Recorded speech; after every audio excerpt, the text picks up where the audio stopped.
On May 5th, 2022, Euclid Police received a call that would shatter a family. A 4-year-old boy named Musiah Wadud was found unresponsive in an apartment on East 260th Street. Developing tonight, new information in the death of a 4-year-old boy. Today we learned Musiah Wadud's death has been ruled a homicide and 2 arrests have been made. What officers discovered was beyond horrific. The little boy had suffered months of unimaginable torture and abuse at the hands of the very people who were supposed to protect him. Musiah Wadud was living with his aunt Dyneshia Anderson and her boyfriend, 29-year-old Devin Hall. The children's mother had lost custody due to mental health issues, and Anderson had taken in both Musiah and his younger brother. When paramedics arrived at the Parkside guarded apartment complex, they found Musiah's small body covered in over 100 marks of abuse. The medical examiner would later reveal the devastating extent of his injuries. Blunt impacts to the head, neck, and trunk, resulting in brain, liver, skeletal, and soft tissue injuries. According to prosecutors, Musiah and his younger brother had endured 8 months of systematic torture and abuse.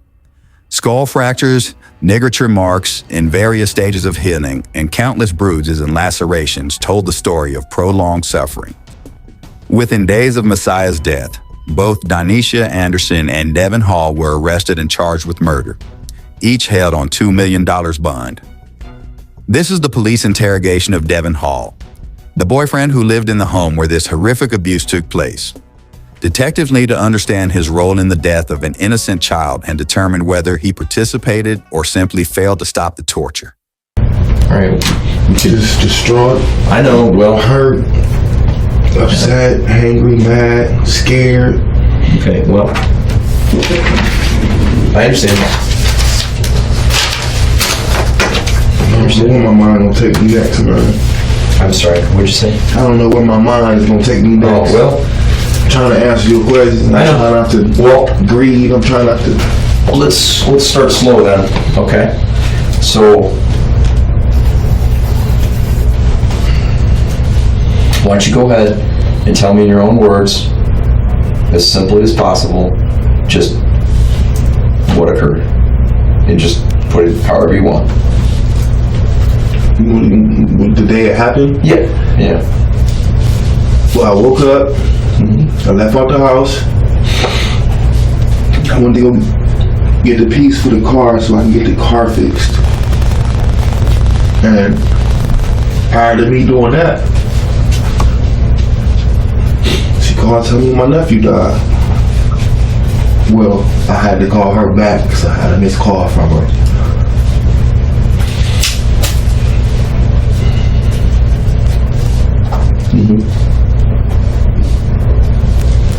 I made my way home. Talk to you guys.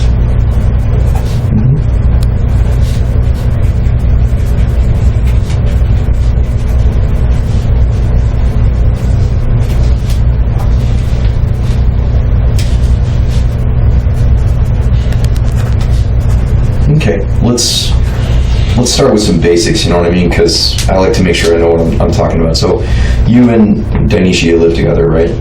Yes. Okay, and do you have children together? Yes. How many children do you have together? Alive, we have 2 kids alive, but together we have 4. I see. And those are the previous babies that you're talking about Right. before? Okay. So the 2 children that are currently in your life, those are your daughters? Yes. Okay. How long have you guys been together? Too long. I met her when I was 17. I'm 29. Okay. So it's been a long time, the whole life, right? Pretty much. Okay. All right. Is it good? Is it a good relationship? You guys? I mean, what relationship don't have a downs, officer? Everybody go through problems. I mean, I love the shit out of her. I wouldn't go nowhere else. I don't want no other woman in my life. No, I'm realistic, and I think you are too. I think that's a realistic answer. So you've had some ups and downs? Of course. Okay. I wouldn't expect anything less. Right. It seems like a normal life. All right. Has it been more ups than downs? I want to say. Okay. I mean, we moved out of our mother house. We got our own spot. We had kids. We took care of our own. And we had to want for nothing, ask nobody for nothing unless we really needed it. Mm-hmm. So we did pretty good so far to this point. All right. That seems good to me. So you moved to the 260th address about 3 years ago, right? Mm-hmm. Okay. All of you and the two kids? No, they came when we was there. Okay. Probably towards the end of this year. Well, towards the end of last year. November of last year. We had them move. Oh, I mean your daughters. They moved in with you, right? Yeah. So you guys all moved together 3 years ago, right? So I get it. Okay. All right. Yeah, I was going to get to the boys in a minute. I'm still talking about you. You know. It's not about me no more, man. Well, I am talking to you, so I know. I'm just inquiring. Interrupt me if you have something to add. I would like to get to the questions you really want to ask. I mean, this is all important. This is all important, you know. So, all right. When did the boys come into your life? About November of last year. Tell me about it. So, what do you want to know? Ask a question. Okay. All right. Do you love them? Absolutely, with all my heart, like they're my own. Why wouldn't I? Again, that's a question with a question. I asked the question. Okay. You know what I mean? See what I mean? So you love them, right? Absolutely. Okay. You ever raised boys before? Do I ever raise boys before? Yeah. No. You had a boy child? No. I wanted to. I wanted one. I lost two of them. Mm-hmm. Okay. So, how was it having them in your household? Amazing. Best feeling in the world. Describe it for me. 2 more boys in the house. Some more Johnsons to run around and say it's Johnsons in here, you know? Mm-hmm. Shit, we can go play football, basketball, we can go play sports. You can watch me do the car.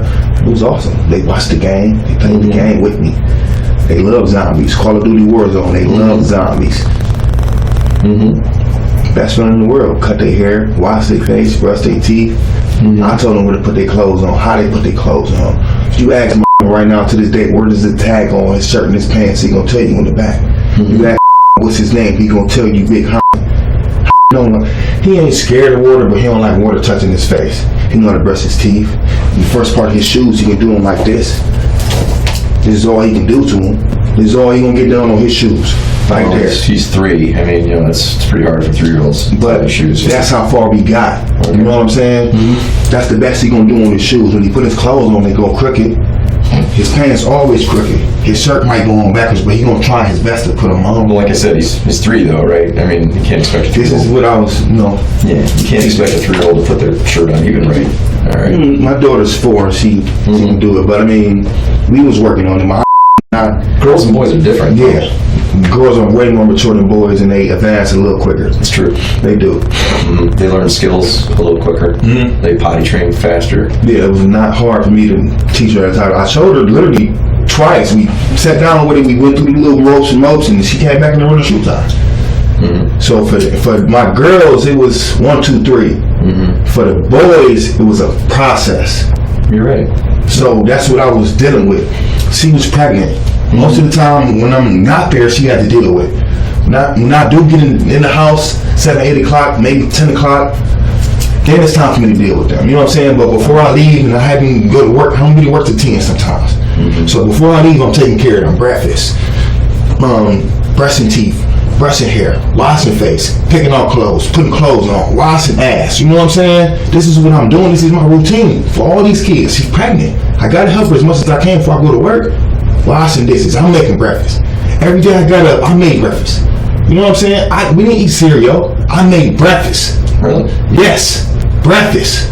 Sausages, eggs, pancakes. I made breakfast. All right. Very good. Very good. I love them kids, man. Mm-hmm. Inside and out, dude. Anything you ask me about them, I'm gonna tell you. Mm-hmm. Okay. Anything. All right. I'm glad to hear it. You're giving me a lot of information. I can only write so fast. I know, man, but it's just this shit is tragic for a motherfucker that really raised these kids. Okay, well let's talk about that. They came into your life November of last year, right? So tell me about how the children were when they arrived in your household. Tell me about their demeanor, their disposition, their appearance. Okay, well, they came with bruises and scrapes. Mm-hmm. Boys, men, boys. Mm-hmm. Now when they say, well, this is what I was told. Was a little sensitive, but he always copied his brother. He can do everything his brother do.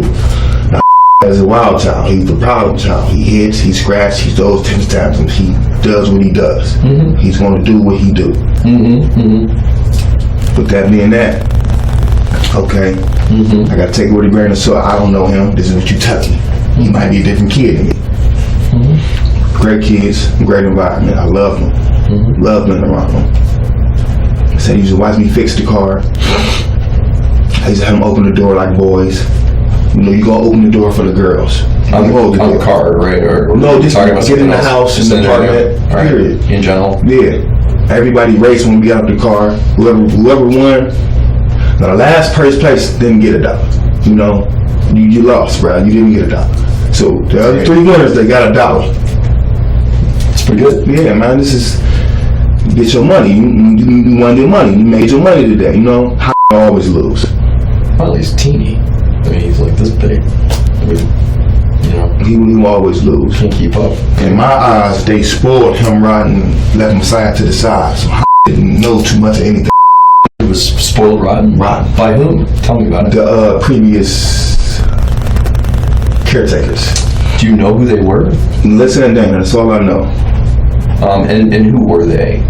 2 lesbian women. They were the previous foster parents? Yes. And they spoiled him rotten? Well, from my understanding, yes. The boy really couldn't walk when he got to us. His legs were like this. He just didn't walk. He just slows when Why do you think that was? Because they carried him everywhere. Oh, did they really? Okay. I figured, I mean, a boy that can't run and walk like this with his legs stuck together, well, you got a Johnson, dude. You got to breathe. Your balls got to breathe. You know, your legs a little bit. I agree. Okay. So you think that he was spoiled by the previous foster parents? Yes. They probably coddled him. Maybe he made him a little sensitive. Made it a little too easy for him. Made him a little sensitive. Okay. All right, I get it. This was not a problem. Mm-hmm. No, I didn't think you said that. You didn't say that. So, how about when he showed up? Like, what was the effects on him?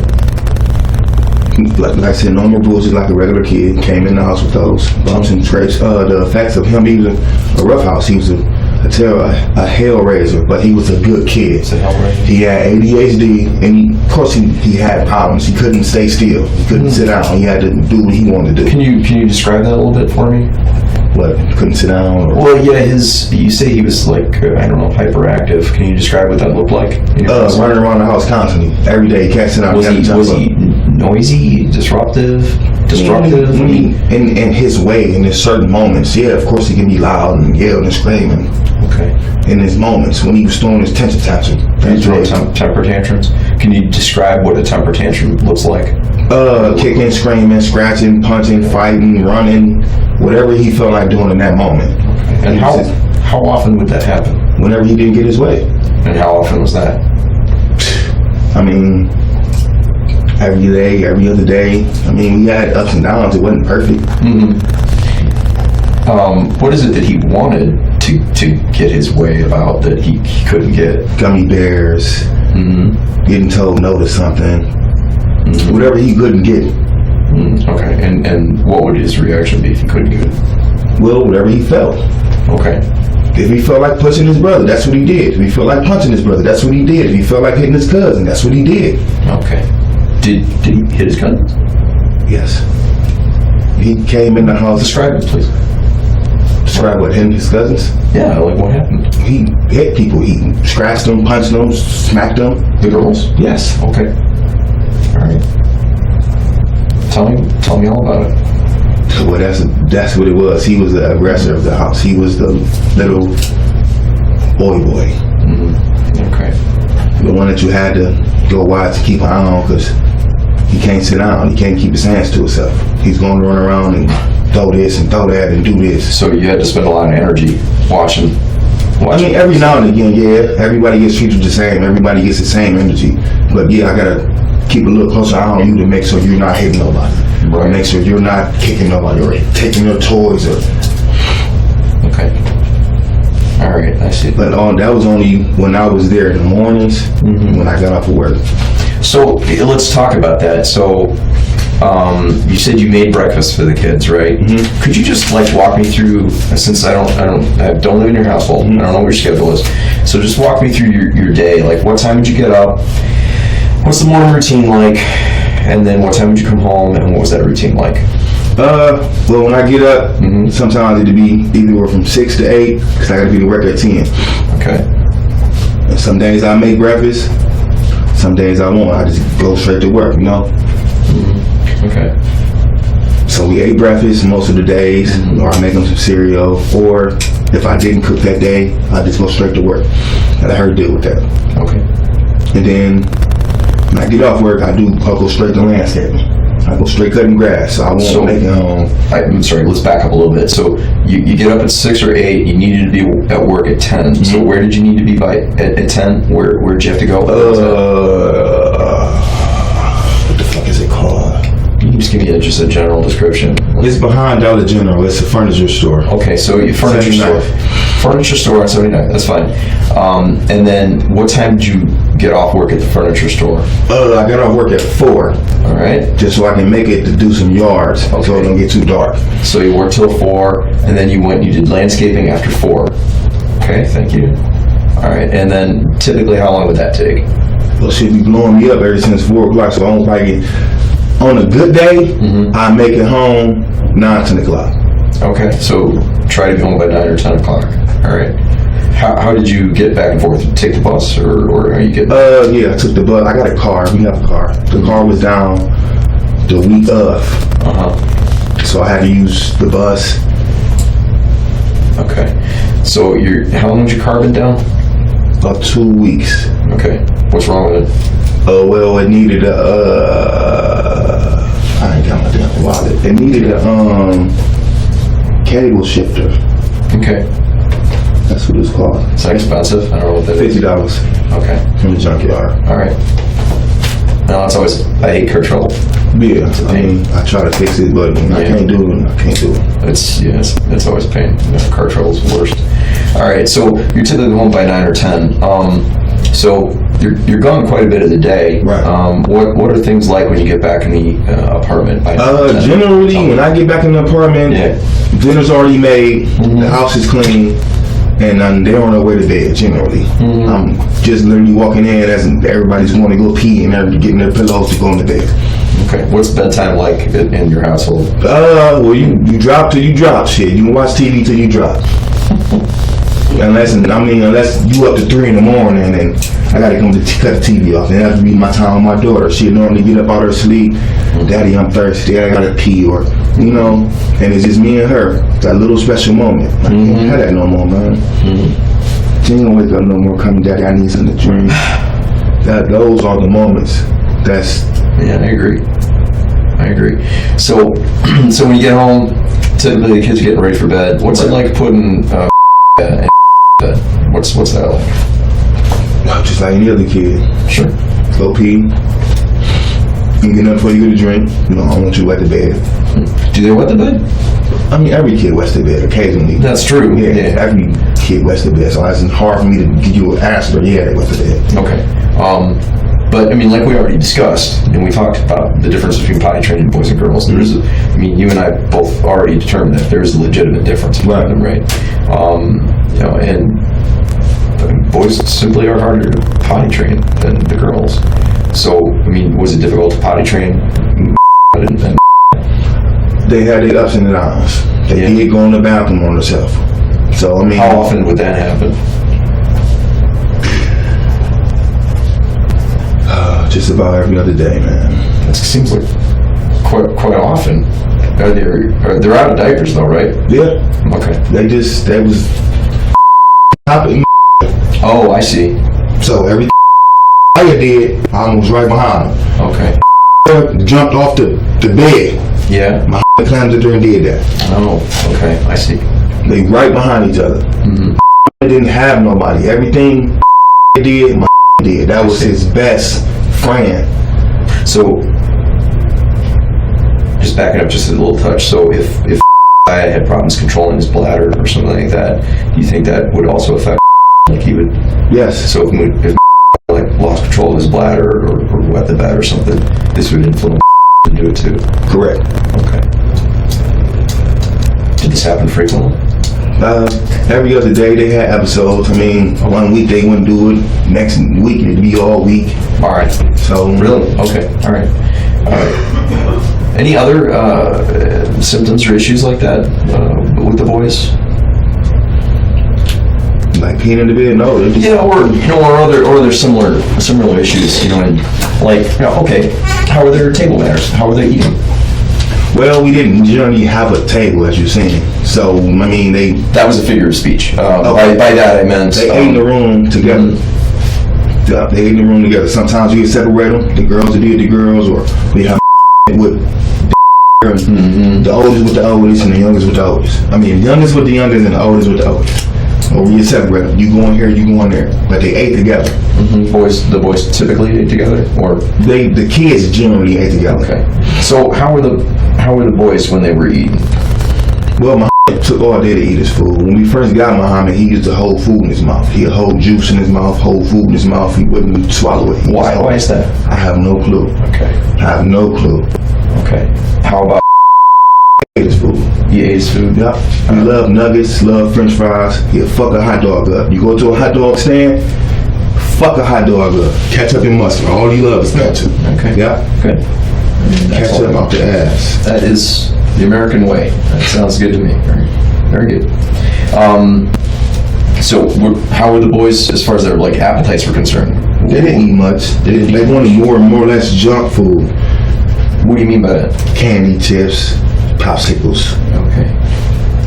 But like I said, they eat a hot dog and them damn nuggets and French fries. Okay. All day long. Now, it may take them a while to eat the nuggets because they didn't eat them, whatever the case was. Okay. But if you sat in front of them, they eat their food. All right. So if you presented them with the food, they would eat it. Okay. All right. How's their health? Were they sickly children? Did they get colds? Did they have coughs? Did they have allergies? Did they have any sort of congenital issues? We didn't take the kids to the hospital that much due to Corona. Okay. And then we stayed to ourselves. I mean, if it wasn't nothing we can fix in the house, we wasn't going to the hospital. Okay. We can fix it here, we're no point in going to the hospital. All right. So their health, you had to ask her, because I did. I can't help you with that much, Yeah. Everybody sees something different in the household. You may see something different, you know what I mean? So I did ask Dyneshia, right? And she said the same thing. She said the COVID was very concerning to her, and so she felt uncomfortable going out with the kids. So you can check it with her. That is what she it's right? So, I mean, I'm giving you the legitimacy that I spoke to her. I asked her the same question that I'm asking you. You know what I mean? So you don't know if they had any sort of health problems during the 8 months they were living with you? No, sir. All right.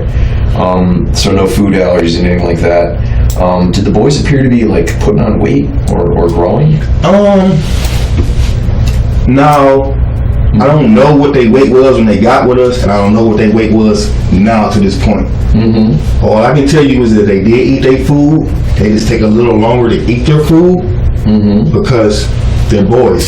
Sometimes they feel I don't want to eat this, I don't want this shit, this nasty, whatever the case is. They took their time to eat their food. But whenever got done, it was done. Like the same reaction, never fails. You will see facing like that to be with his brother. Wow. Yeah. Quite a connection. So you guys not doing that to me, detective. What I do? I didn't do anything intentionally. What I do? Certain words, man. What I say? Connection. Him and his brother, dude. I didn't mean that intentionally. So I take it back. You want me to use another word? What would you prefer? It's too late. Okay. Sorry, I won't do it again. Sorry, man. I won't do it again. You just have my moments. All right. Moments, man.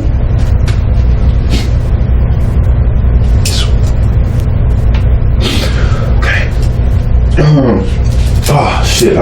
Is it possible I can smoke a cigarette or something? We can get you one in a minute. I don't smoke and I don't have one. Did you have any in your property? That was in my brother's truck. What happened to the truck? Did it get released, or was it? He got released. So I just take any cigarette at this point. Let's see if we can dig you one up. But like nobody smokes around here anymore, man. Okay. We'll see if we can dig you something up. All right. So, but you got to give me some time to work on that. I got you. Okay. So, so back to the boys' health. You say that when they arrived, they had marks on them. Can you describe how they looked when they arrived at your household? The little circles was there. Okay, what do you mean by the little circles were there? The little circles they got on their body, the little bruises and scrapes and scraps they got, they was there. Okay. That's how we got them. Can you be a little more specific about what you observed? Like, what did they look like, these marks? Scrapes, scratches, bruises. Okay. Where on their persons? Neck, back, legs, butt. Okay. Did you ever ask for any explanation as to why those marks were there? No, I just took them in as my own. I didn't really care that. Okay. That was what they went through. Nah, it's something different. I presume that you spoke with the social workers, right? The caregivers and stuff, DCFS? She spoke with them. She spoke with them primarily? Okay. I did ask Dyneshia these same questions, but I am asking you just so I can get the same perspective, right? Did you ever learn any explanation, whether it be through Dyneshia or through the social workers, the origin of any of these scrapes, scratches, or bruises? No. No? Never spoke with the social worker. Okay. All right. All I did was... So you got no explanation as to why these marks were on these kids when you got there. All right. All right. Were you curious? I mean, did you want to... Who wouldn't? Yes. Yeah, I know. What did you think? I mean, boys will be boys. I thought they like he said, he's an aggressor. He fights a lot. He's shy. So I thought he let him fight him. And that's where he came from. So you described just in the terms of the relationship as you just described, you described as an aggressor? Yes. Okay. And why is that? He was older than I guess in his eyes, he felt like he was stronger and he could take advantage of him. You're not saying that he was a bully, are you? Not per se, but when he threw his temper tantrums, it was all hell. Shit, he can do whatever the fuck he decided to do. Okay. But I just want to make sure I understand the power dynamic, in the household. I mean, are you telling me that I would pick on other members of the household? When he had his temper tantrums. He would? Okay. All right. Well, I mean, okay, well, that's obviously unacceptable. I mean, did somebody intervene? Did you prevent him from? You can't have him picking on the 3-year-old, right? So he was on punishment. Oh, okay. Well, punished. That's why I asked. So what was the nature of that punishment? If he did something that required that, he goes to the corner. Okay, just describe what that means. He stands in the corner. Sometimes if he falls asleep or he doesn't want to stand in the corner, he got to sit in the corner. Okay. And where would that typically take place? In the front room. Where exactly in the front room? By the TV or by the closet. Okay. By the closet or in the closet? By the closet. Okay. Because once you walk through our apartment, the first thing you see him right is the closet. Okay. So that's the corner towards the closet. Mm-hmm. I know where the closet is. What about the red milk crate? That's what they said at. That's what they ate on. Okay. Well, Well, on punishment in the corner. They ate on the milk crate. well, Dyneshia said that was the position of punishment. Right. They sat on the punishment. Well, I asked you. You said he stands in the corner or sits in the corner. You didn't tell me anything about the red milk crate. So, is that a designated spot if they're on punishment? Yes. That's where okay. All right. Is that the same spot? Okay. So theoretically, if anybody's on punishment, is that where they sit? Absolutely. The girls too? Absolutely. Okay. So that's the designated punishment spot. Yes, sir. If you go time out, you sit on that spot. Right there. Okay. Did they want to go sit on that spot? Who does? No. It's a fair answer. Okay. So, you don't have to give me a specific example, but in general, if you told to go sit on the red milk crate, what was his response? He's upset. He's angry about it. Okay. Would you resist the punishment? Is that what you're trying to tell me? No. No? Okay. Tell me how he'd react if you said you need a timeout.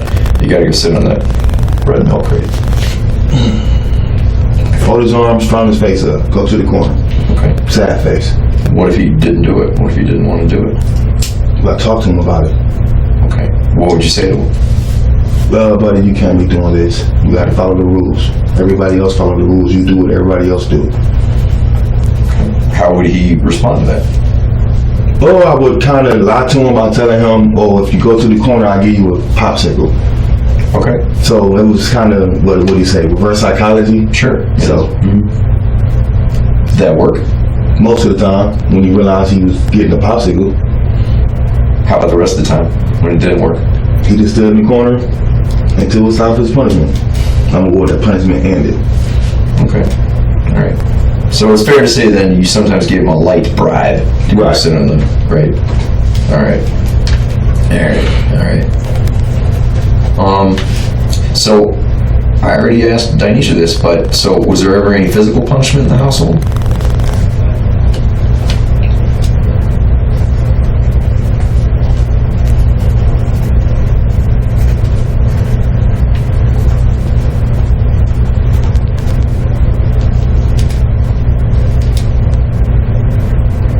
Was there any physical punishment in the household? No, she rarely whipped him. Okay. So if you say she rarely whipped him, Well, spanked them. Okay. could you describe what the spanking would look like? Honestly, I only seen her really spank him 2 times. Pooped in the grocery store, and he pooped in the pool, or pulled his brother pants out in the pool. Something like that she had told me, man. He pooped or he pulled his pants down. One of the two in the pool. But I know for sure he pooped in the grocery store. In the pool, he was either he pulled his pants down or he pooped. It was one of them situations. And that was only 2 times that she honestly told me she spanked him or whooped him. Did you witness either of those events? No. Okay, so you found out. Talk to me about it. You found out about them later. All right. So how was that dealt with? What do you mean? How was it dealt with? What do you mean? Yeah. What was the punishment for those 2 transgressions? Well, what was the result? She was rough, me or her. Either way, or both. She gave the kids a tap or a little spanking, and we went about our day. Did you witness this? No, Okay. So she told you she spanked? we spoke about it at the end of the night when I came in home from work, All right. and I could have reported what the kids did and whatnot. Only these 2 times. Yes, sir. Okay. And Dyneshia explained that she spanked as a result of these 2 transgressions. Correct. Okay. Did you yourself do any physical punishment? No. Okay. Did you ever do any physical punishment for any of the kids in the household, to include your daughters? No, never? Not their whole lives? I mean, I had altercations with my kids, where I had to go in there and stop doing that. Okay. But no, not So, I'm not trying to mislead you, but, let me explain. I mean, physical punishment isn't illegal. Okay, you can spank your child. right. It's not illegal, right? You can put your hands on your child. Okay. In certain circumstances, if the child is doing something dangerous, like the child's about to, I don't know, touch the hot stove, yeah. whatever, right? Or is running around the house with a knife. I don't know. The child's going to hurt themselves or somebody else. You can restrain the child. You know what I mean? That is not illegal. All right. So that isn't like restraining the child from hurting him or herself. That's not corporal punishment, right? But even so, corporal punishment like spanking, that's not an illegal offense. Okay. You understand that? Mm-hmm. Okay. Just want to make sure we're clear on that, right? So, like, I wasn't accusing Dyneshia of any wrongdoing. Okay. Okay. So these are the only times, to your knowledge, I was physically disciplined? Yes, sir. Okay. All right. He's got a bunch of marks on his arms that are linear. They there's these linear bruises. And I asked Dyneshia about it, and I really didn't understand the explanation. She said there was some sort of incident involving a dog. Do you know what I'm talking about? She said there was a dog incident, and it happened in the apartment complex, and she made a complaint to management about it. To my Does knowledge, this sound familiar? we spoke about this. He said he had one of his temper tantrums. He ran outside, and somebody had a dog or something out there, scratched him up or scraped him up on his arm. He was trying to defend himself. The dog didn't bite him. Okay. He just scratched and scraped on his little arm right there, trying to defend himself. All right. Did you witness any of this? I was at work. Like I told you, she spoke to me about it after I got off. Okay. What were the extent of injuries as a result of this dog incident? I really, honestly, didn't pay too much attention to it. Okay.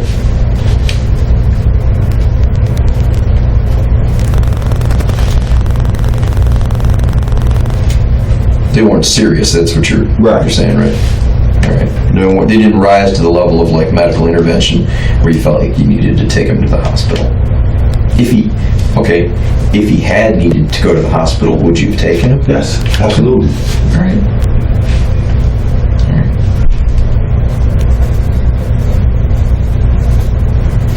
Like, so Dyneshia mentioned another incident. You know, you can ask her yourself. She explained all this to me, right? So you can verify it easily. She said that there was an incident on the playground. You know what I'm talking about? Yes. Okay. Spoke about that. Right. Tell me what you know about that incident. Well, he likes to jump off of, when you go up the stairs where the slide is, the third stair, or fourth stairs. He likes to jump down pretending he's Superman or Spider-Man. He jumps off of just about everything because he likes to climb and run and like a boy. He jumps, climb off of just about anything he can get his hands on and climb up to, he's jumping off of. He's going to do that. Okay. So what happened on this occasion? But he jumped out, hit his face. Okay. Did it result in an injury? I believe so. Yeah. What was the nature of the injury? I believe his face swelled up a little bit. Okay. Can you describe it a little bit? I wasn't there. Okay. Well, you've seen him though. Right. I mean, I didn't. You saw the injury, right? I mean, he was in your Had a household. little puff on his head. Okay. Did it appear severe to you? No. Didn't think you needed to go have him checked out medically? Take him to the Said she doctor? put some ice on it, gave him a hot pack, gave him some Motrin. That's the same thing the hospital gonna do. Okay. And do you know when this incident occurred? No, I don't remember. Okay. Like a week ago, 2 weeks ago? I don't remember. All right.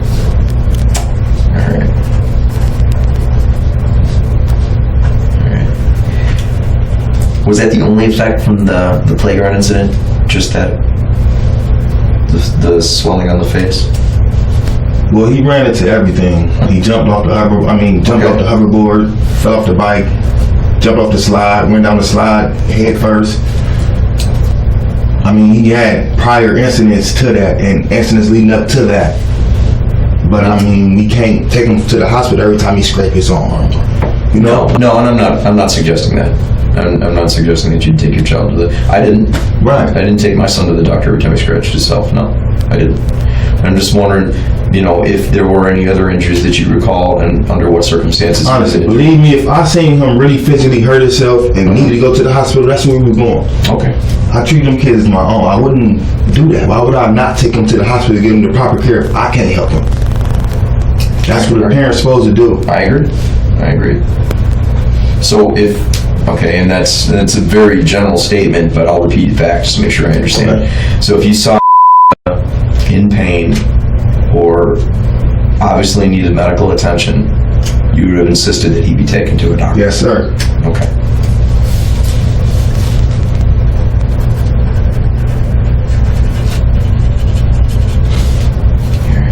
Can I ask you what we being charged with? Well, yeah, absolutely. We can talk about it. In fact, we're probably gonna have to get to that point in a second. So, you've seen the news reports and stuff. I know you have. I look at them every day, man. Yeah. So, and I know that you've caught a lot of negative attention from Just look at these other family members. They wasn't there, dude. I know they weren't. They wasn't. You look at that record. You look at the shit. The grandma gave them back. The mother gave them back. They ain't nobody was fucking there for them kids, man. We all they had. Is fucked up right now, cause we gone. If you put my in this room right here right now, I promise to God, you gonna give me a hug. We gonna, what's up, We gonna be like best friends, like it never happened. That boy is fucked up cause we gone. That's a tragedy, and we didn't do that to him, man. You gotta prove it. When I just want to make sure I understand you. When you say he's fucked up because you're gone, what do you mean? He's hurt. His mental status is gone. Yeah. His best friend is gone. All the people he trusted and knew are not around him now. He's hurting. He needs somebody that know him and love him to really give him a hug and say, I'm sorry. I do agree. I agree to all those things. Yeah. And me away from him. we took care of him. We took him in. We gone. That gotta hurt him too a little bit or something. Yeah, I do. I agree to everything you said.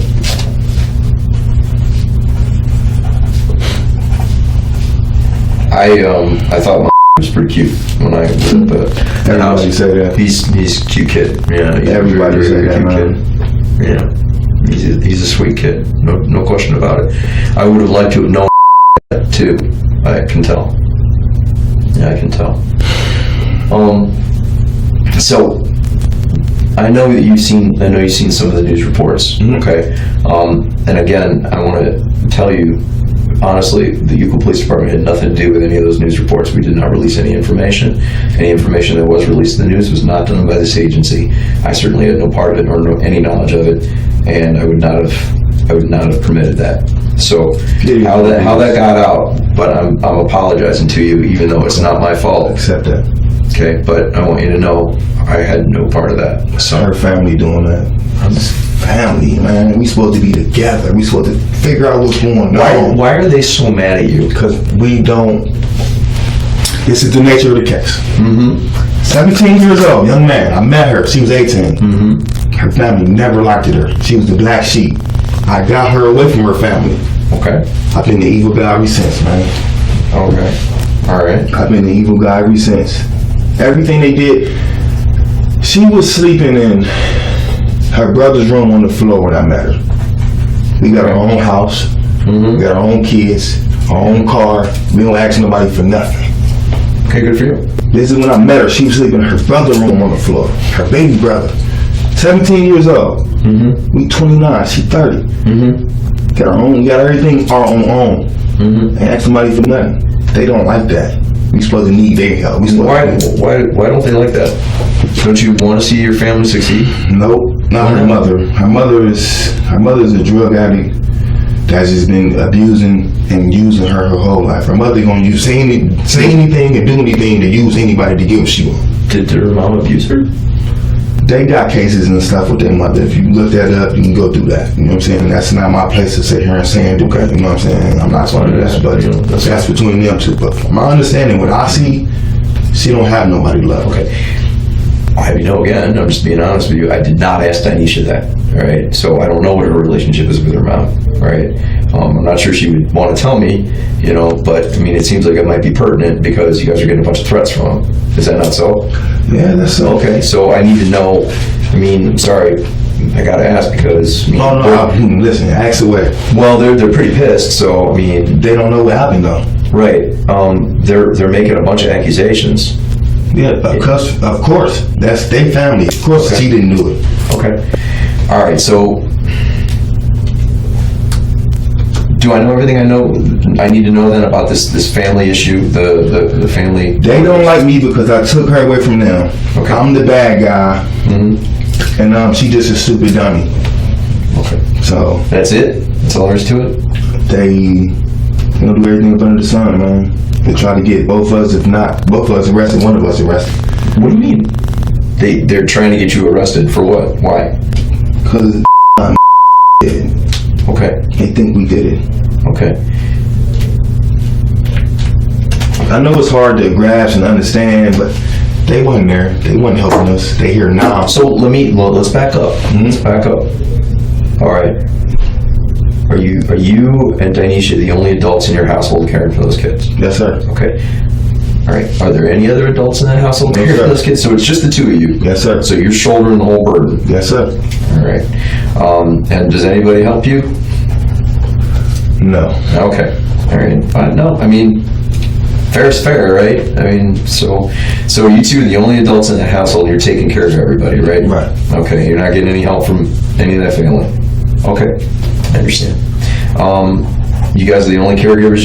You're the ones that are responsible for cooking, cleaning, all the needs of the children, right? Nobody else is helping you with that. Right.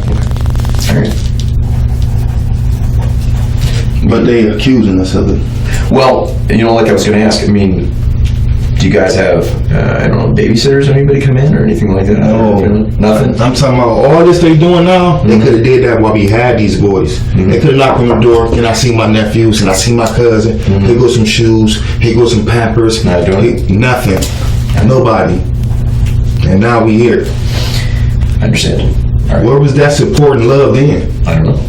If you motherfuckers would have gave us that, maybe this wouldn't have happened. How did it make you feel? Like a fucking shit. I feel like shit, man. It feel like ain't nothing gonna get better. Nobody wins here, man.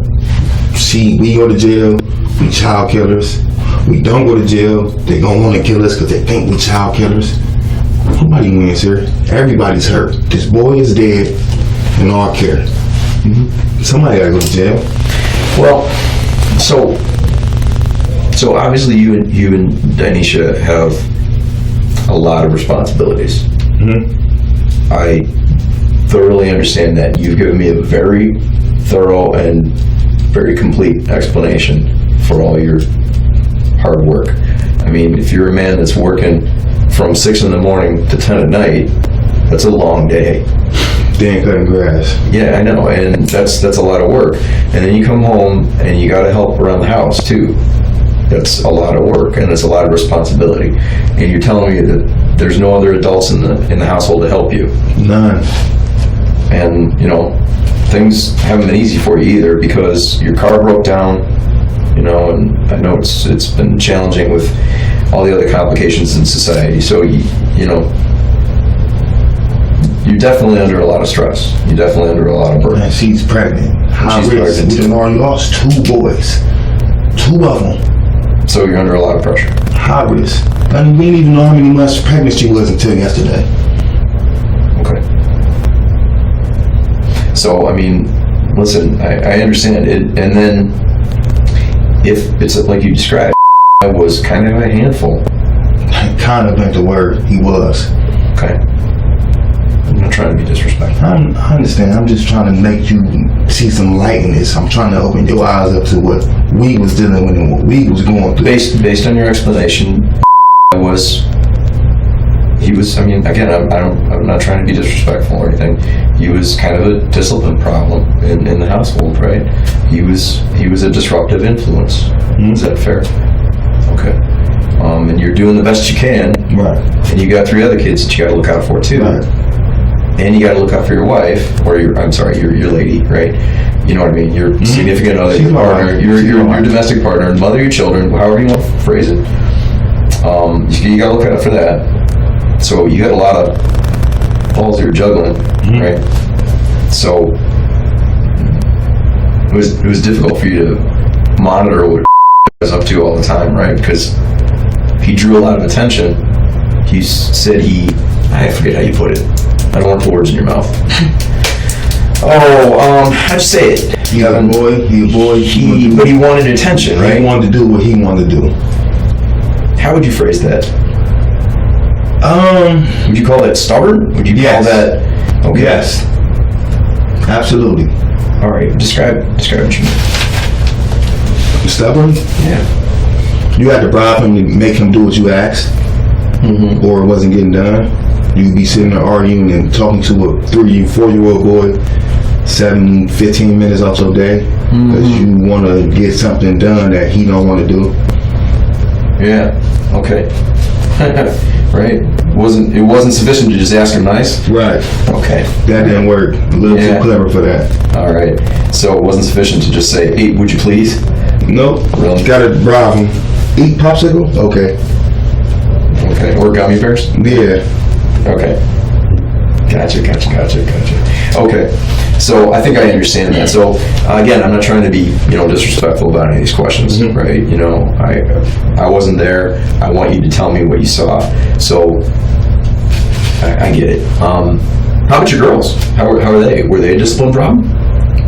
Girls gonna be girls. I mean, my oldest, she's a little liar. We working on that. She lie about the goofiest stuff in the world, man. It don't even make sense. Like what?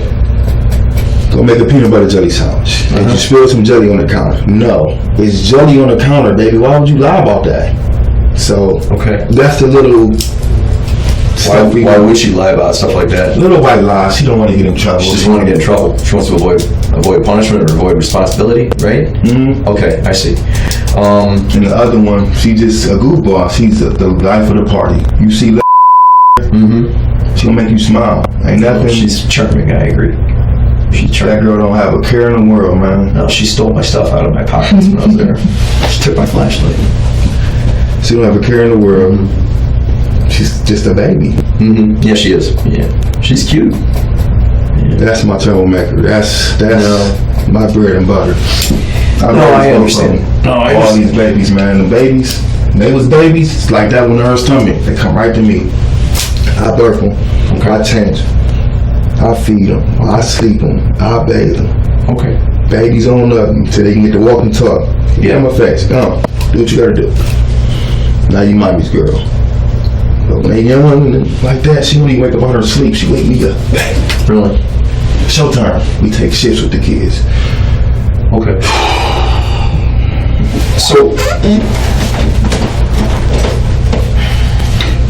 So we've established, and I asked Dyneshia this, and you're welcome to, everything I say, you're welcome to check with her, okay?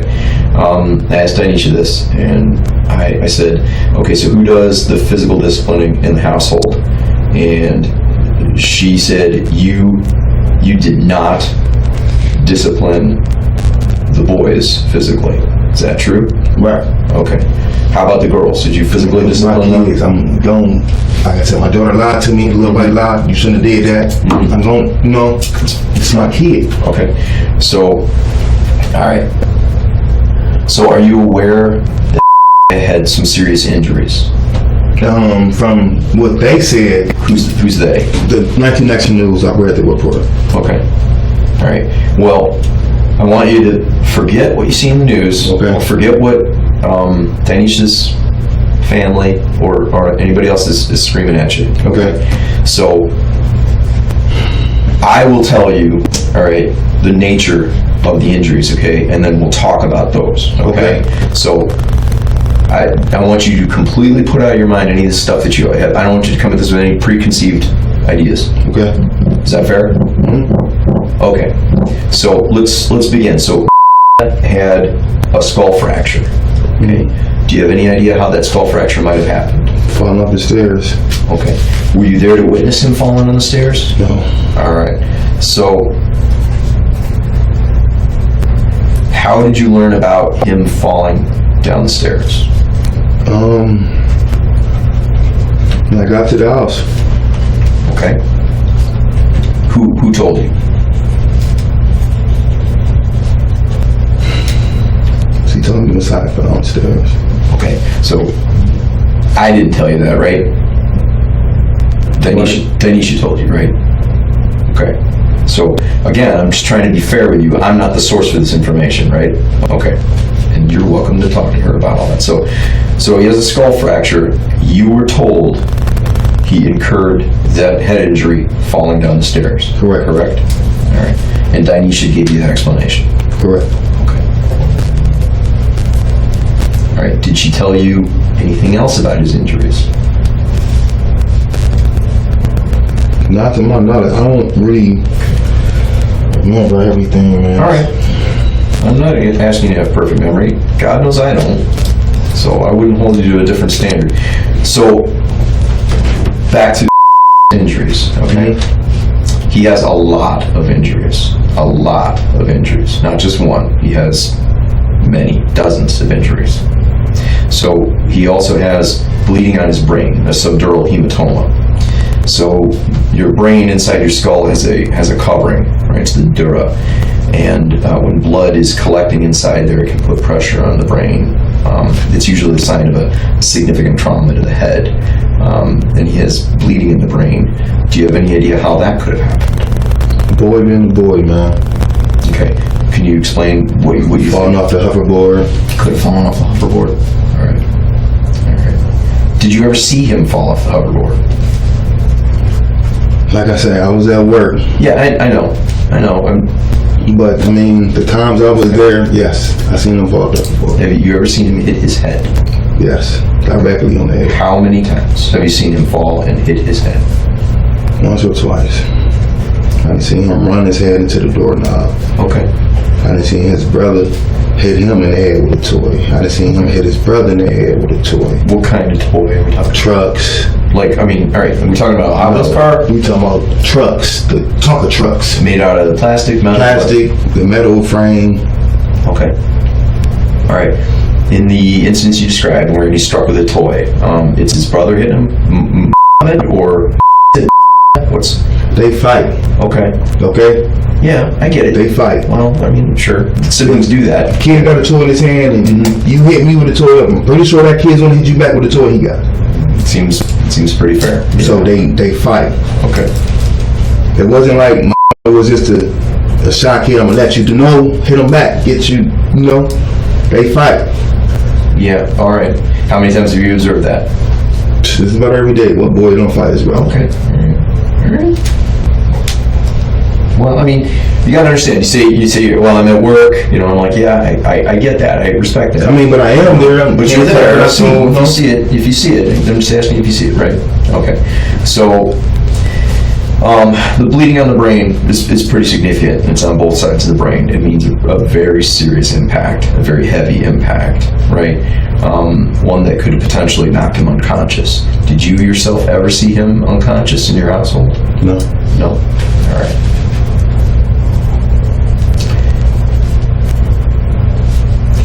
Did Dyneshia describe to you the condition wherein she found at the bottom of the steps? Just laying there. Right. Did she describe to you what that looked like? Or what she some way his body was angled or something like that. Mm-hmm. Yeah. Yeah. That's what she told me. His body was angled a certain type of way, man. Talking about that, man. Okay. Okay. So, you know, again, I'm not trying to trick you or anything. I talked to her about this too. Mm-hmm. So, next, Musiah has a lacerated liver. Okay. So the liver is an organ in your body. It's about here. Mm-hmm. All right. It's a big organ. It's used to filter your blood. Mm-hmm. So it's lacerated. It means that there's a cut in it, right?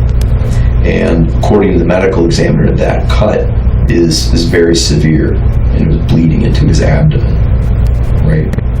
So it's a large blood-filled organ, right? Partially underneath your rib cage, and it's got a break in it that's losing blood out into the body itself, right? So he's got internal bleeding.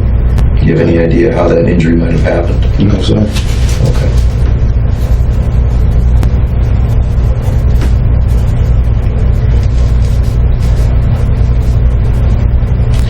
So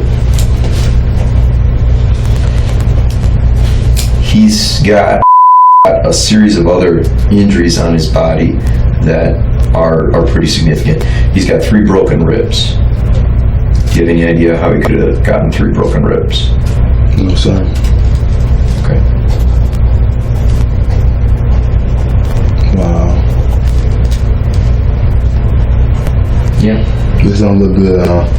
Well, here's the situation. So let me explain a couple things. You know, I'll put my detective hat off for a second and we'll just talk. All right. I hope you feel like by this point I've been telling you the truth, right? Okay. Fairly. Okay. So here's the situation. I've gotten to know you over the last hour we've been talking. Okay, and I think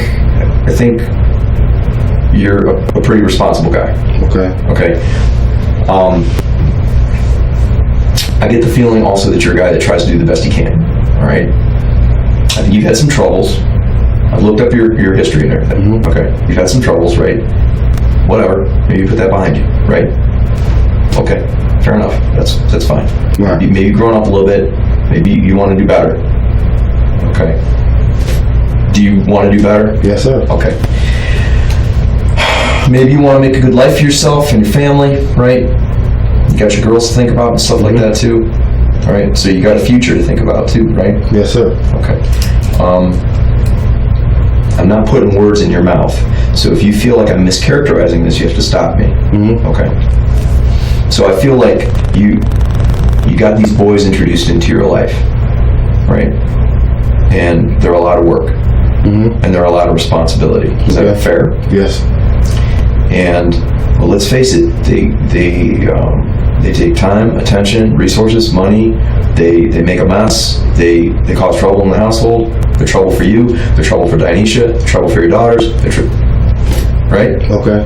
They cause trouble. Is that true or not? Yes. Okay. Now that can get on anybody's nerves. Anybody's nerves. That can get on anybody's nerves. Even the best, most patient saint. Right? You can be Father Christmas, and it could get on your nerves. Correct. And everybody can lose their nerve at some point, or lose their temper at some point. Correct. This is, in the law, there's some terminology for it too, right? Like a sudden fit of passion. You ever heard this term in the law? I'm not going to bore you with the explanation. I just want to get to the... Yeah. Well, here's the situation. We probably should keep talking about injuries too, because there's a lot to explain. Right? There's too much to explain by just one incident. There's too much to explain by just one fall. Okay. So let's just explain that away right now. There are too many injuries on the body to be explained from one fall or one incident. There's too many. So, all right, what does that mean? It means that there was more than one incident. Okay. Well, listen, like you said, you had to control the kid. And if he's hyperactive and he's running around the house and he's throwing trucks at his brother, or I don't know, running out of the apartment and, maybe causing trouble for Dyneshia because he's getting jumped by a dog out front. I don't know anything about this incident. Right. I haven't looked it up. Okay, but I do know it caused her some problems because she said that the guy complained, and then she had to go to management, and then there was a big blow up about it. Okay, that's what she told me. Okay. I haven't looked it up. And that could get you in trouble with management and all that stuff too. And maybe even, I don't know, get you evicted or something like that if you guys get in big trouble. I don't know anything about it. I haven't talked to management. So it don't look good. Well, what I'm asking you is, you see, all these injuries on the side, right? They didn't come from one source. They didn't come from him falling down the steps. They didn't. They came from a number of different sources over a period of time, right? So, let's deal with it frankly and openly right now. It's a hyperactive kid. I mean, did you have to restrain him at some point just to prevent him from hurting himself or others? We put him in the corner. I mean, what do you mean by restraint? I'm not going to sit on the boy. Did you have to put hands on him to do that? No? No. Okay. Well, the lacerated liver, let's just look at that, okay? According to the medical examiner, that was caused by a pretty significant impact blunt force. So it was caused by a blow, by a strike, a very heavy strike to the abdomen, right here, right? So there's plenty of different opportunities to explain that. There's plenty of different ways that can be explained, right? Okay. All right. The fall down the stairs does not explain, right? So I'm open to other explanations. Here, let me show you some things. Right. So this is some of the stuff we're looking at, guys. Right? I'm putting my money where my mouth is, right? Mm-hmm. I'm not gonna lie to you about anything. So here, take your time. I want you to look through this. I won't even say anything.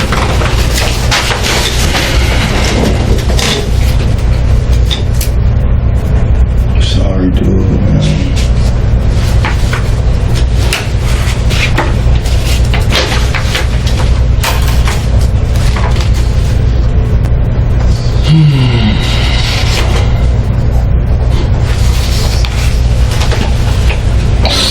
Take your time.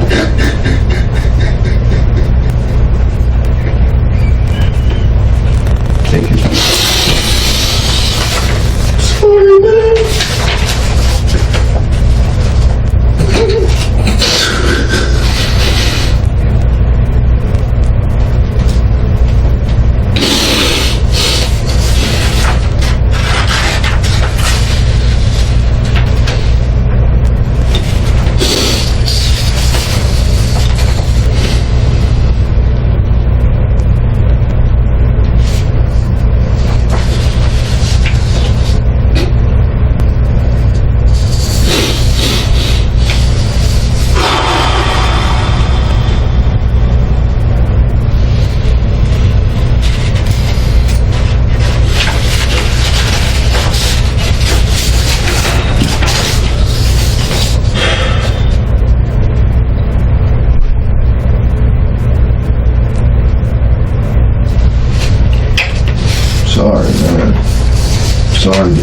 really good. Sorry this happened to you, man. You failed, you dude.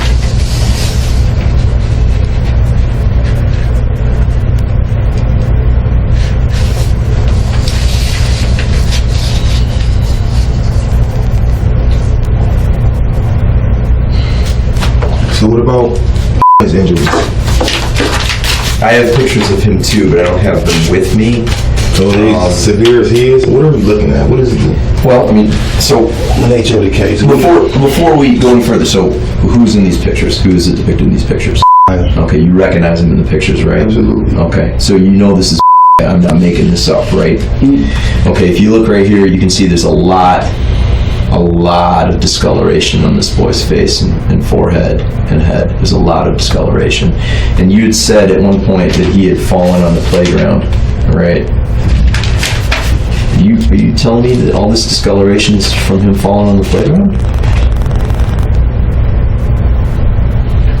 He fell on the playground more than one time, man. Okay, well, look, man, I mean, this is more than just a little mark, okay? I mean, this boy has a skull fracture, okay?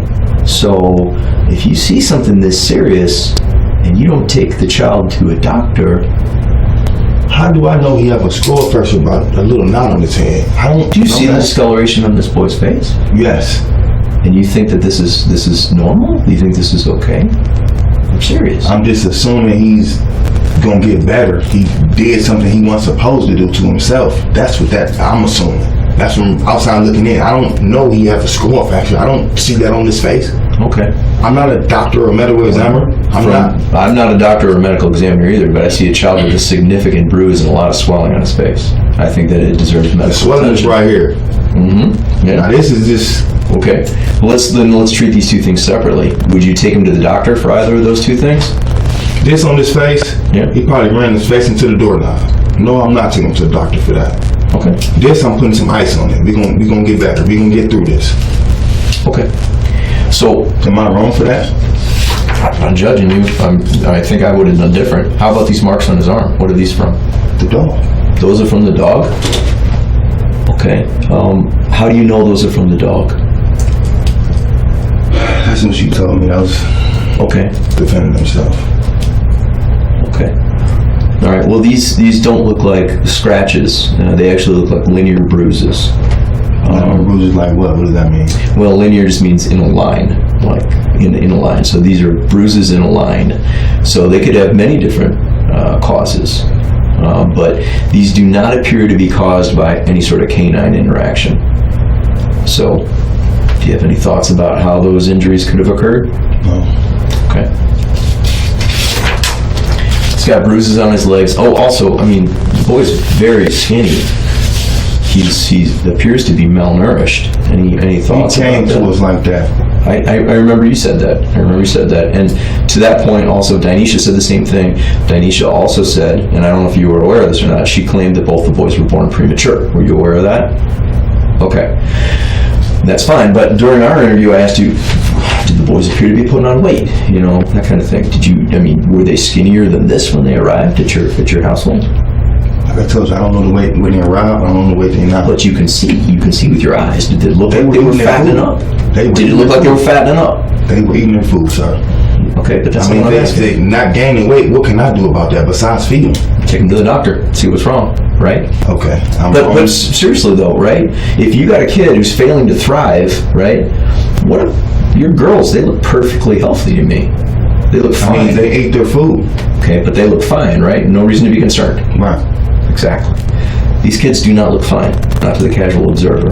So if who knows what could be wrong with these kids, right? Maybe take them to the doctor and see if there's a medical reason. That's our reason why we didn't take them to the doctor. That's not. Okay. But no. But as a guardian, the kids, it is your responsibility. Correct. To care for the kids, to include their medical condition. Correct. All right. So. All right. So he's got these marks on both arms. Do you have any explanation or any theory about how these marks might have occurred? No. Okay. He's got a number of pattern marks on his body, right? By that I mean there's some areas where this appears to be a scar. There's some small indentations. This appears to be maybe a discoloration. I'm not really sure what that is. This isn't the best focused photo either, but do you have any idea how any of these marks might have occurred? He a boy. Other than being a boy. Run into things, man. Well, I mean, like with his brother. He wasn't born with these marks, so they occurred at some point. So do you know how any of these marks might have occurred? Fighting with his brother. Fighting with his brother. And the three-year-old Muhammad, who's this big, it weighs like 25 pounds, caused all these marks? How about the lacerated liver? Did do that? I'm serious. Lacerated liver. Remember we discussed that? That dude falls, jumps, plays like a boy, man. So, the medical examiner told me that the lacerated liver, just as an example, I mean, I'm just taking one thing out of hundreds, was not caused by a fall. So it was not caused by a fall. So we can set that theory aside. It was not caused by a fall. So what are y'all trying to say, that we abused them? Well, this pattern is either some kind of systematic force used on this child. Now, like I've asked you to explain, right? How can this extent of injuries occur in a period of, I mean, he's been in your household for 8 months, right? Mm-hmm. Do these injuries appear on either of your daughters? Obviously not. Okay, they don't, right? So they appear on this kid. So why? He's in your household for 8 months, right? So what's happening to this kid in your household that's not happening to everybody else? It is happening to everybody else. Well, the girls aren't marked up like this. The girls don't have a lacerated liver or skull fracture, not to my knowledge, right? So it's happened specifically to this little boy. We got marks on him too. He sure does. He don't have a skull fracture. You sure? I mean, are you gonna tell me he got one, or? He doesn't have one. No, he doesn't have one. So what are his? We had him checked out. He's got a bunch of bruises, scratches, abrasions. He's got some pretty serious bags under his eyes that look like they might be swelling from a blow. He's also extremely malnourished and dehydrated. He had to be taken to the hospital because he's been so poorly cared for and neglected. The boy kept begging us for water while we were in your apartment. That's all he do. Okay, well, it's because he's thirsty. Okay. But you follow me? I mean, we had to take him to the hospital, man. Okay. All right. So what are you saying? Like, what are we being charged with? What is this looking like? I'm trying to figure it out because I want to know. All right.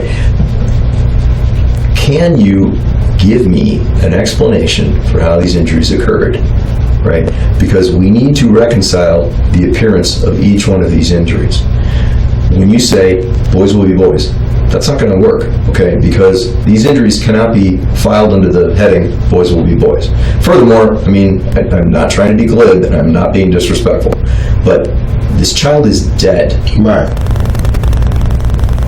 We need to get to the bottom of this, right? Right.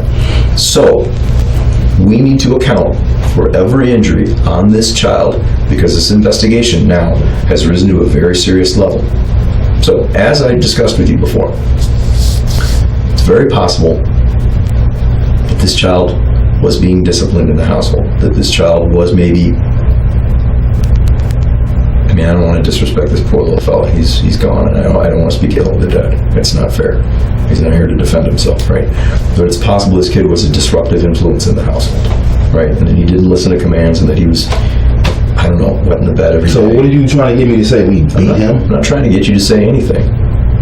I'm trying to get you to help me understand how these separate injuries occurred between November 2021 and May 5th, 2022.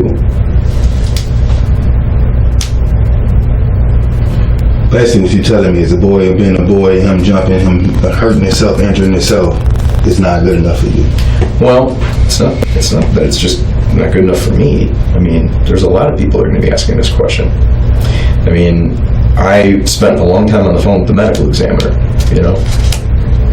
who performed an examination. Okay, he had a lot of things to say. So he has his job to do, just like I have mine, right? Mm-hmm. So his job is, he's a medical detective, right? Mm-hmm. Apparently your significant other, Dyneshia, she likes investigative TV shows. I don't watch any, but she apparently is a fan of them. And she was referencing something called SVU. Are you familiar with this? Okay, well, she was talking about it with me, so you can feel free to discuss it with her. I don't know the show. But apparently in that show, there are medical examiners, right? And investigators that do medical analysis, okay? The real people are actually very, very impressive. I work with them all the time, every day. Mm-hmm. They are geniuses, and they've got giant, complicated labs and electron microscopes and X-rays. Can we get to the point here? Yeah, the point is I want to have an explanation as to what happened to this little boy. What led him to this place? Why did he die? He didn't die as a result of a fall down the stairs.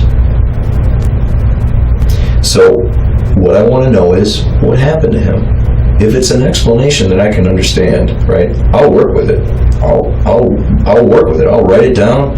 I'll present it, right?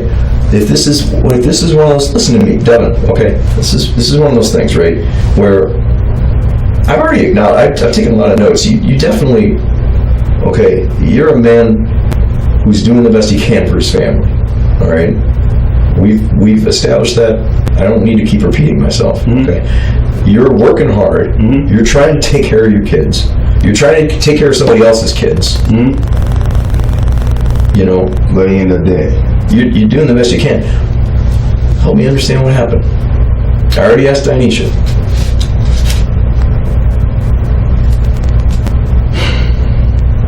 I told you what happened, detective.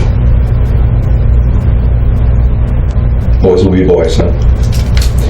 When you were talking to Dyneshia in the household, you were on the phone with her? Mm-hmm. And my lieutenant overheard you say to her, tell them that I did it. Why did you say that?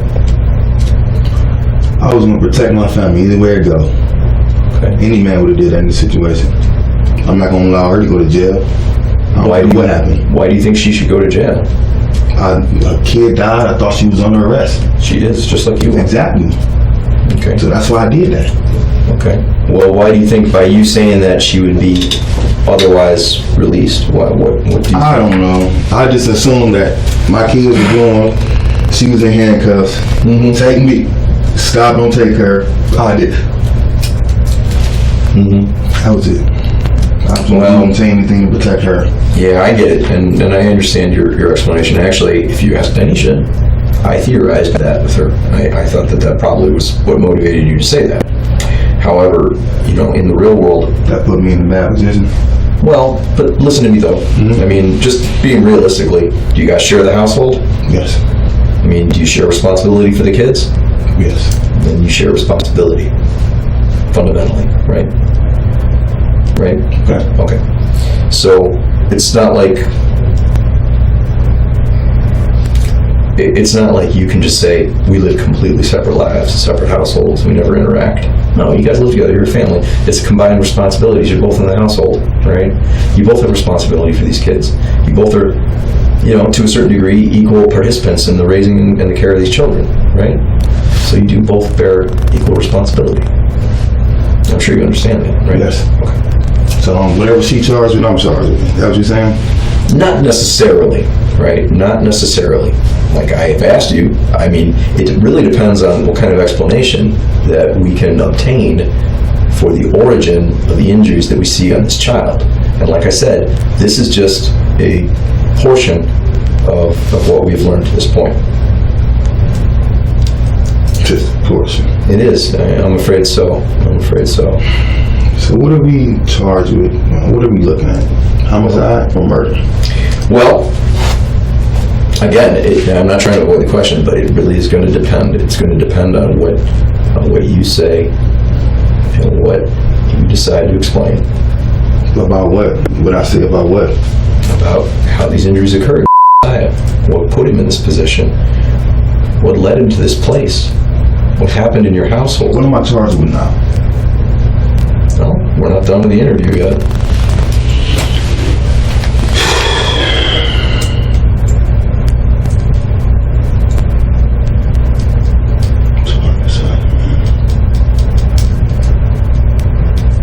We didn't kill that kid, man.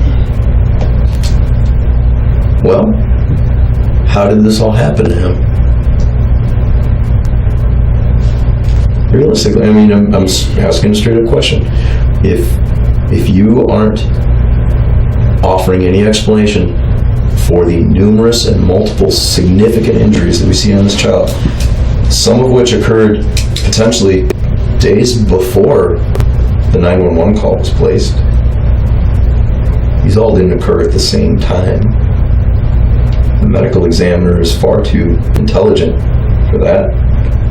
These injuries can all be independently dated and examined,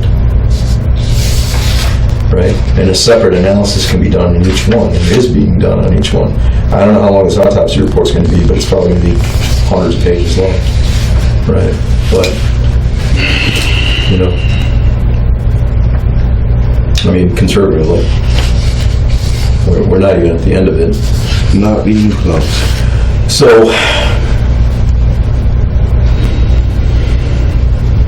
look, straight up, man, did you care about this kid? Absolutely. Every bit in my body. Well, then, I think you need to acknowledge his memory, and you need to just tell me how this all happened. I'm not fucking with you, man. I know you're not fucking I'm with telling me. you the truth. Okay? What did she say happened to him? Well, Dyneshia did give me an explanation. Okay. I am not going to... Okay, here's the thing. You guys aren't married, right? You are separate adults being separately interviewed. It is inappropriate and unprofessional, and it might even be illegal for me to discuss the terms of her interview with you, because you guys are not man and wife. You are not legally married, right?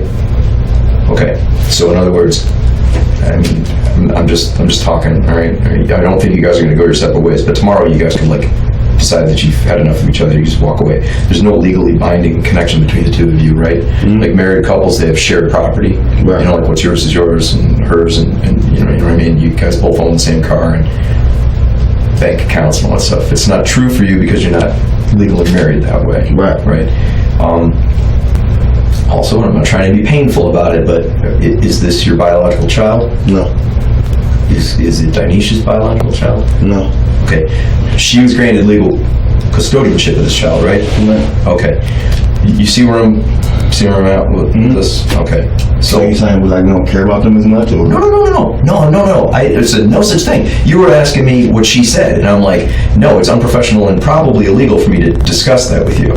Okay, and I'm making it clear to you, right, that you made your decisions for you, just like she made her decisions for her, right? I'm not trying to tell you what to do or think. I'm just telling you how it is. Did that explanation? I mean, maybe that wasn't well said. I mean, it is what it is. At this point, I want to know what I'm being charged with. All right. Well, looking at. I mean, unless you can offer me some kind of explanation, like, hey, you know, it was a long day at work. I was trying to stop. He was running around like a nut. He kept hitting his brother. He kept hitting Dyneshia. He kept hitting the girls. I had no choice but to try to hold him down. I had to restrain him. He was screaming and kicking like a wild person, knocking down the TV, running around. He grabbed a pair of scissors. He was climbing the walls. I had to hold him on the ground. I had to hold him against the wall. I had to. I mean, so am I going to say that for every single incident or situation? Well, you could start by explaining something like that, okay? Because let me tell you. I mean, I just gave you a scenario right there. I just gave you a scenario right there, and I wasn't a witness to any of this. Yeah, but you just want me to say something and use it against you. No, I don't. Possibly. I want you to tell me the truth. I only want the truth. Okay? I have told you nothing but the truth the entire time. I showed you every picture I had of the kid. Mm-hmm. Okay? You asked me what look at me. You asked me what condition was. I did not lie to you. You said, does he have a skull fracture? I said, no, he doesn't have a skull fracture. We took him to the hospital. He Yeah, checked out. He's in bad shape. He's malnourished. I mean, man, he's malnourished. Okay, he is. He is underweight. He is thin. He has not the requirements of weight for his age. How much weight did he have when we got him? 34 pounds, right? If I'm not mistaken. I don't know. I don't know his records, but I thought you didn't know because I asked you earlier. She pulled it up. She pulled it out of her purse yesterday at the hospital. Okay, here's the deal, man. All right. I think it's 34 pounds. Here's the deal. Here's the deal. Didn't walk into your household 8 months ago looking like this, right? He didn't. So all this shit happened to him under your care, right? Under your care, in your household, all this shit happened. Is that not a fair statement? Maybe. Okay. Let me modify it. All this shit happened during the period under which you and Dyneshia were jointly responsible for this kid's care. Is that a fair statement? Sure. Okay. I mean, I'm not trying to trick you. You know, and I get you frustrated with the process, okay? But let's just talk about this, man. Just explain how some of these things happen. Did, you know, like, if the kid's running towards the street and you tackle him to hold him down because he's going to run in front of traffic, could he get hurt? Of course. Okay. Would you be wrong for doing that? No, I don't think so either. Did something like that happen? And if so, explain it. I told you, most of the time I wasn't there. Okay. And every other incident that happened, we try to talk about it.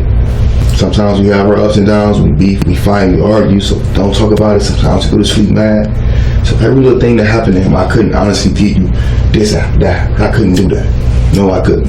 I can only tell you what I know that we talked about. And a couple incidents that we talked about, that's what I do know. Okay. To your knowledge, did Dyneshia strike this child? I told you, only times in my knowledge is twice that I've physically seen. Okay. That you physically saw? Or Were there other times? Were there other times that you didn't witness? Not to my knowledge. Okay. So we're left at a quandary. Okay. You're telling me that Dynesia's only essentially stated that she's spanked this child twice, to your knowledge, right? At least that's what she's told you. Okay. Neither of which did you witness those two things? Did you put eyes on those things? So in other words, you only have her explanation for that, right? Right. Okay. And you say these injuries were not created by yourself. Absolutely. So how were these injuries created then? I don't know. You said I couldn't tell you a boy been a boy. I mean. Okay. And again, that explanation simply does not suffice to explain the severity of these injuries, nor the number of these injuries, nor their complexity. Okay. Or frankly, their age. According to the coroner's office, this child had over 100 marks on his body in various stages of healing. How do you explain that? 100 marks. That's a lot on a little body. I mean, he's like, I don't know, 3.5, 4 feet tall. They making us out to be real fucking bad people, man. All this gonna hit the news. I mean, I wouldn't worry about the news at this point if I were you, honestly. I mean, don't worry about the judge in my life. Well, I mean, first I'd say, you know, are you familiar with the WIN principle? You ever heard that? W-I-N. It means what's important now. What's important now. Okay. Right now, if I were to apply the WIN principle, if I were you, I'd be worried about what you and I are talking about. You can let the news take care of itself. They're going to say what they want to say anyway. What do they say about the police every day? They say all kinds of stuff about the police, don't they? Most of it's not true, but they say it. They're going to say all kinds of stuff. I wouldn't worry about what's going to happen in court right now, because what's important now? You're here in this room with me, facing a decision. Everything I say is going to go against me. Well, here. Try me. Try me. Are we going to spend the rest of our life in jail? I can't guarantee any outcome of this. You understand? I haven't even gotten to the point where I can actually legitimately go in front of a judge and explain what's happened here. So right now, you've left me with as many questions as I had at the beginning of our interview. So I can't honestly answer that question. That's unfair for you to ask me that. What do you think happened?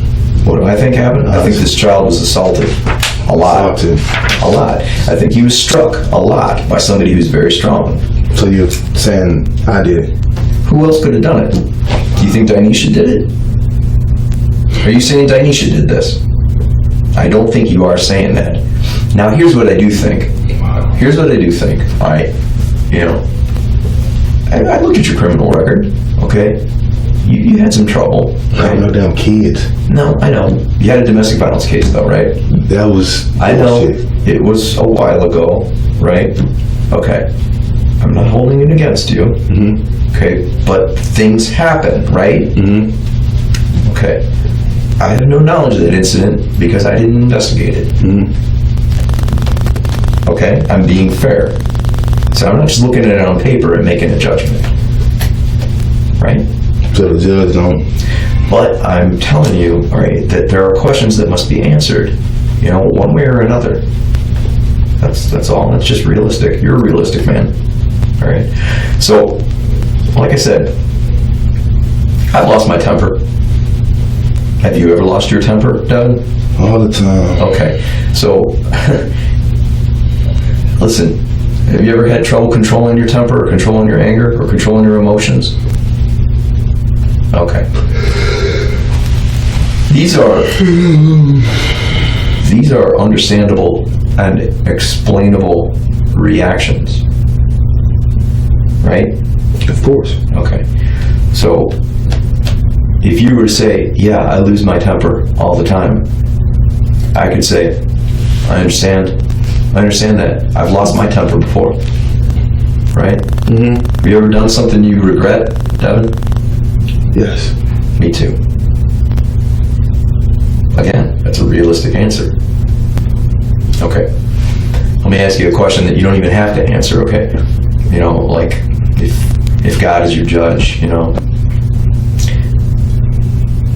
who will fate treat more kindly?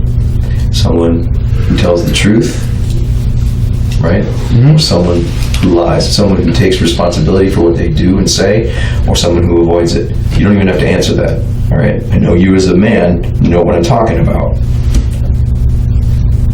I think it goes without saying. Also, as a realist, that there are questions that must be answered, right? How am I supposed to know what you know unless I ask you to, right? I can't read your mind. Man, the moment I say one of us whooped that kid, or abused him, or did anything, our life is over. It's already over. We already going to jail. So all you're looking for is to say who whooped them, so they can go to jail, so they can homicide. No, that's not true. What I want to do is I want to get an explanation. Now, if the explanation, right, is a plausible one, okay, like I said, I will document it. I promise you, I will document it. All right, I promise you. This is the first time we've met. I don't expect you to trust me or anything. I wouldn't be that naive, right? But have I done something to make you feel like I'm trying to lead you astray? But yeah, you are under arrest, Devin, and there is an investigation going on. You're a grown man. I don't need to draw you a picture. You know this is the stakes. This is as real as it gets. Yes, it is. All right, but I'm giving you the courtesy of letting you explain to me whatever you want. You think I might have to stop this interview here, man? Get too tired? Can't ask you no more questions. Whatever she told you, that's what she said. That's what I'm rolling with. All right, so if she said you did it, then that's what you're rolling with? Yeah. Can we tell me what we've been charged with? You don't want to offer me any explanation of your own for how these injuries might have occurred? Whatever she told you, that's the explanation I got. So what do you think? What do you think you should be charged with? I don't know. What do you think should happen? This is a rhetorical question, but you can feel free to answer it. What do you think should happen to somebody who's responsible for doing this to a child? What do you think should happen to them?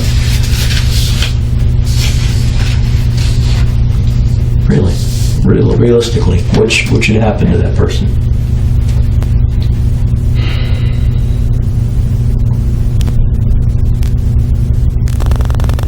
So somebody gonna be charged with him, his assault. What do you think should happen to somebody who's responsible for this? You know the answer to that, man.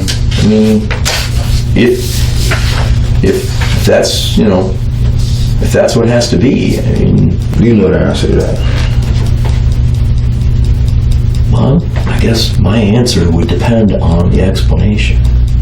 Like I said, if it's a man trying to keep order in his household and prevent some kid from hurting himself or hurting somebody else in the household and trying to do right, and it's a guy that's frustrated and is at the end of his wits, and but that don't mean you spank a kid. No, I agree. Where his liver bust open, you know what I'm saying? No, you shouldn't. So I'm not about to sit up here and say I did that. No, you should not. So you can sit up here and say, oh, well, why do you do it? No, man. And did I ever accuse you of doing that? I don't think I did. Yeah, but you want to know who did it? I do. I want to know why it happened? Yes, I do. That's absolutely. Because it's my job. And not only that, do you not think that this child is owed that much? I tell that man every day, man. That child every day. My own little way, man. I didn't mean for this to happen to him. I didn't want this to happen to him. This wasn't planned prior to us. This wasn't talked about. I believe you. It just happened. I believe you. All right? I believe you. I believe life, man. I believe that this just happened, but you gotta tell me how. She didn't tell you how? Well, she told me one version.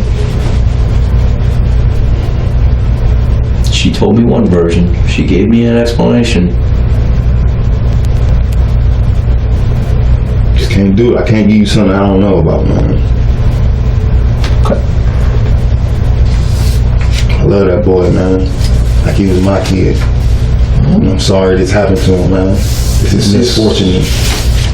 Well, as much as I want to believe you, Devin, these pictures tell a different story. These pictures do not show a child that's raised with love. These pictures show a child that's been abused and neglected systematically over a period of many times, many days, many weeks maybe. A child with a skull fracture, bleeding on the brain, lacerated liver. Unless you can interpret this in a way that I am not understanding. Is this the face of a child that's raised with love? No, sir.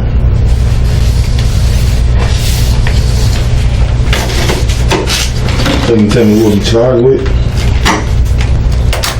Well, Devin, you know the answer to that, don't you? So is this the first degree, second degree? That's going to be up to the prosecutors. Unless you can give me some kind of explanation that I can take to them, and I can say, here are the circumstances under which these injuries occurred, right? She gave you an explanation. Pardon me? She gave you an explanation. She gave me an explanation. Okay, I could walk out of this room, come back in this room, and have a black eye, right? And I could give you an explanation for how that happened. I could say I walked into the door, right? And I bruised my face. But what reality was is somebody assaulted me. But I maybe don't want to identify that person, right? So you're trying to say I assaulted the kid? No, I'm not saying that at all. That's what the scenario. That's what that show. That's what that show. You said it had to be somebody a little stronger. So let me tell you what I told you already that I spoke to the medical examiner, right? And there's a multiplicity of injuries in this kid. So got multiple injuries too? Does have multiple injuries, yes. He does have multiple. They're severe like his brothers. They're not as severe as his brothers, no. That don't make sense. That sounds like y'all trying to put more than what it is. I'm telling you, what do you mean put more than what it is? We got a dead kid. How can it be more? How can it be more? I understand that. Tell me how it can be more serious than that. Tell me how. I'll go to jail for the rest of my life. Tell me how it can be more serious than that. Well, I don't know, man. Maybe you can start thinking about the choices you're making right here. What's important now in this room? Maybe you can start thinking about those choices. Maybe you could give me some other explanation. Maybe, who knows? Maybe the explanation you give me will perfectly align with what Dyneshia said. Maybe it will. Maybe it won't. Maybe some of it will align with what she said. right? Like I said, man, I can't give you an explanation on what I wasn't around to see or witness or occurred. All right, I'll put it to you then. Let's say you're the detective. Our positions have changed. What do you think happened to this kid? I don't know if somebody wants to tell me what happened. There you go. It's kind of frustrating. But I mean, just theorize. It's your job. Like you said, he's been abused. That's your outlook of what it is. So you think, based on the images you saw and the explanation I gave you of the injuries and the medical examiner's explanation, this appears to be a pattern of abuse. Based on the images you saw. If you're the detective, right? Yes. Without any other explanation. It's a pattern of abuse, yes. So that's what it appears to be, right? So is that child abuse? Is that homicide? Is that murder? Is that involuntary manslaughter? Well, the child's dead, right? Okay. This child didn't die by accident.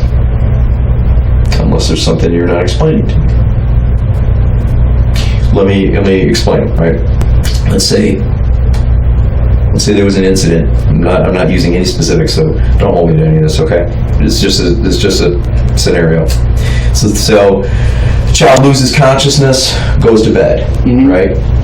However, the next morning doesn't wake up, right? So what then, right? The child, there's an incident, the child goes to bed. However, in the morning, try to wake up the child doesn't wake up. So then what? What do you do? Right? You gotta take care of the child somehow, right? Try to wake the kid, try to rouse the kid, try to care for the kid. Eventually you gotta call somebody for help, right? Again, just a scenario. I'm not drawing any conclusions, right? I'm not telling you what I did charged with. It's hard for me to explain the injuries to him because I really went around. I really wasn't there. Well, if you really had nothing to do with it, then you got really nothing to worry about, do you? Yeah, but they gonna accuse me anyway because I live with her. That is correct. So maybe you should put some thought into making a better explanation than boys will be boys. They fought, okay? They fought?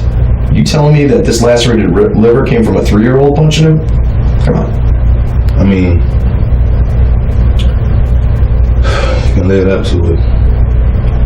All right, well, start with that.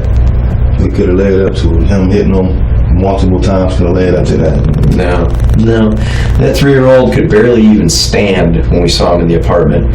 He could barely hold a little cup of water. He couldn't even put on his coat. He certainly didn't have the strength to break that boy's skull. So that doesn't work, man, I'm telling you. And frankly, it's a little distasteful saying that Muhammad is responsible for this. That's distasteful. He's not responsible for the injuries that killed his brother. He's not. You telling me that little boy's a murderer? The 3-year-old? The little boy? Are you saying that? You know this kid, man. Surely you're not telling me that.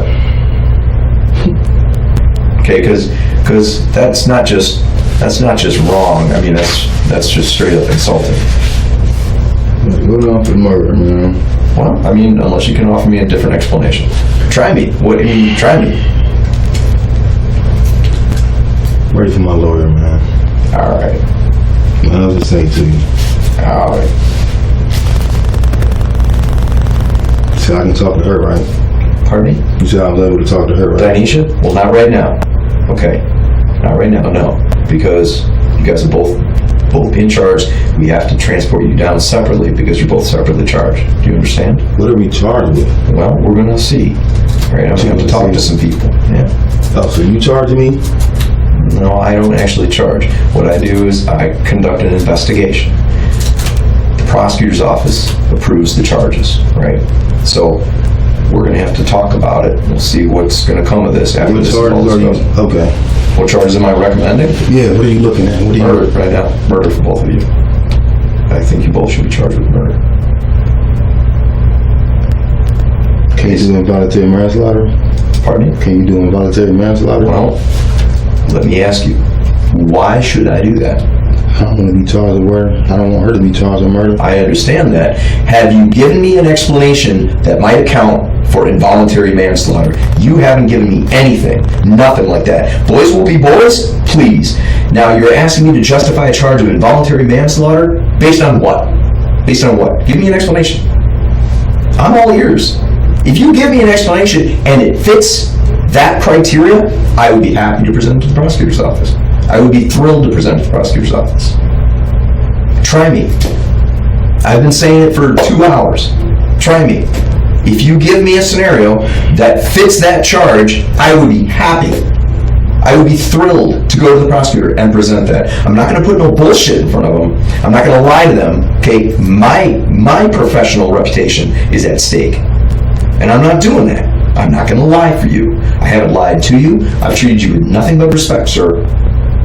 So if you think that this charge is equal to an involuntary manslaughter, I am all ears. Go ahead. Let me have it.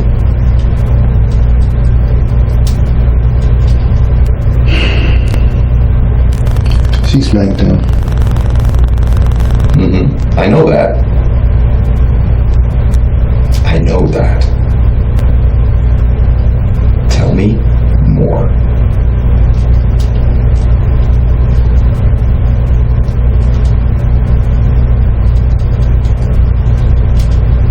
She spanked him.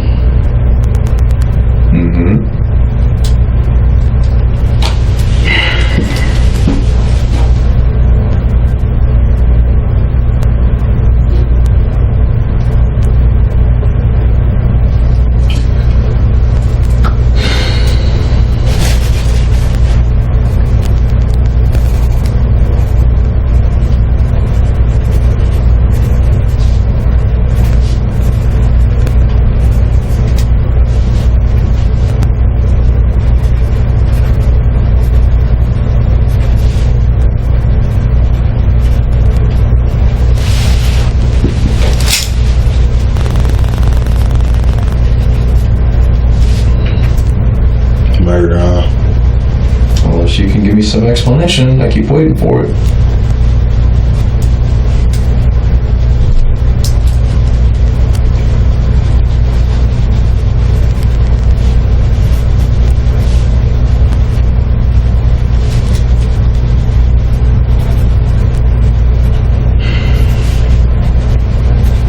That looks bad, huh?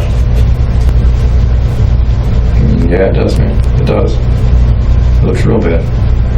For both of you. Not gonna lie. Yeah. It looks very serious. And I hate to say this, man, but you also, throughout this interview, do not appear cooperative. You appear like you're holding things back. But I'm not. I'm telling you what I don't know. believe you. And I've been doing this a long time. And I don't think you're telling me the truth. Because I can't give you an explanation on how you got the bruises. Not just that. There's a lot of other factors too. Some of them, are just my experience of doing this. I've done a lot of interviews. I've been to a lot of different schools on the subject. I've actually done some teaching on the subject. Kind of an academic, right? Mm-hmm. So I'm a very careful student of human nature and psychology. Some of it's part of my job, but also some of it's just me. But also, I consider myself to be a very fair-minded, open-minded person. And I never believe the first thing I'm told. Never. Do you believe the first thing you're told? Because you'd be a sucker. And I'm no sucker. So generally, people tell me something, and I go, okay. All right, well, what else? Right? Come on, you know when somebody's not telling you everything, right? You're a parent, too. You telling me that you can't look at your kid and determine whether or not he or she is telling you everything? There's a lot of ways to determine that, So because I won't tell you the explanation of something I'm not sure of or don't know, you don't charge both of us with murder?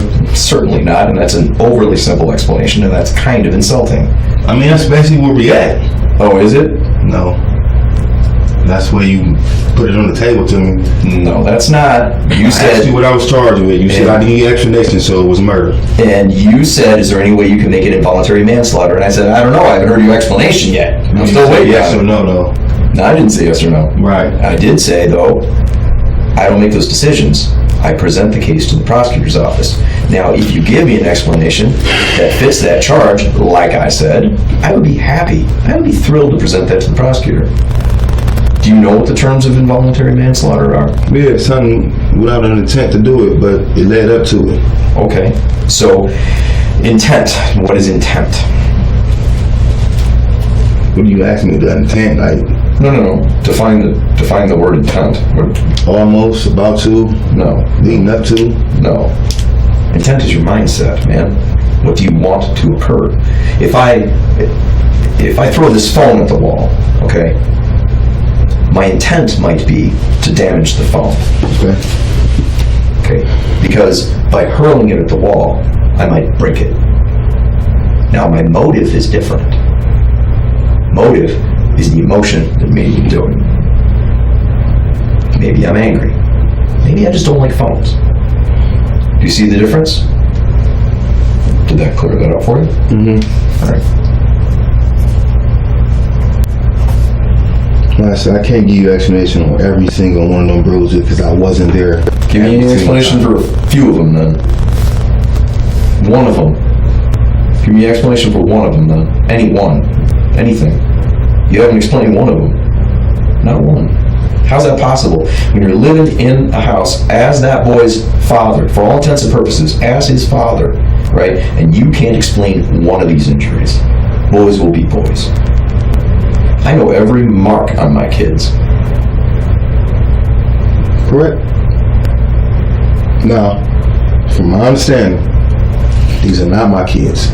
Right, they're not. So I don't have to be their father figure. But you said yourself you love these kids Love these and you kids care for them, like and you say my own. you said if the little ran in here, you'd run into your arms as if you were the father figure, right? I know. Are you not the person of responsibility in the household? Yes.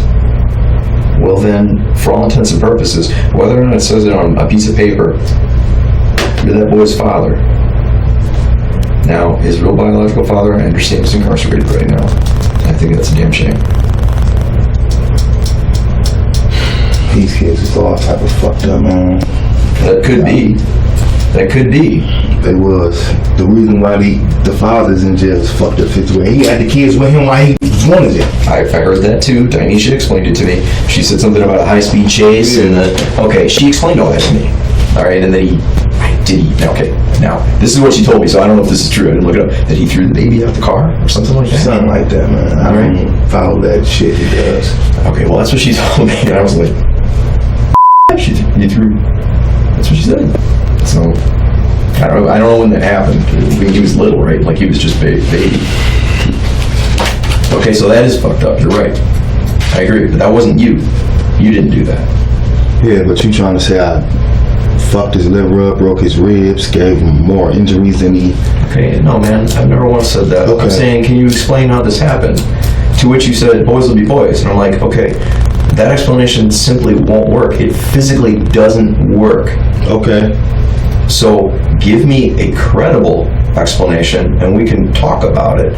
But it's like you said, if, you know, I turn up around the corner, I got a broken leg, and I just go, I got hit by a dandelion seed. I mean, like that explanation, it simply doesn't cover the effects, man. You know, so you can't do that. And I'm trying nicely to just sort of explain this to you, but I feel like it's you that's wasting my time. All right, because I've said this to you. I don't know. I feel like I've repeated myself like 100 times, man.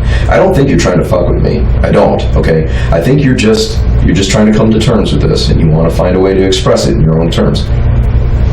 I understand. I've seen this before. I'm not new to this. I understand. Whatever I say is going to affect and change the rest of my life, dude. Okay. Well. Or think of it this way: what you don't say also will affect the rest of your life. Okay?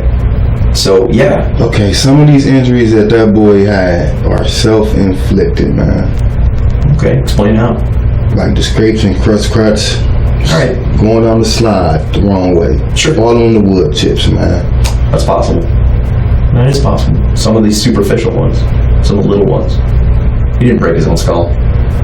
He didn't have a brain bleed because he hit himself in the head with a Tonka truck. He He didn't lacerate his own liver. He didn't break his own ribs. Or any of the other serious injuries that the medical examiner has described. Sure, I will give it to you. Some of the cuts and scrapes on his hands and his feet, they probably did come from playground, right? Yeah, but y'all want to know why skull fracture, broken ribs, brain bleeding. Yeah, kind of. I mean, that is sort of why we're here, yeah. Those things led to his death. They killed him. Absolutely. So, again, we're talking about intent, right? And motive, yes. Personally, I don't believe anybody's motive was to hurt a little child. I don't think so. I honestly don't. Okay? And I've done a lot of these cases, so bear with me, my explanation. I don't think so, because under these circumstances, I don't see that motive. I don't see that intent. Okay? I see potentially an intent to discipline. Potentially. The marks on the arms and the legs.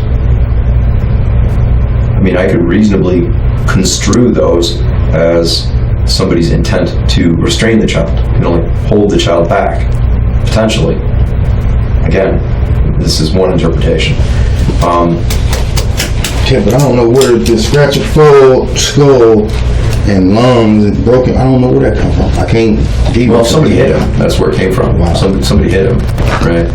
Somebody hit him, and it was a heavy blow. Somebody strong struck this child.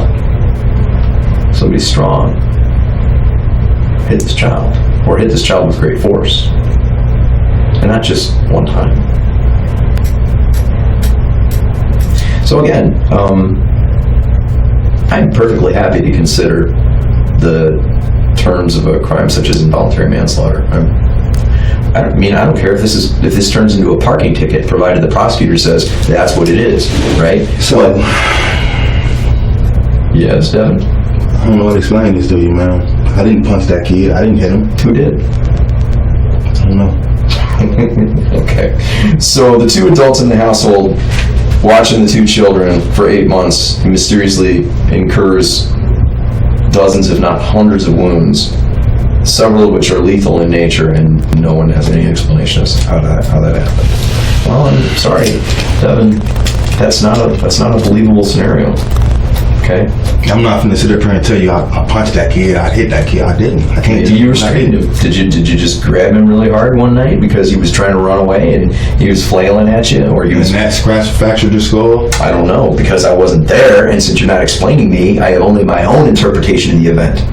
If you offer me one, we can talk about it. I'm scared to give you an explanation because I'm not trying to go to jail for murder, man. I can't sit up here and say, I held him down, and then they flip that and turn that on me. The truth shall set you free, Devin. And here's the issue, okay?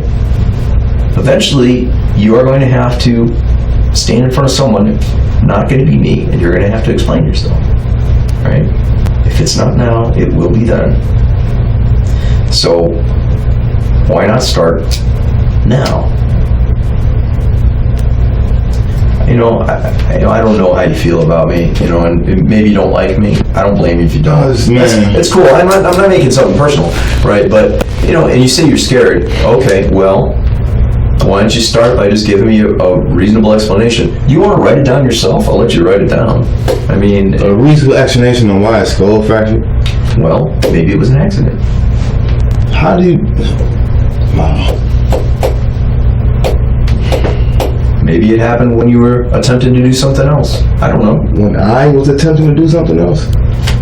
Dude, if you're saying you're going to give me an explanation, then you go, well, how am I going to explain a skull fracture? I said, okay, well, maybe you were trying to do something else. And then you go, was I trying? Dude, I'm not trying to snake you, okay? If you don't want to give me an explanation, fine, we'll stop. But then you say, well, why can't this be an alternate answer? I'm trying to figure out how to... You're trying to figure out what? Here's what you got to figure out. Are you willing to tell me the truth or not? I don't think you're telling me the truth. I think you're not. I think you're not giving me a whole story. It doesn't align with what I've already learned. It doesn't align with what I have in this documentation. So what I'm left to conclude is that you're unwilling to tell me what occurred. That's fine. That is your right. You do not have to tell me what occurred. So our story don't line up? No. No, it does not. lie with me. So I'm the aggressor. I didn't say that. She's the aggressor. I didn't say that either. Remember also, regardless of what may or may not have been said, okay, you are both responsible, okay? Right. That's why I'm down here. If this child is injured and in your household, you bear responsibility. Right. Okay? This child can't take care of himself.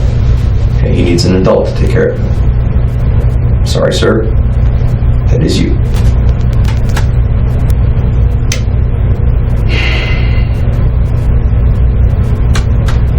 I could have fractured his skull from jumping off the bed, man. Did he jump off the bed and fracture his skull?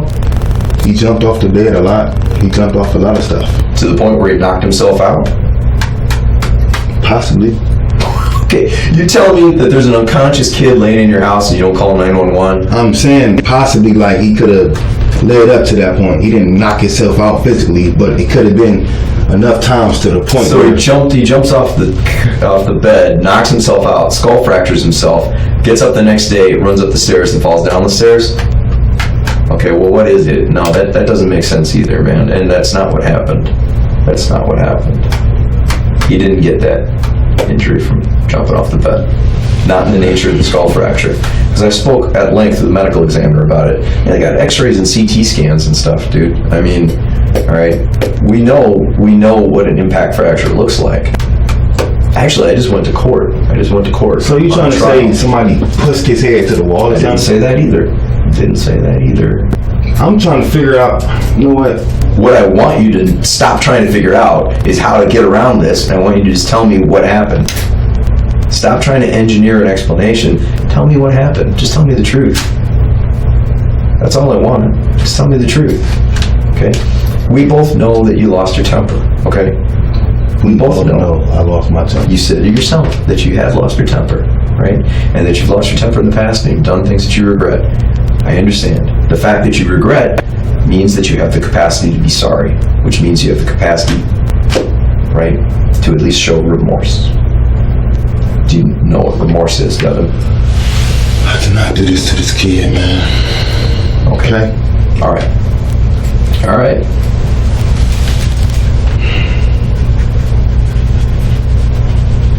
And that's your final answer? Yeah. Okay. Charged with murder. I think you've left me no choice. I don't know what else to tell you, man.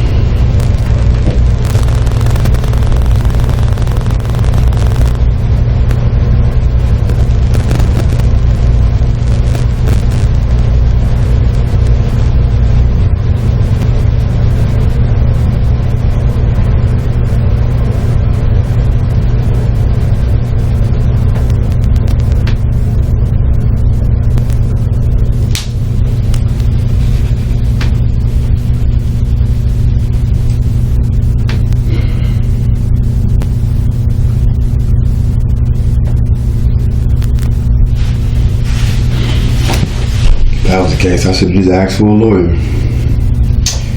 Well, here's the thing. People, and again, this is just my opinion. You don't even have to answer. Okay, I've been doing this a long time. And a lot of times people come in here and they think, I'm just not going to say anything, or I'm not going to tell a lawyer. When all I want is a reasonable explanation, and they take it all the way to the box. And you really think that lawyer cares about you and your life and your history? No, I just want a paycheck. Damn right. Okay. So, honestly, what I'm invested in is I want to put a good investigation in front of the prosecutor's office. That's what I want.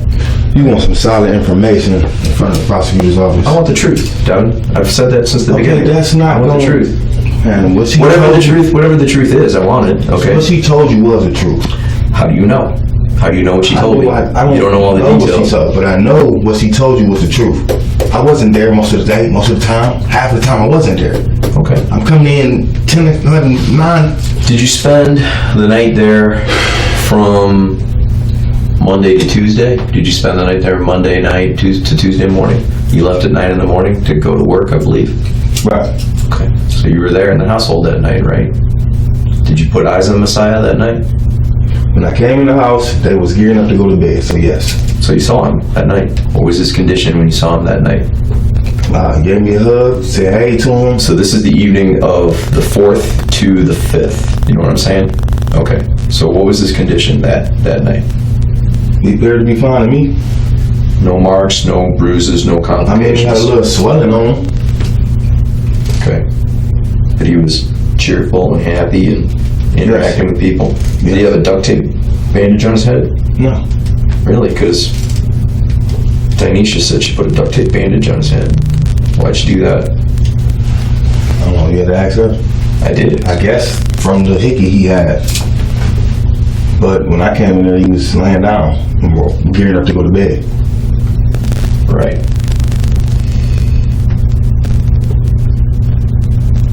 So just to confirm, so we're talking about Wednesday night to Thursday morning. Wednesday night to Thursday morning. Did you see him then?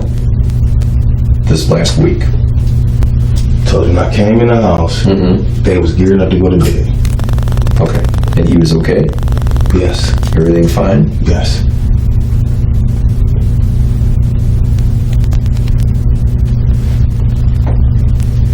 No complications? Nothing like that? Got a little swollen knot on his head. Where was that? Point to The middle of his head. the middle of his head. Right there. How about that big long gash that's on the left side of his forehead? Was that there? That gas right there? Yeah. Was that there or not? It was there? Okay, well that's the one that got covered with duct tape and a bandage. You know anything about that? She covered up with duct tape and a bandage. That's what I know about it. Okay. And you know that because I told her or because she told you? She told me. She told you that, all right. When did she say she did that then?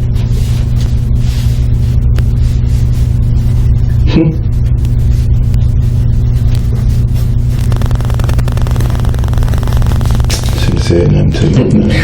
No, I'm not trying to trick you, man. Yeah, you definitely tried to trick me with I'm that. absolutely not trying to trick you. I want to know the truth, you know? And like I said, you've not given me a lot of indications that you're willing to cooperate. I am willing to cooperate. I'm giving you everything I know. I don't think so, but here's the situation. There will be a time when you are given another opportunity, right, to discuss this case, right? It won't be me, right? This is going to be down the road a ways, right? My advice is, you know, again, there's two people in your life you should never lie to, right? You should never lie to your doctor. You never lie to your lawyer, right? You don't lie to your doctor and say, you know, even if you have something embarrassing wrong with you, you got to tell your doctor because it might turn out to be something serious, right? So you don't ever lie to your doctor. You don't ever lie to your lawyer because then your lawyer, he or she won't be able to properly defend your case. Right. So, you know, whatever comes of this, you have to tell your attorney everything. Don't hold anything back then. You're not going to be talking to mean old Detective Cheddar. I know. No, you just not mean. You're just trying to build a case against me, detective. You can't be mad at me for not wanting to. I'm not mad at you. I've never been mad at you. You know.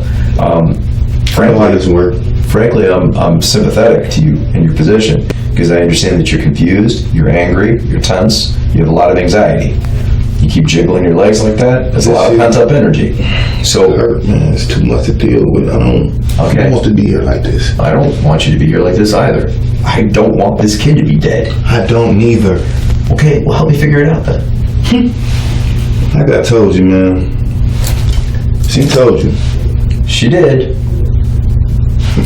I can't give you no more than what I don't know or what I do know. Half the time I wasn't there. The time I came in, it was gearing up to go to bed, man. But you had opportunities to see this kid for days and days, right? I mean, you lay your head there. You're a father figure to these children. You know, whether or not you like it, you're responsible in this household, right? Right. You take responsibility for your So I'm daughters. getting charged with whatever she's getting charged with. I accept that. Or you can say that she's being charged with whatever you're being charged with, right? It works both ways. Works both ways, Yeah. right? It's equivalent, you know. I'm not playing favorites here, right? I understand that. So Okay. basically what you saying is somebody physically beat them, punched them, threw them around, stuff like that. Since I'm not given any other explanation, I am left to my own devices as to develop a theory as to how these injuries occurred. Based on the explanation I've gotten from the medical examiner's office, that is the strongest theory. Now, if you told me space aliens came down from Mars and assaulted this kid, I'd be like, well, this is a new theory, I'm going to have to account for it. I think I could probably debunk that theory pretty quickly, right? But I would at least consider it. I am an academic. I like doing research. I do a lot of research. I write a lot of papers, very long and complicated papers. So, if I'm given a theory, I always pursue it, no matter even how outlandish it might be. Trust me, I've heard some crazy theories. I've had some shootings. So we sitting here. People tell me all kinds of crazy things. You said, y'all don't look good. We're there everywhere to go. Well, I mean, like I said, try me. You said you wanted to know about involuntary manslaughter. I said, okay, give me an explanation that fits that crime. And you don't. So I'm like, okay, well then I can't do anything for that. Right? If you said, okay, well, maybe this is just felonious assault, I'd be like, okay, give me an explanation that fits that crime. You're like, no, you just want me to say something. I mean, because you see how scared I am? What if our positions were reversed, man? How would you feel? I'm like, okay. I would walk out the door. Well, nah, I'm not going to do that. That's not fair to you either. It's not fair to me regardless. I'm going to jail. How is that not fair, man? I don't know what I'm being charged with. You won't tell me what. Okay. You want an explanation on something. Here we go again, man. Here, this kid is dead. He's got a bunch of serious injuries to his person. He's in your custody. Therefore, you have some responsibility. Can you explain as to how this child became injured and died? And you're like, man, boys will be boys. I'm like, well, okay. And then you're kind of leaving me in my own devices.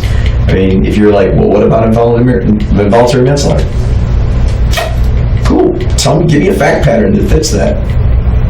Give me a fact pattern. So in other words, that fits that. You want me to say, oh well. And again, Devin, I'm just giving you an example. Stop saying that you want me to. I don't want you to say. Well, what the fuck am I supposed to do? The truth. Tell me the truth. Give you an example. All right, go ahead.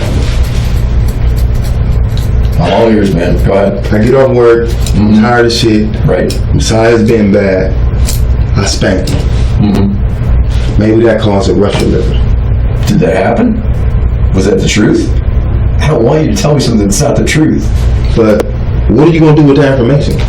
I'm going to compare it to the facts of the case. I'm going to see if that explanation actually is credible, right? I will call the experts and I will say, here's the explanation I was given. I will go to the prosecutor's office and I'll say, this is the explanation I was given. Does this fit the fact pattern that we have? Does this fit the evidence that I have at the scene? Does this fit the measurements that we have? Does it fit the direct evidence? Now listen. I am listening. I have nothing but listening. Okay. Now, we roll with that. We say I did that. I'm still getting accused for this murder. But did you do that? You see what I'm saying? But did you do that? Okay. I'm gonna say anything to protect her, so yeah, I did it. All right. So did you lacerate that boy's liver too? Fracture his skull? No. Cause that brain bleed? No. Okay, well, we're kind of sort of the circles thing, right? We're not talking about little boo-boo on this kid. The kid's dead as a result of the injuries. I know that, and that's involuntary manslaughter. Why is it involuntary manslaughter? Because as a result of injuries. How is it involuntary manslaughter then? Okay, remember our discussions about intent and motive? Okay, so unless you're a lawyer and you haven't told me about your JD, I'd like to know why you think this case fits that charge.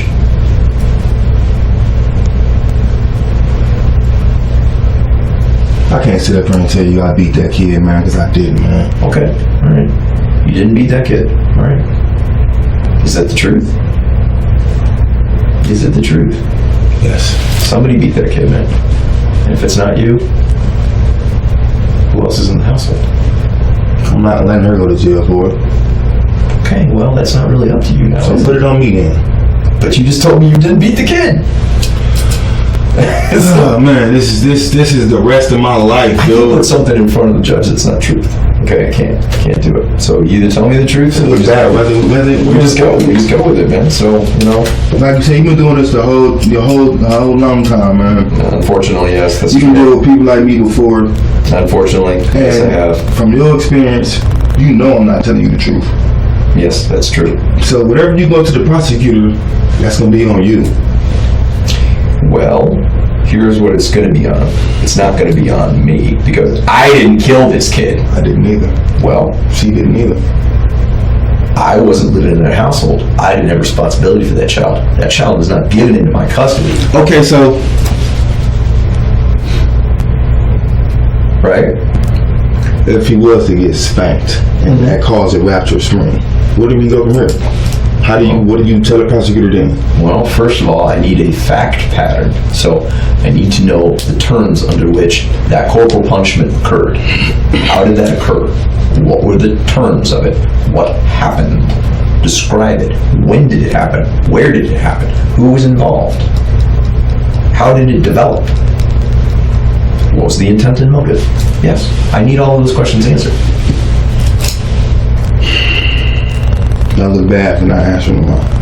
Well, kind of, yeah. I mean, yeah. I mean, I'm not lying to you, man. Yeah, you've been running me around in circles for the past hour, right? And I think I've been pretty good-natured about it, honestly. You know, because I like to give people time. You know, this is your time. This is not my time. This is your time. Yeah. What do you think happened?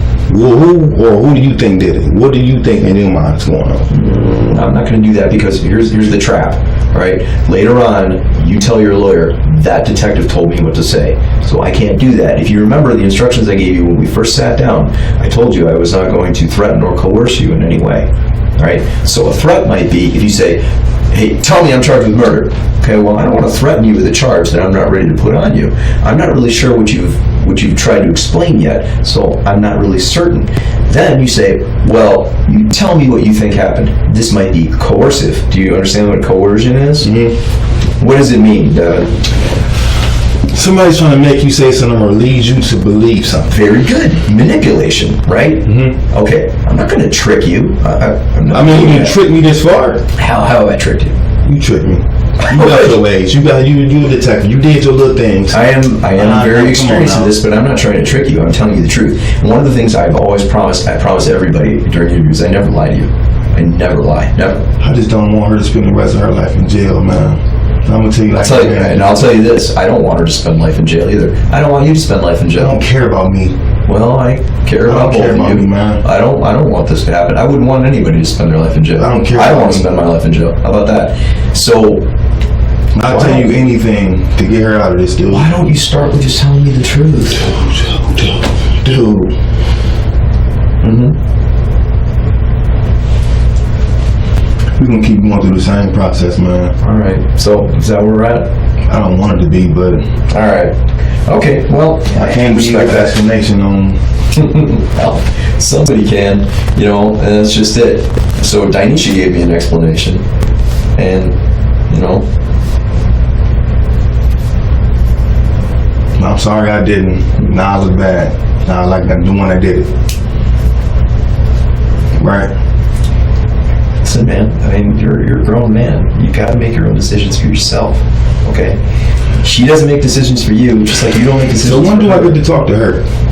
Well, I'm not the one that's gonna let you do that. You're gonna have to talk to the people downtown. I ain't better talk to her. Well, you can't do it here in the station. I know. Okay. And I can't put you both in the same police car.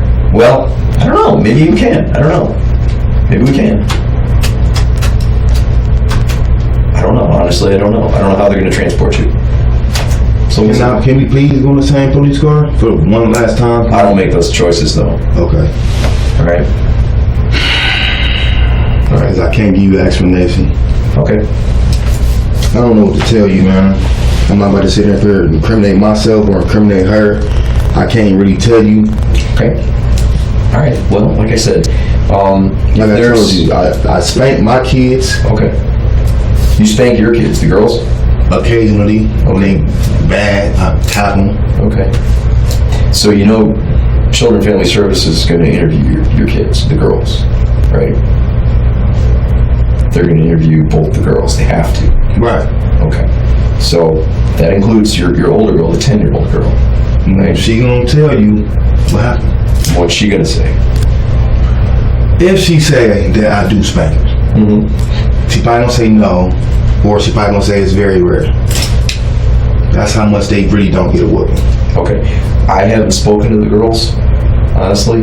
And I saw them at your house, right? But honestly, out of respect for you and your significant other, I didn't want to bother both the girls. They were very emotional. I didn't think it was appropriate for me to be talking to them at that time. But Children and Family Services is going to talk. Yeah, I know.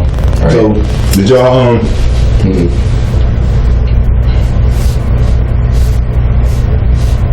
murder, man? Maybe not. Tell me something. So, basically, you saying he didn't fall down the stairs, as you telling me. That's what the medical examiner told me. He said that these injuries were not sustained by a fall downstairs. But he did. How do you know? Were you there? Did you see it? This is what I'm informed. This is what I was told. Okay, so you weren't there and you didn't witness it. You know I went there. Right. So you didn't witness him fall down the stairs, right?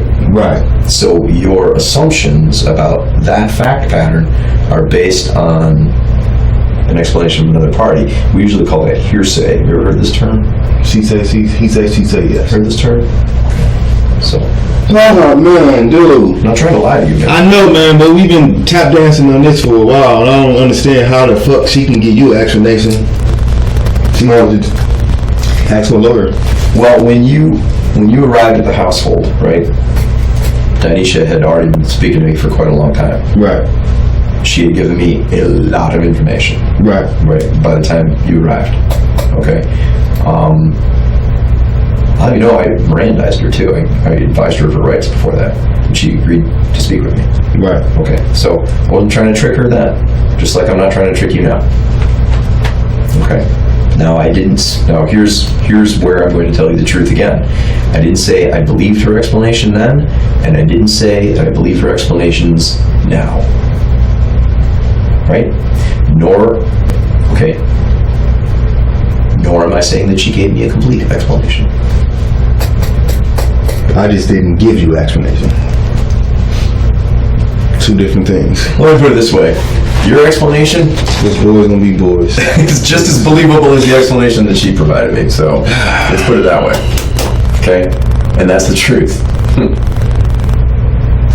So I feel like we trying to hide and cover up something. That's what you saying. That's what you saying. Well, I think you're not telling me the truth yet. I think you're not telling me the truth. You I don't think you're trying to cover something up. I don't think you're trying to cover something up. I just think you're avoiding being honest. You know, and I get it because you think if you do that long enough, you're going to push this away. It's never going away. Okay, if it's not me that you're going to be talking to, you're going to be talking to somebody else. Yeah, this ain't never going to win. I can't just sit up here and say, yeah, well, so shit, I abused them, I beat the shit. I can't tell you that. I'm not about to sit up here and put myself in that situation. But if she finna go to jail for the rest of her life, then I did it. Okay, well, I guess here's the situation. If you want to have that discussion with your attorney at some point, you're welcome to do that. All right. Okay, that's not a decision I can make for you or for her. Right. I'm just telling you, man. All right. She go to jail for the rest of her life. I did it. Okay. Just like I told you on the phone. Well, like me. Then I'm gonna counsel you on something then. Okay. But If that's really your intention, then don't talk to her about the facts of this case. If that's really your intention. We'll see how committed you are to that. to what? Spend the rest of my life in jail so she can go away? If you say you're going to take responsibility for this, okay. Well then, if she says, "Well, what'd you say?" Say, "Nothing. I didn't say nothing." Tell her I said nothing. Sure. Why? Why not? To see what she do. Then she'll tell you I said nothing. Right? That's And only- in a way, Devin, honestly, you have told me nothing. So I mean, it wouldn't be a lie. I mean, right? And if she says to you, "I told him nothing," it wouldn't be a lie. You know what I mean? yeah, but your information is what you gonna do with it. You know what I'm saying? Well, I mean, I got to do what I got to do. I got to write this up and I got to put it in the prosecutor's office. It's my job. I have to do that, right? And if they look at it, they go, "Okay." I mean, that's They ruled it a homicide. You charging us with murder. Boy, this sucks. well. I mean, unless you can give me another explanation, I mean, any explanation I'm gonna give you is not gonna change the charge. it could. No, it's not. It could. What you charging her with? How do you know? What you charging her with? Same as you, man. Murder. Exactly. Right. So give me an explanation. Whatever I say is not gonna change the charge. How do you know that? Cause How do you know that? Come on, man. If she just gave you pretty much the same thing I gave you, charging her with murder. But I didn't say that. I said you've essentially given me no explanation. She gave you an explanation. She gave me no information that I didn't already have. How about that? Okay. How about that? She still didn't give you an explanation that you already didn't know about. Right. Remember, regardless of what's decided, I talked to her for like 3 hours back at your apartment. Okay. And my lieutenant was there throughout the entire thing, remember? Okay. So, I mean, I've got all that documented too. Right? Yeah, the recording and all that. Right? I mean, I was being pretty transparent about that, yes? So I'm wasting our time up to get booked and stuff. Well, yeah, it's not a waste of time. This is your time. I'm letting you do whatever you want to do. If you want to keep discussing this, I'm happy to discuss it. If you're like, Phil, thanks a lot. It's been nice knowing you. See you in court. Okay, I respect that. Don't want to see you in court. I want you to just walk away and leave the damn case alone. I can't do it, man. I know, right? I can't do it. So, like I said, unless you want to give me some further information that I can use to help explain the injuries to this child and his subsequent death as a result of those injuries and the combination thereof, then I guess we can call it a day. If you gotta say you're gonna change it for murder, I'm not about to sit there. Do you think you should be charged with murder? No. Why not? Because we didn't kill him.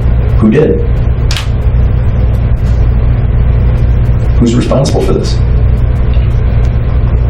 He died in our custody, so we're responsible for it, officer. Okay. So now we're just talking about, like, the factors in it, right? Yes, sir. Okay. So, I mean, Devin, from a certain perspective, you already accepted responsibility. Right? I know that. Okay. I know that. Fair's fair, right? I mean, all right. I mean, without putting words in her mouth, or I'm not outing anything she might have said to me or not said to me, but Dyneshia kind of said the same thing, right? That she's like, yeah, the kids are in my custody. Yes, I'm the legal guardian. Yes, I'm responsible for the children. Yes, I'm responsible for their welfare. She said all those things. In fact, if I'm not mistaken, she said many of these things in your presence. Is this not so? When we were at your house? Mm-hmm. Okay. So I'm not telling you anything you don't know, right? She just don't want us to spend the rest of our life in jail, man. Well then, just do me that favor.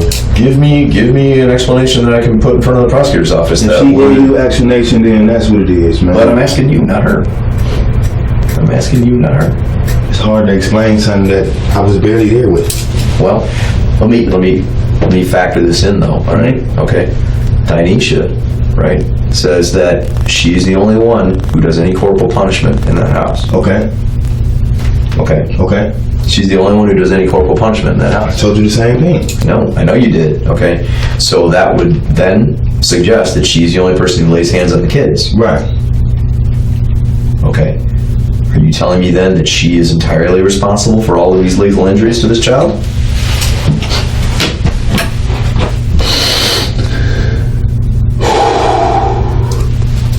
That's what she told me.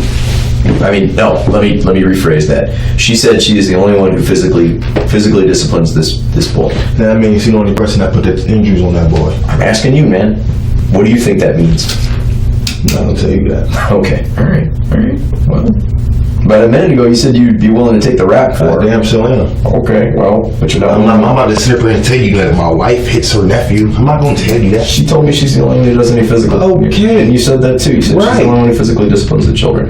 So you said you discipline the girls and she disciplines the boys, and she doesn't. What you asking me is did she put them injuries to them? Well, I'm not going to sit up here and say yes to that. Well, I need some explanation for how they occurred, right? And that's what we've been going around about for the last couple of years. Shit. Yeah.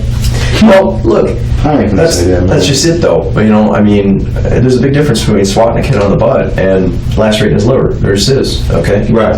I mean, there's a big difference between, grabbing a kid by the shoulders and shaking him like this, okay? And breaking his skull. There's a difference, okay? One is probably appropriate given the context of discipline or, parental control. The other's not appropriate. Right? I need to understand why it happened. Then if you say, I can't tell you, okay, I respect that. That's fine. That's fine. But then, I'm going to go to the prosecutor's office and they're going to ask me, okay, what's the explanation? I'm like, I don't know. They wouldn't tell me. So,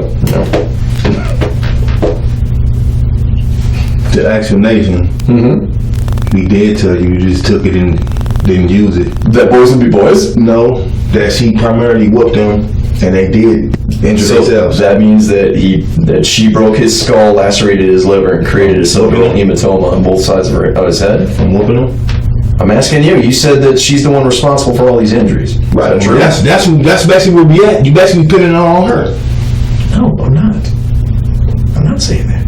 Not at all. So you basically saying, if I say that, yeah, she whooped him and she crackulated his lungs and all that. I feel like you're misinterpreting everything I'm saying. I'm not trying to trick you. I know that. I'm just asking. I'm not trying to trick you. No more of this, okay? I want to make this completely clear, all right? All right? Here's the situation. Dyneshia told me she was the one that did the physical punishment for the boys, okay? You also told me Dyneshia was the one that did the physical punishment for the boys. Right? Then again, you're like, I don't want her to go to jail, therefore I will accept responsibility. Exactly. I did all of it. Okay. Then I'm like, all right, well, then tell me how the injuries occurred. I can't tell you that. I'm like, okay. If you're telling me that she's the only one who physically reprimands this child. I'll put it to you like this, detective. Yeah, sure. If they finna sentence her to life or anything like that, or something like that, then yeah, I'll take the whole charge. Well, whether or not that's actually going to work is up to a prosecutor, okay? So they may not accept that. They may say that you're both equally responsible. Yeah, they don't say what it. You say. They don't say it, but give her a lesser charge. That might happen. It could happen. But also, she's going to have to be willing to cooperate too. You understand? She will. You think? She will. What makes you say that? She will. She want to go home to see her kids.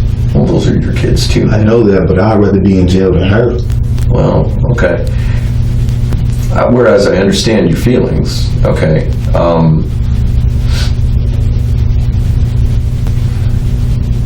It was just bad, man. And there ain't no way of falling on the stairs or nothing like this gonna solve what happened to that boy. No. So,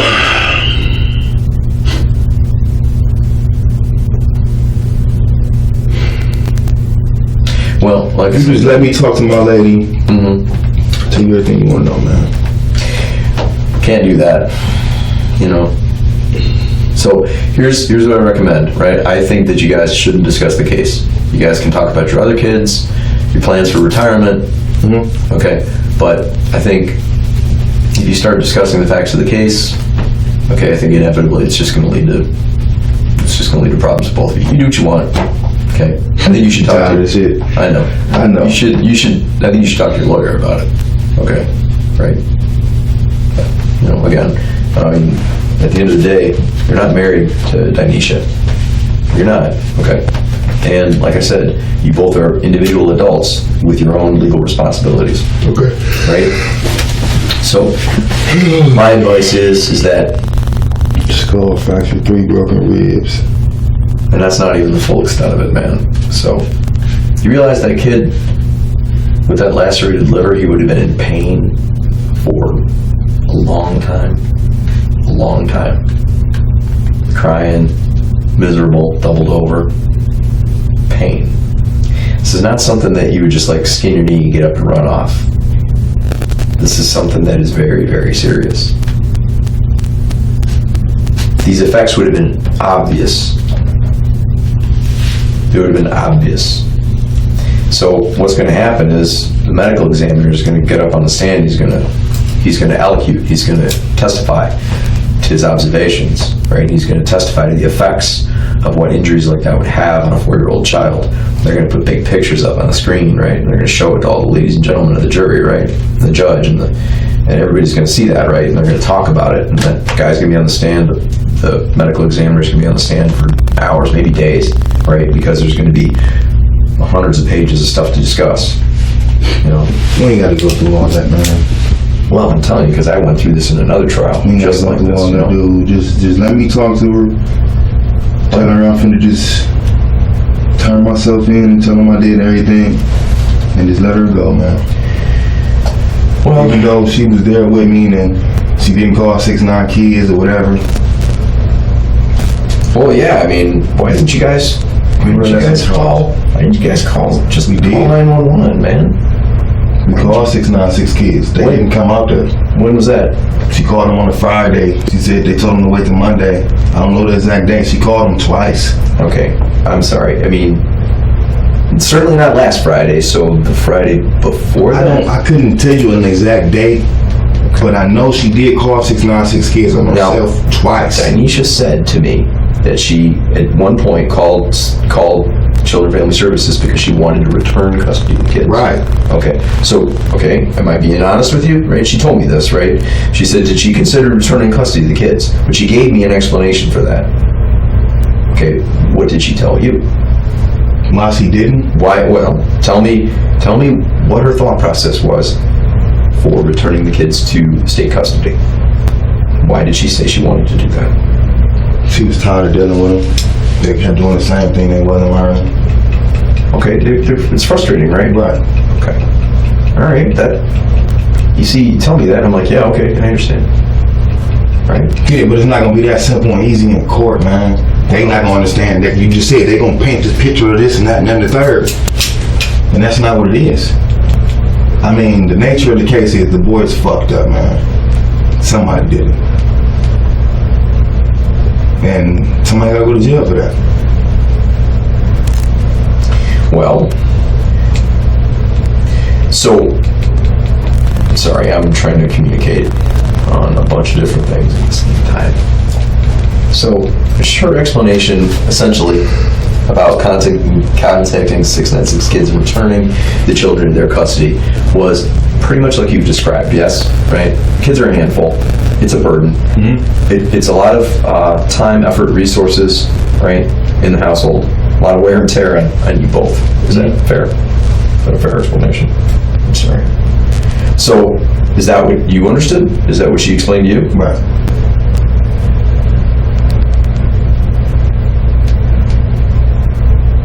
Sorry, my lieutenant was wondering what's going on. I apologize.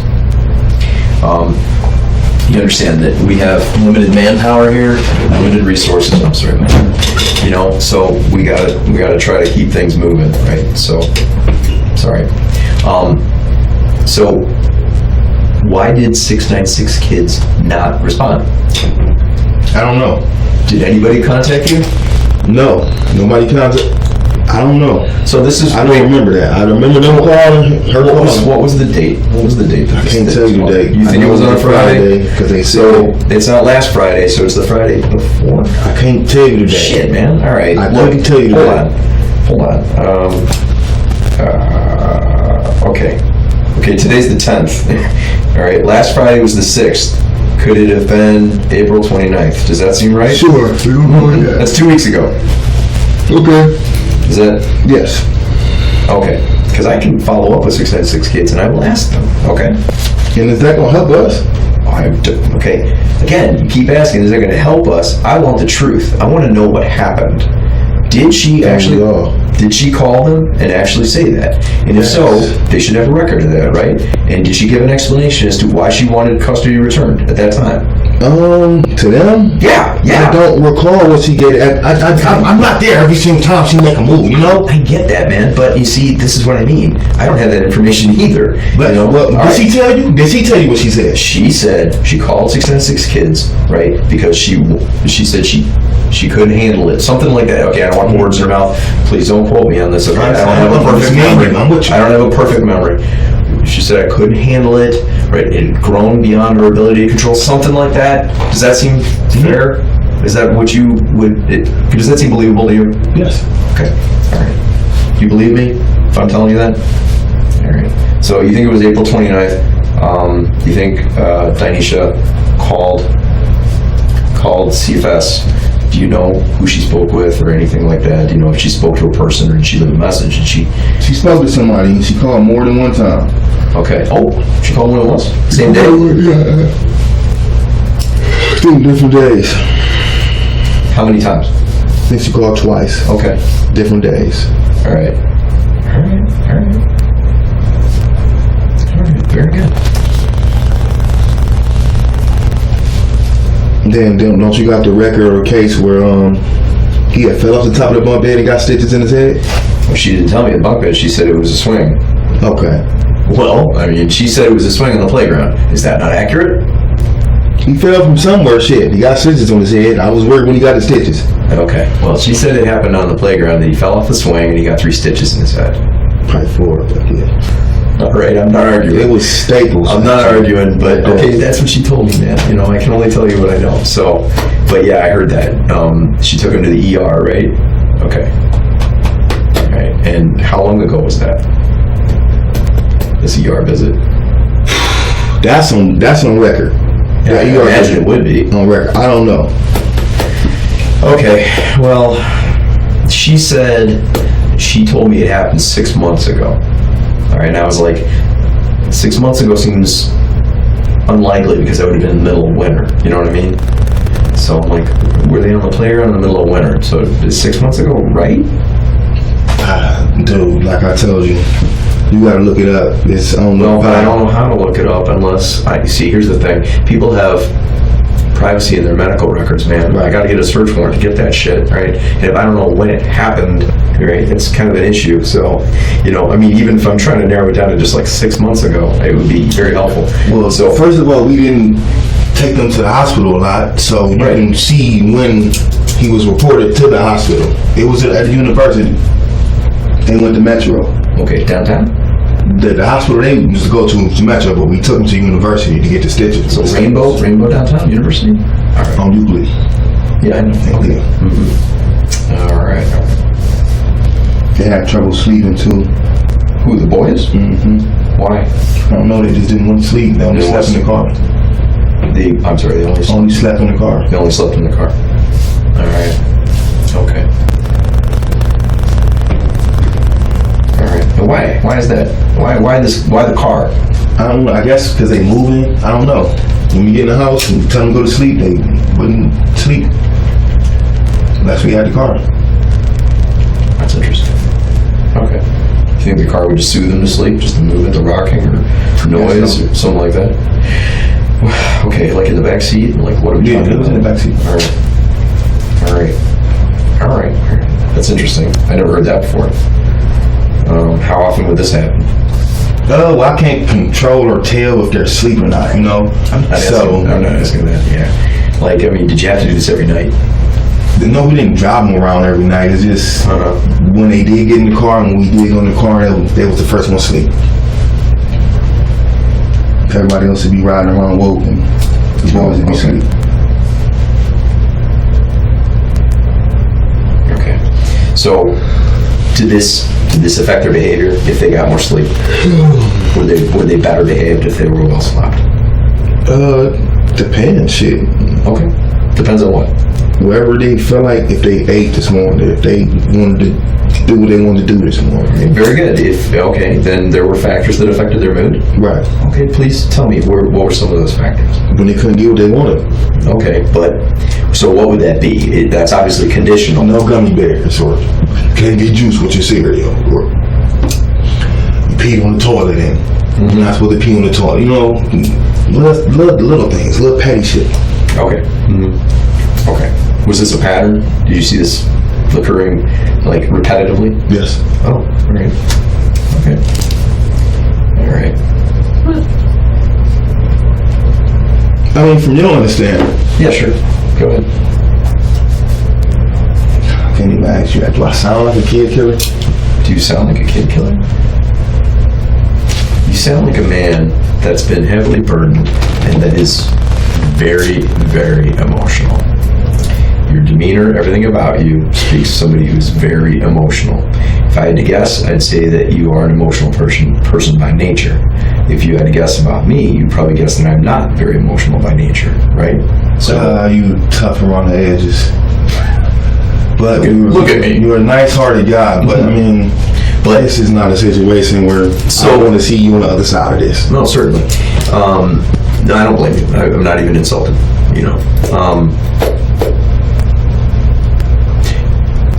What I think is you, unfortunately, you are still a young man. Mm-hmm. I'm quite a bit older than you. Okay. I'm not suggesting that makes me superior in any way, or that I have any sort of wisdom that you do not have. I'm sure there's plenty of things you know that I do not. Okay. And I'm sure there's plenty of life experiences you have that I have not. Okay. Right. So that being said, I have been around a little bit, and I have seen some things. I do think that you're probably a person that has, unfortunately, acted first and then thought later afterwards. And I think that it probably has happened to you more than once. I think you've probably said or done things that you later on thought, I shouldn't have done that. I wish I could go back and take it back, or I wish I could change it. I think that given your size, you're big and strong. I think you can be intimidating if you want to be. I think probably at some point in your life you have intimidated people. Well, when I think where I'm going, it's gonna be a lot of intimidation there. I don't blame you for feeling that way. I understand, and I think you're right. Okay. In this case, it's not about to get the right type of publicity, man. Right. So where I'm going, well, I mean, all the more reason to give me a plausible explanation for how this could occur. You know, I'm not trying to sneak you. I'm telling I know you. you want that. I'm not trying to sneak you, for real. I mean, I'm not. Want that, man. I just don't want us to do life. I know. That's all, man. Well, so you know what? I'm gonna leave it alone, okay? Because I get the feeling that you'd like to tell me, but you feel inhibited to tell me because you feel like you're doing yourself a disservice by telling me. Now, I can tell you all day, I don't agree with you. That I think that you'd be doing yourself a disservice by not telling me everything. Again, I'm too old, I'm too tired. I've had plenty of people sit in that chair and I'm like, look, young man, you should tell me the truth. Oh, fuck the police. I'm like, okay, cool. See how that works for you downtown. Go ahead, see how it works. It's not like that, though. Man. Well, but I'm just telling you what my experience is, okay? And I don't want to go down there and see it. Well, I mean, then we're at an impasse, all right? So if that's how it's gonna be, it's how it's gonna be. But like I said, I am probably going to be the nicest person who questions you about this. The way that boy looked, allegations accused us. Nice ain't the word. I'm finna get slandered, disrespected, and shitted on. I'm ready for what I deserve, man. He died in our custody and I care. And that wasn't supposed to happen to him. And for that, I apologize and I'm remorseful. I'm glad you said that. Apologize to that boy and his brother every day, man. All right. Every single day. I look up his picture every day, man. Okay. I am glad you said that. So, all right. Like I said, I just don't want that woman over there to spend her rest of her life in jail. It's the first time I've ever been arrested. Mm-hmm. I'll take that charge, dude. Mm-hmm. If that's what it takes. For her to walk away with negligence and assault and child abuse, 2 years probation, I beat the shit out of them then. Well, that's going to be up for you and your attorney to discuss. Okay. I can't give you any sort of advice about that, right? Okay. I know she's not walking away because we both was there. Well, I mean, let me ask you, Devin, do you feel that you both share some responsibility in this? Really? I mean, realistically, do you both share responsibility in this? Not at all. We do, man. I mean, come on. It's both of us. We adults. We do. Yeah, so, I know. I mean, I'm not trying to break you down. I'm not, man. I'm having you face facts because, whether or not you want something to be so doesn't make it so. Right. Okay. I know you desperately want it to be so, but that just doesn't make it so. Okay. How many times you dealt with people like me? Actually, Devin, I gotta say, honestly, you're a lot nicer than I expected you to be. I gave you a compliment. You're welcome. No, but I mean, you okay? You haven't blown up at me. You haven't, called me names or insulted me. You did that to me. Why would I do it to you? Well, I'm not doing it to you, right? I'm trying to treat you like a man. I also don't. That's just not how I work. But lots of people call me lots of things, and and you haven't done that. So I appreciate that. You offended me facing a lot. Yeah. Just in prison alone. Right, I know. So, well, I mean, if you can tell me something right now that I can put on paper You know, I know you're frustrated, but I mean, if you tell me something, I'm put on paper. Like, Detective, whatever I tell you is going south, man. If I tell you she beat the shit out them kids, then she going to jail. Can I give you a scenario that you're not going to say I was trying to coerce you? If I give you a scenario, I'm not going to go out there and say that. Later on, are you going to point and say that detective tried to frame me? Are you going to say something like that? Really? Okay. All right. Okay. My word. I'm gonna hold you to it. You got it. We talking like men, detective. I'm trying to help my wife and my kids. Let me give you like this is not. I'm not trying to coerce you. Okay. This is just me talking. Like I said, you're a big, strong guy. If you put your hands on me, you could probably hurt me very easily. Very easily. And I'm a grown man, okay? But you're a lot bigger than me, and you're a lot stronger than me. There's no question about it. You're also younger, right? And, I mean, let's face it, you are a much bigger dude, okay? So even if you didn't intend to harm me, I bet you if you grabbed me from behind and grabbed me, you'd probably bruise me bad. You'd probably, depending on how you grabbed me, you know, in what proportion you grabbed me. Okay. You could damage me. You know what I'm saying? Damn, man. But I get what you're saying here. I get it. I see it on the plate. Right? I gotta take this charge, man. I just want you to tell her that, man. Just go tell her I'm gonna take it, dude. It's not looking good for us. And the way you keep saying that, man. But the way you keep talking like I'm you can't do this to me, man. I'm not trying to coerce you, right? I know, man, but I was just giving you an explanation, right? And looking at that thing, looking at me, the way you saying that's what you're gonna do in court. Well, yeah, that's the same thing they're gonna do in court. What am I doing? How am I doing my job if I don't tell you how it's gonna be? Because that is how it's gonna be. Okay. What the fuck am I gonna do then? Like I said, I'm the nicest guy you're gonna meet in this scenario. Okay. And do you think it's gonna be any easier? Wait. All right. Wait. So look. That's why I said just fold now and just let her do her little 2 years probation, man. Well, but all right.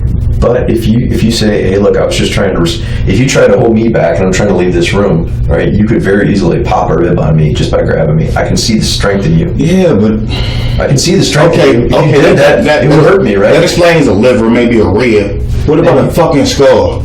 Well, here's another thing too, right? If you're trying to restrain a child and that child is hyperactive and swinging all over the place, and the kid squirms out, gets dropped, gets bumped against something, I don't know. Right? But I'm telling you, if you were trying to restrain me going through this door, right, and I really wanted to go out that door, and you really wanted to prevent me, you'd hurt me. Okay, detective, man, we done did this so many times. I know. I gotta go with that scenario. I'm not trying to frustrate you. I know you want me to understand it very clearly. I'm just not trying Have I failed in my attempts to help you understand this? Mm-mm. Okay. You got a person that just don't want to put that thing on that paper and saying he the person that did it, or don't want to say she the person that did it. Right, that's exactly it. That is a fair assessment. That's the nature of the thing, man. That is a fair assessment, Devin. But before I say she did it, I do it. Okay. Well, like I said, that's going to be between you and your attorneys, okay? You know, and I can't tell you what to say to them. I would advise you that you should probably be very honest with them, okay? And I got to tell you that I did have a meeting with the prosecutor's office on this case this morning. Okay, the prosecutor's office downtown is very aware of this case, and they're very involved in this case, and they're waiting for whatever assessment that I have to give them. I mean, in full disclosure, man. I mean, they're waiting because you know they need some answers too, right? So we all got to serve somebody, man. Okay. Somebody gotta go to jail, dude. So I gotta give them a case report. Right? I got a boss too, man. I know, man. I know.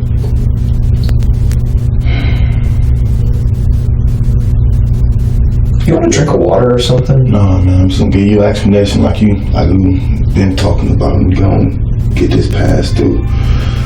And hopefully that can help us out. Even though our explanation went too much of shit, mine's probably won't be too much of shit. Well, lay it on me, man.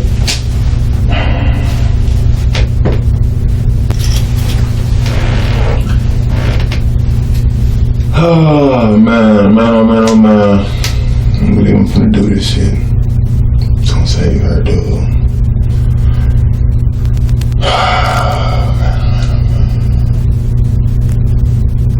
Now I don't know where all his injuries came from, and I don't know how approximately he got all of his injuries. Can't do it, man.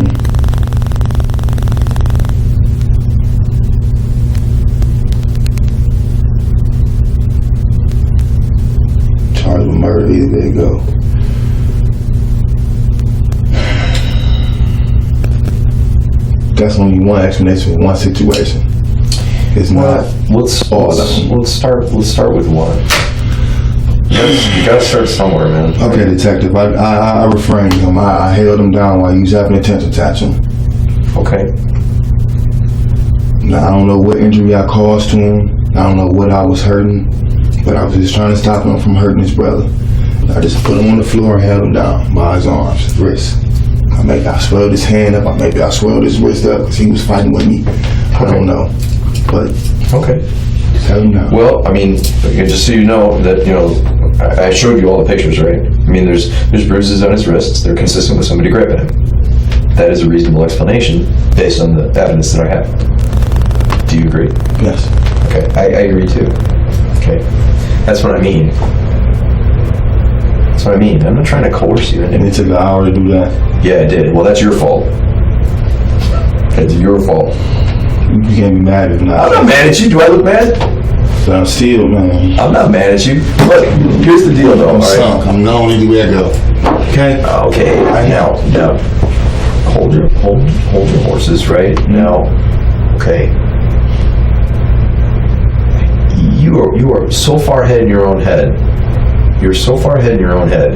You've already run the scenario all the way completely out. Let me tell you, you don't know. Okay. You don't know all the facts of the scenario yet, right? I don't know all the facts of the scenario. Kid is dead and his skull is fractured. 3 broken ribs, liver scar. That's true. That's all true. Nobody's going home from this. By that, do you mean somebody's going to be held responsible? Yeah. Absolutely. Yeah. Do you feel somebody should be held responsible for this? Why wouldn't they? Yeah. Right. I agree. Okay. So we just gotta hammer out the fine points of this, man. That's all. I told you what I was gonna do. Worst come to worst. Mm-hmm. I get you. So I'm ready for it. That's it.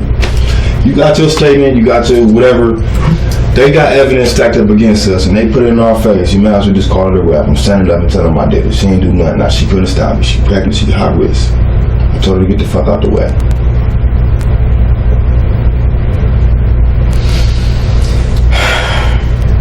Well, I mean, I don't feel good about it because I want actually an explanation that I feel that you are giving because it's true, not because you feel morally obligated to do it based on your own value system. I want you to explain to me what happened because it is actually the facts, not because you have sympathy for your lover. That's not justice the way I see it. Okay, but also I can't tell you what to do. You're a grown man. You do what you want. Do you understand? Yes, sir. I understand clearly. You do? I think you do. I mean, we've been talking about this long enough. I've given you plenty of opportunities to ask me questions about it. Okay. I also think, hopefully, I mean, I keep beating this up, but hopefully you can see where I'm coming from on this, right? You know, I'm not trying to paint you as some bad guy or a monster. I just want to understand what happened. You know, I'm being charged with murder, detective. Mm-hmm. Do you think this is the first time I've talked to somebody about murder? I've talked to lots of people about murder. Unfortunately. It's your job. Yeah, you know, and everybody gives me an explanation. Everybody does, one way or another. Well, I gave you one explanation. Yeah, I did. And that does actually explain the marks on the kid's arms. It certainly could. In my opinion, I think it's at least plausible. It's believable, right? Barely. That's the explanation I got. I don't know what other injuries are. Well, you know, here's the unfortunate part. I mean, if the medical examiner, you know, hears that explanation, he goes, "Nah, I don't know. I don't think that's completely." I mean, okay, they're the experts, right? Right. So, who am I to question the pathologist? You know, if the pathologist says this is how this injury occurred, and I say, okay, does the scenario match that set of circumstances? And he goes, no. Well, then I'm like, well, okay. Then I guess. Well, that's what explanation I can give you. Okay, all right. I'll take it. Anything else?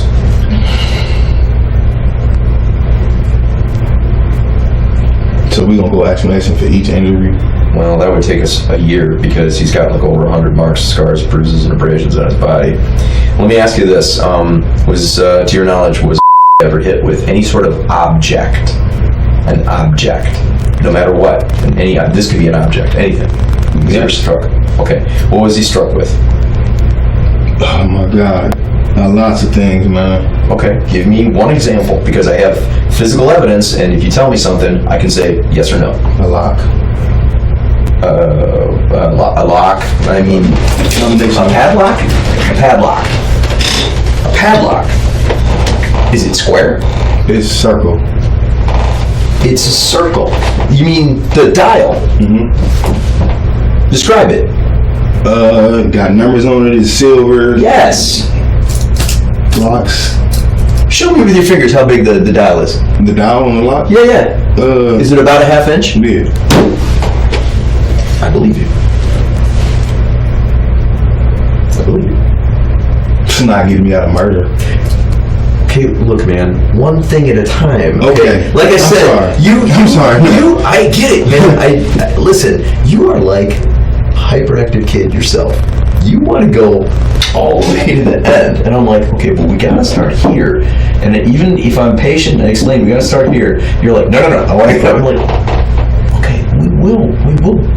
We're at least going that direction, but okay. I mean, if you keep running ahead like that, all right. So, all right, padlock. A combination lock. Okay, that was very useful. All right, what else?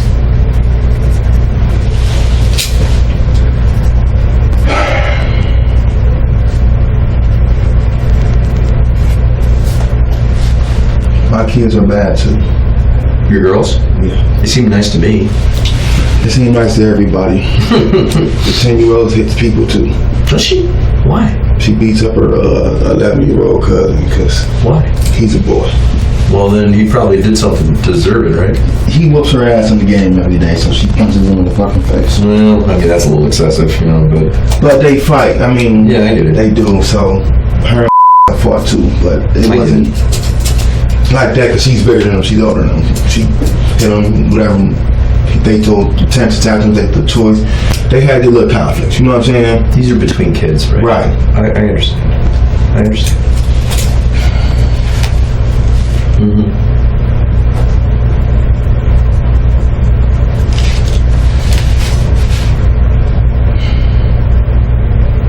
So I've seen some other patterns on. So what other objects was he hit with? The combination lock is absolutely accurate. Belt. Yep. Describe it, please. Is that the belt? A similar belt. Okay. So it has a buckle. Mm-hmm. And the buckle is square. Very good. Thank you.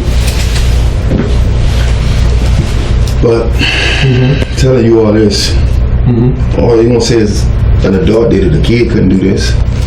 Well, who hit him with the belt?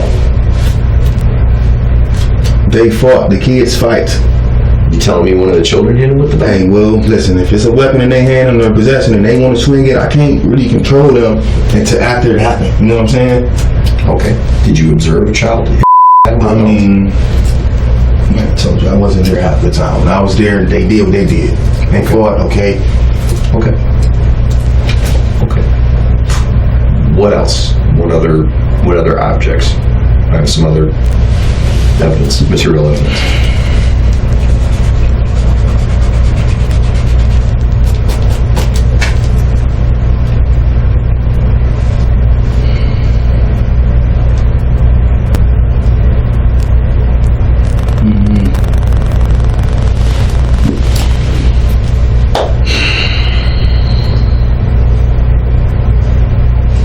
Much, man. You're doing much better, in my opinion, because I can tell you, based on the many pages of reports that I have now, that both of those things you just told me, I can confirm. Okay? So, and I just confirmed it for you.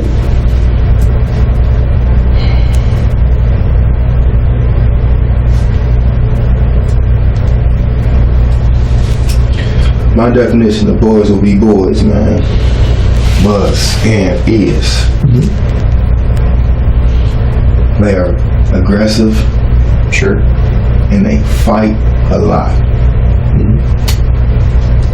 And they don't take no for an answer. Would you? I was a quite different boy. Oh yeah? Yeah. Really? Yeah. I kind of did what I wanted to do. You told me no, I was going to do it regardless. Is that so? Yeah, I got a lot of weapons. Okay. A lot. Really? And Messiah was kind of the same, man. Oh really? That's how I kind of understood him a little bit. Reminded you of yourself a little bit? Did he really?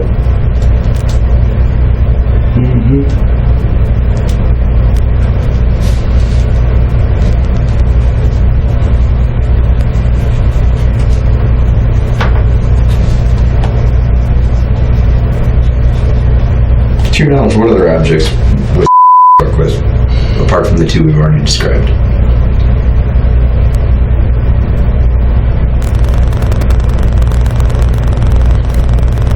That would throw balls and shit around the house. You know, our balls, but just balls. What the fuck else? Toys. A lot of toys they would fight with, like the cars, trucks, piano. It's a piano toy they got. Like a keyboard, you mean? Right. That was plastic though. Okay. And they would throw crates at each other, the milk crates. I noticed that the two milk crates in the living room were broken. How did those get broken? Temp tantrums. Really? Tell me about it a little bit. Doing crates. Tell Sire, no, sit down, eat your food, finish your food, you're not getting no candy. Right. Tension tantrum. Throw the crate. Really? Why did you do that? I want my candy. Okay. All right.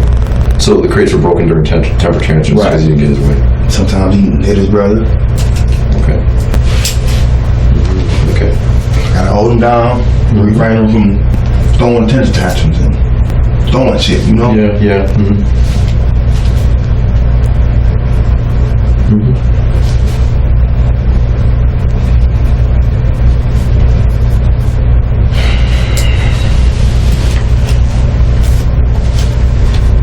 We have one of those crates here, the red one. We brought it. We brought it here. Yeah. Really? Yeah. That's evidence or something? Could be, right? I mean, look at it from my perspective. I really, don't know exactly what happened in the house, right? The crate's broken. Follow me? I need an explanation. See, don't laugh. That creep. Okay. I guess I needed that little laugh, huh? I mean, no, it's not the Kennedy bullet, okay? But, I gotta do something, right? Okay. So, but yeah, I observed that the two crates in the living room were broken. So, hey, at least you can't accuse me of not being observant. Yeah. All right. How about some of the other marks? What else? What else did he get hit with? Oh, an object rather than,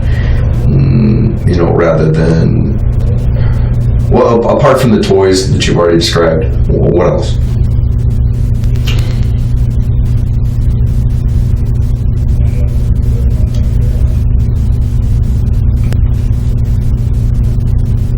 Can't think too much now, man. Do you want a drink of water or something? I use the bathroom. Just want to pee. Yeah. You promise to behave yourself? Be a good guy? Fingers crossed. All right. Come on with me. Right this way. Well, I probably got her to wait for that. Well, this is the lieutenant's office. He had investigated her.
see. Let me tell you what, let me text somebody, because I don't smoke and I don't really know anybody who's on duty right now who does. But if I reach out, maybe I can find somebody. Okay. Thank you. All right.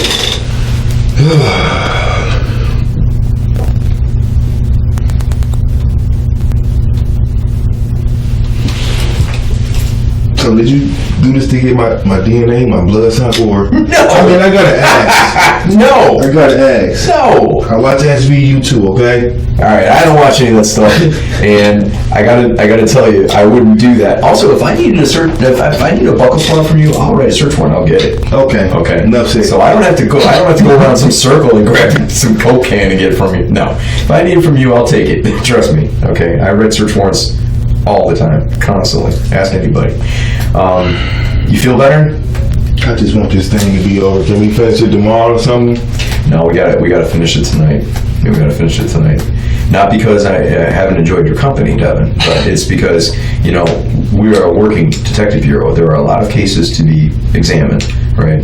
This is a very important case, and I want to make sure I do it right. Right. Okay? But there are also a lot of people waiting for my results in this case, too, in my investigation, right? So, no, we're going to finish it tonight. Okay. Are we almost done, or Yeah. just gotta get past this? I think so. I think so. You know? Well, once I try to round you up a cigarette, we'll see what we can do, okay? So, can you think of any other objects I was struck with that would have left a pattern mark on his body?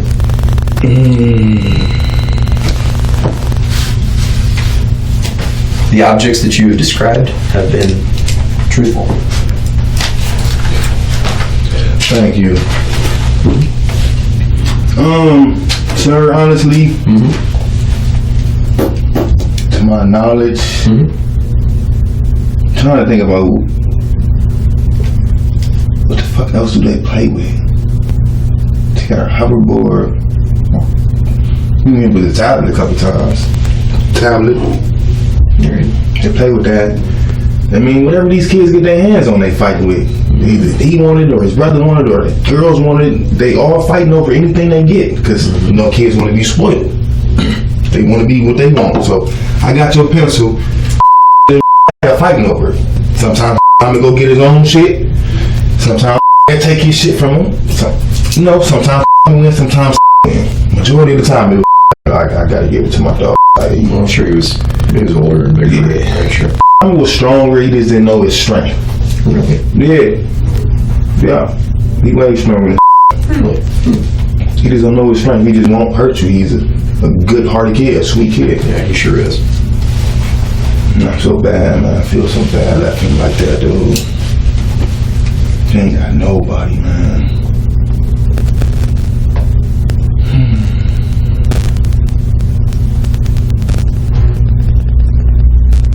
It's time to get the book, and I gotta. Yeah, don't be at all surprised if, you know, when you get down there, it's like shift change or after hours or something. Okay, it's getting towards that. So We probably won't eat tonight, huh? I'm sorry, say again? We probably won't eat tonight, huh? Oh, I don't know. For the record, we offered you food. I know. I was distraught. She probably still wanted. We would have bought you. And for the record, we offered her food multiple times. We essentially.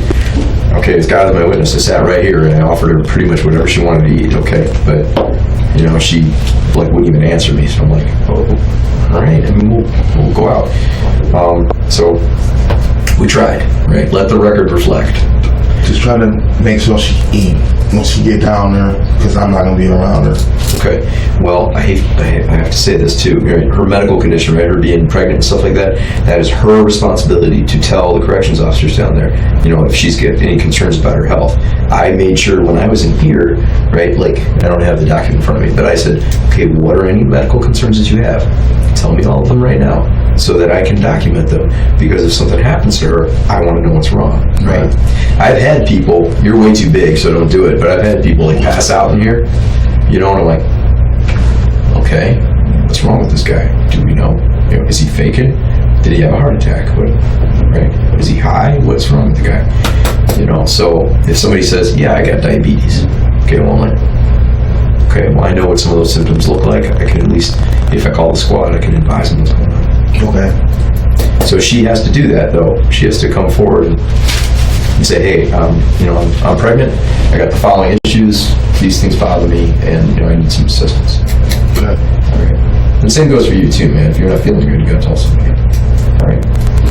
All right. So, is there anything else you want to tell me about these injuries to this little boy?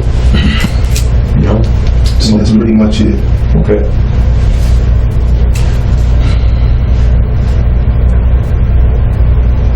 How many times do you think he was hit with the combination lock?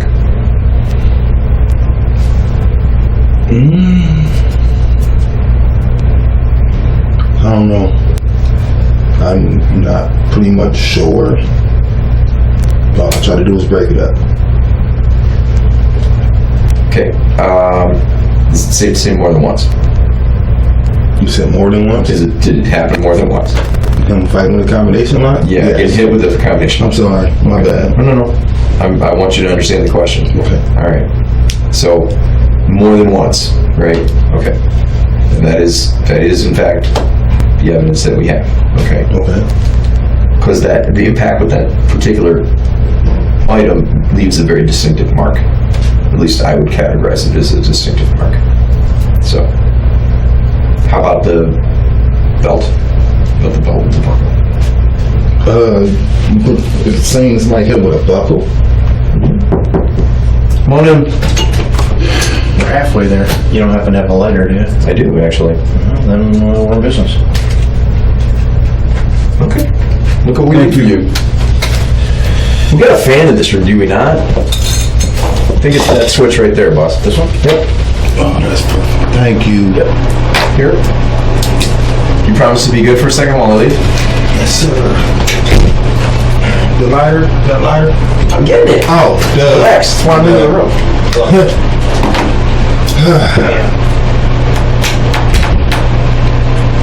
Hell yeah.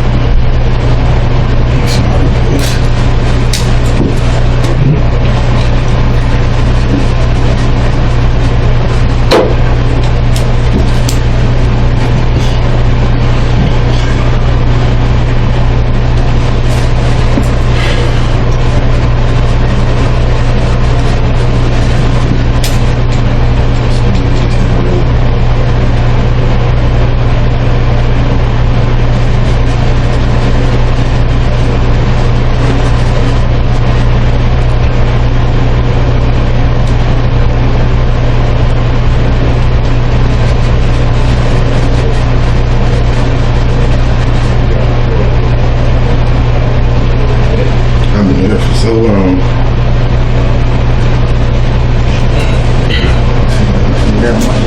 You gonna get out and get us booked though.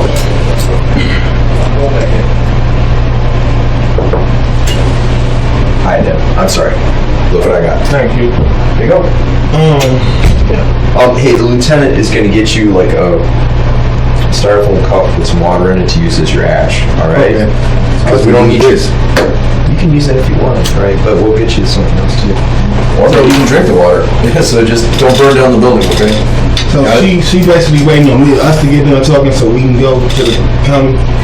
Now look, have you seen me, except for the moment I just left, have you seen me leave this room? Right. That was a dumbass question. No, I'm not making fun of you. Oh, thanks, boss. So you can either drink this, or you can use this for your ash, or you can, I don't care, right? Okay, I have no idea what they're doing, right? I've been in this room with you the whole time. I have no idea what's going on out there. I've been focusing entirely on you. I'm pretty sure they're not gonna transport us twice. But you don't understand. Oh, okay. We have limited manpower. We got limited resources, right? And if the road is crazy and they got to get people to and from doing things, right? I don't know what the patrol division, the guys in the uniforms, they don't listen to me.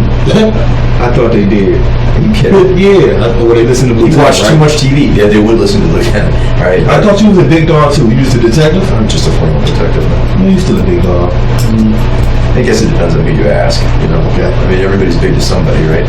But nonetheless, yeah, I have no idea what's going on. I've been spending my entire time in here with you. I mean, yeah. Okay. Start climbing. So also you got to understand that there's other places with schedules too. They got schedules downtown. They got to get shit done, right? So don't hold it against me. No, I'm just wasting her time to lay down and shit. I gotta. Don't think of it that way, right? You're not wasting my time. No. You're not wasting anybody's time. You're not wasting anybody's time. Okay. Whatever.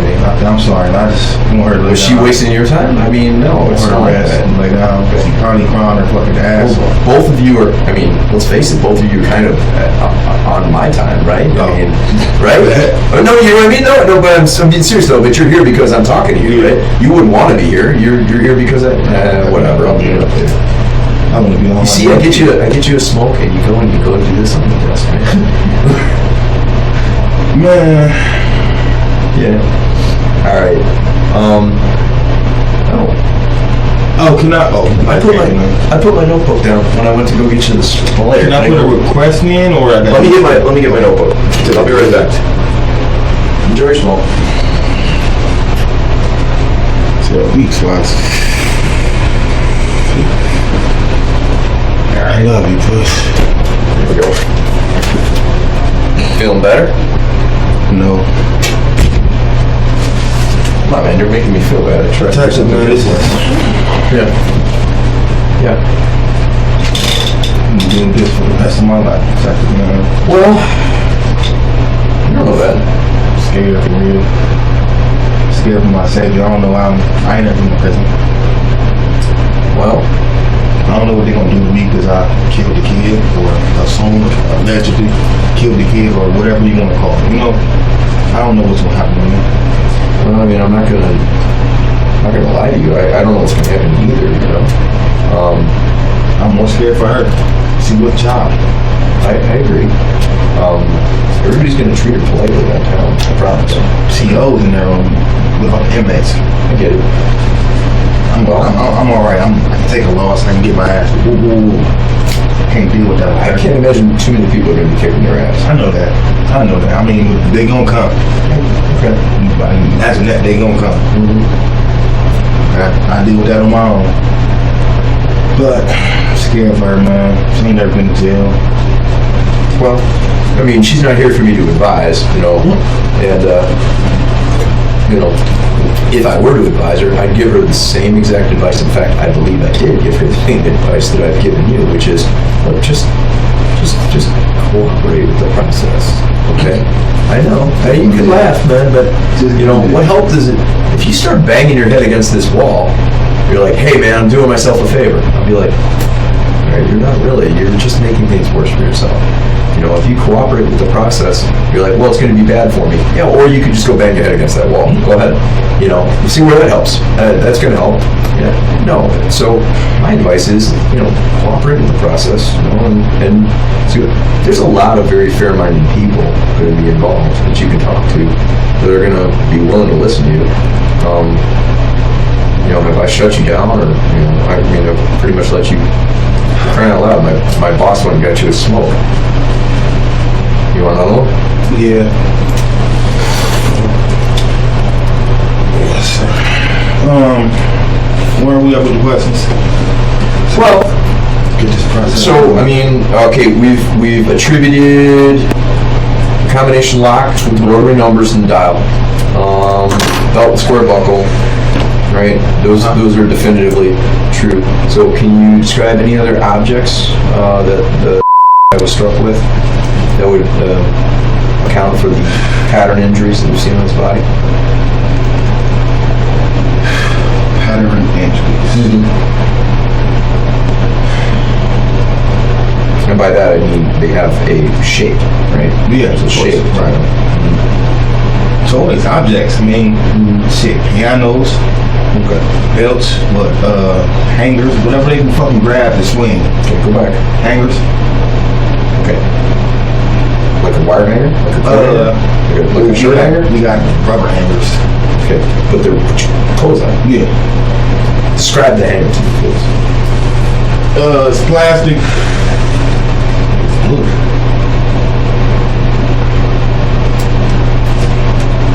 Fuck else.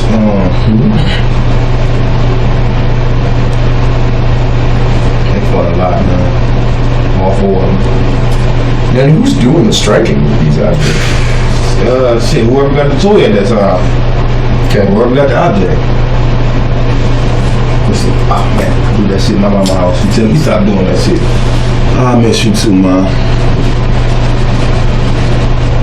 Hurting everybody, man. Fucked up. Back to the question.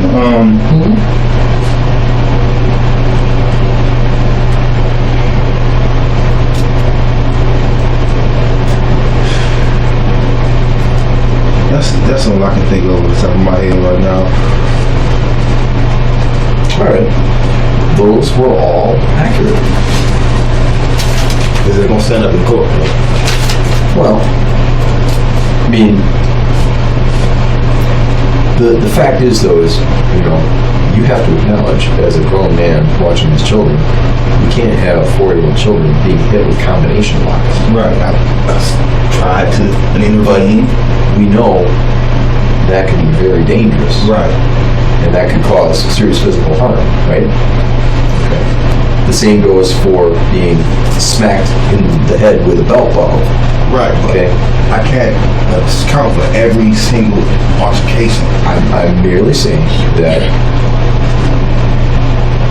if it is perfectly believable to assume that if someone were to be hit with a metal belt buckle, that it would cause an injury. Right. Yes.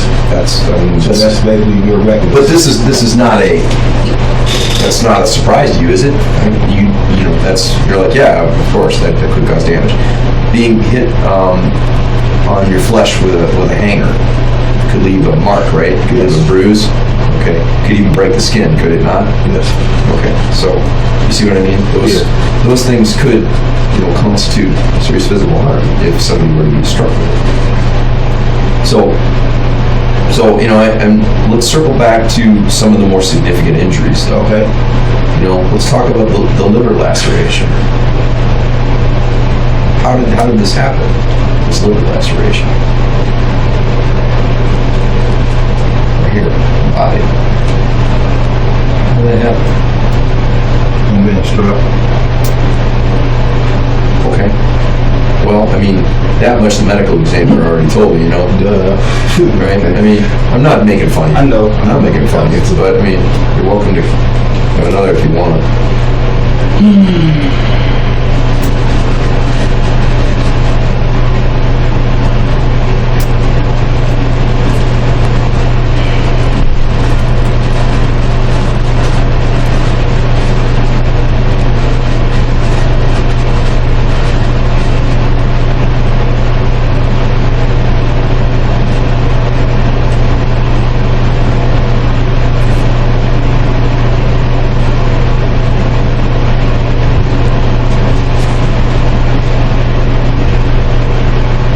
I don't know. Can't tell you.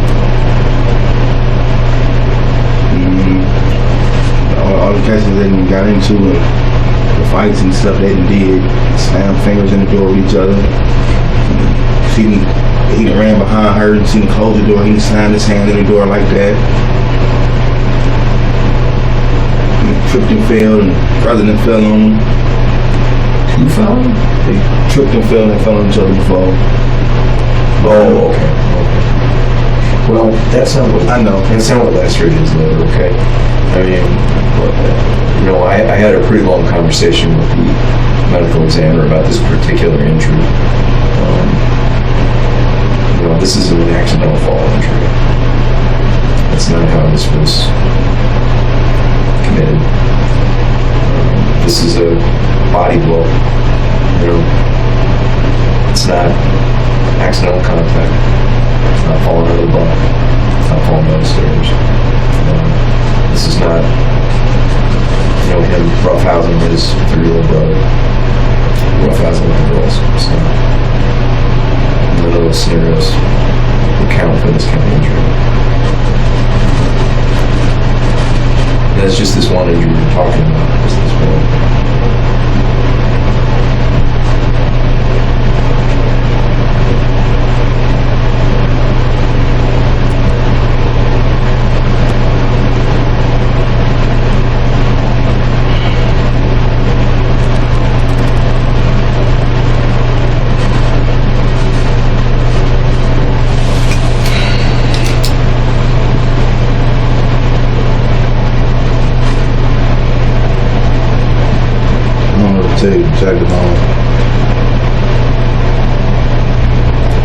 tell you.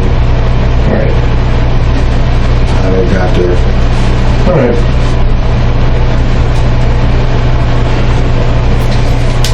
All right. Well, did you at least enjoy your cigarettes? Do you feel like you've been treated fairly? Yes. Okay. Do you feel like this interview was conducted professionally? Yes. It's a little customer service thing I do at the end of the interviews. Do you have any complaints or any issues you'd like to discuss? No. Okay. Do you feel like the Euclid Police Department in general has handled you well and with dignity and tried to at least make you comfortable? Yes. Okay.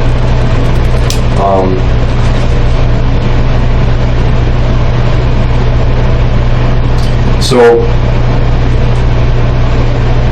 you understand the limitations of my ability, given the terms of this case, what I'm permitted to do, what my assignment is, right?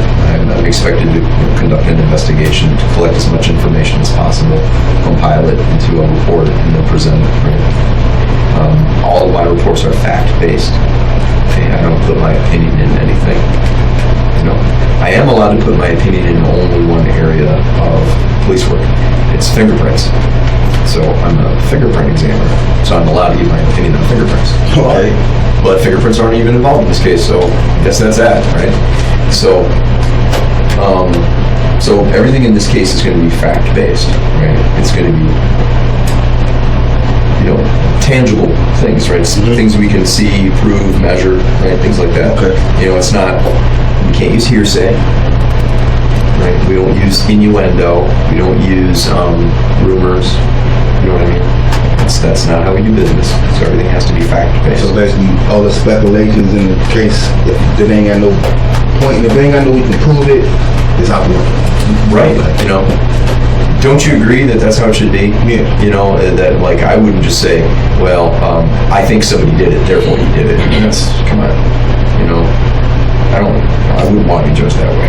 Okay. I'm not going to judge you that way. Right. So everything we do in this investigation from here forward is all going to be fact-based. And if there's an explanation or there's a viewpoint or some statement that conflicts with the facts, we always go with the facts, right? Because, like I said, we can't use hearsay, can't use opinion or innuendo. So if it's one or the other, we go with the facts. It's just an old way to measure how your investigation is going to proceed. Okay. So, you've probably seen this in your own life, right? Have you ever had like girlfriend cheat on you or something? You're like, well, I saw you out with that guy the other night. No, you didn't. Okay, well, you can deny it all you want, but I mean, I actually, and everybody else saw you too. No, they were wrong. It was somebody who looked like me. Like, she was driving your car, and you follow me? So, I followed you. right? Still charged with murder, huh? At this point, we have to, right? Haven't been given any explanation that could offer a fact pattern otherwise, right?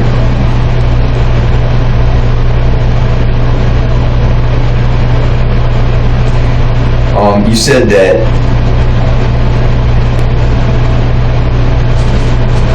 we discussed earlier the stitches. Was that at Metro or was that at University. UH? It was at UH, the one downtown on Euclid? Okay. But we're not exactly sure when that was though, right? Mm-hmm. Okay, but we're pretty sure on UH downtown. Okay.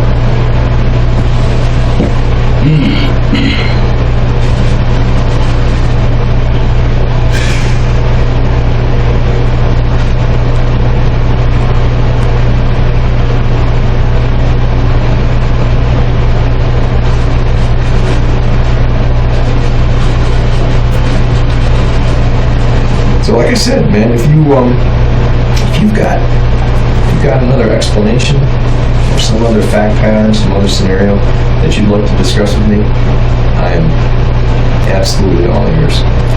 But I mean, it's also fair to say that once you leave this room, right, you're locked into that explanation. Right. So you know what I mean? Then it's like That's the explanation I got. That's where we go. It has to be that way. You know, I can't chase you around and keep bothering you. Right. I want to say the laceration to the liver Yeah. was at the park on the swing.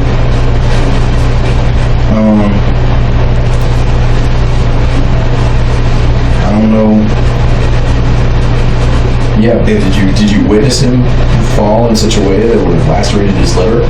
Or I got kicked, walked past the swing, or hit with a swing or something But when would that have happened? at the park. One day in the summer. You know, this injury was probably only a couple of days old. Wow. So it didn't happen over the summer. Okay. The medical examiner actually deep the injury. So, see what I mean? So that explanation, facts. So I'm lying. I didn't say that. I just said that explanation didn't meet the facts. You know, nice guy, man. So, also, I don't usually point fingers and yell stuff like that. You know, I just point it out politely. There's no point in me getting excited about it. I just, you know, ultimately, remember, and I want to make this very clear. You know, I don't look like much. I don't seem like much. I get it. Okay, but one way or another, if somebody's in this room with me, they'll see me again in court. You know, and I'm a professional. I've done this a long time. I never exaggerate. I don't get excited about anything. I'm very careful. I'm very methodical. I do a lot of writing and a lot of research. I'm very, very thorough. So, trust me, if there's a question I'm asking, it's for a reason. Generally, there's a very specific purpose to it.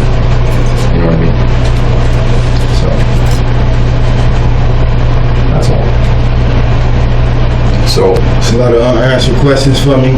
yeah, afraid so. So, yeah, the liver laceration, he didn't fall off the swing. He wasn't just knocked in passing. It's not just an accidental injury. It was a distinct body blow. It was of significant force. Liver laceration doesn't happen with just any punch. You know, you got heavyweight boxers slugging each other out in the ring, and they don't get liver lacerations. You know, so it's a disparity of force. You know what this means? It'd be like a big guy like you picking on a little guy like me. That's a disparity of force. You know, where one side is unequal. You have a heavyweight in the ring with a lightweight. Okay? There's a reason they don't do that. Heavyweight just knock that little guy right out. That's what that look like. That lacerated to the liver like I hit him. Well, like I said, it's a disparity of force. Okay, it indicates a heavy blow, right, administered, likely with a closed fist. Right? Most likely. Like I said, even heavyweight boxers don't get liver lacerations in heavyweight fights. So we're talking about a significant disparity of force. Like, I have no doubt you're very strong. If you were to strike me, you'd do me some damage. You know. You're trying to say I strike you. No, I didn't say that. Well, that's what it looks like. Well, somebody did.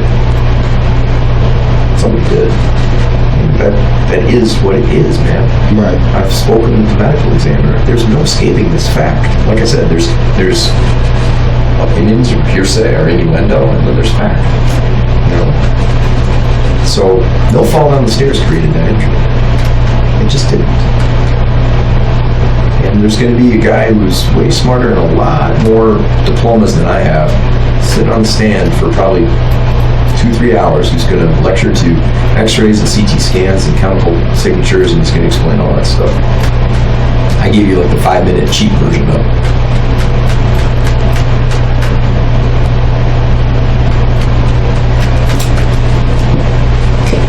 All right, man?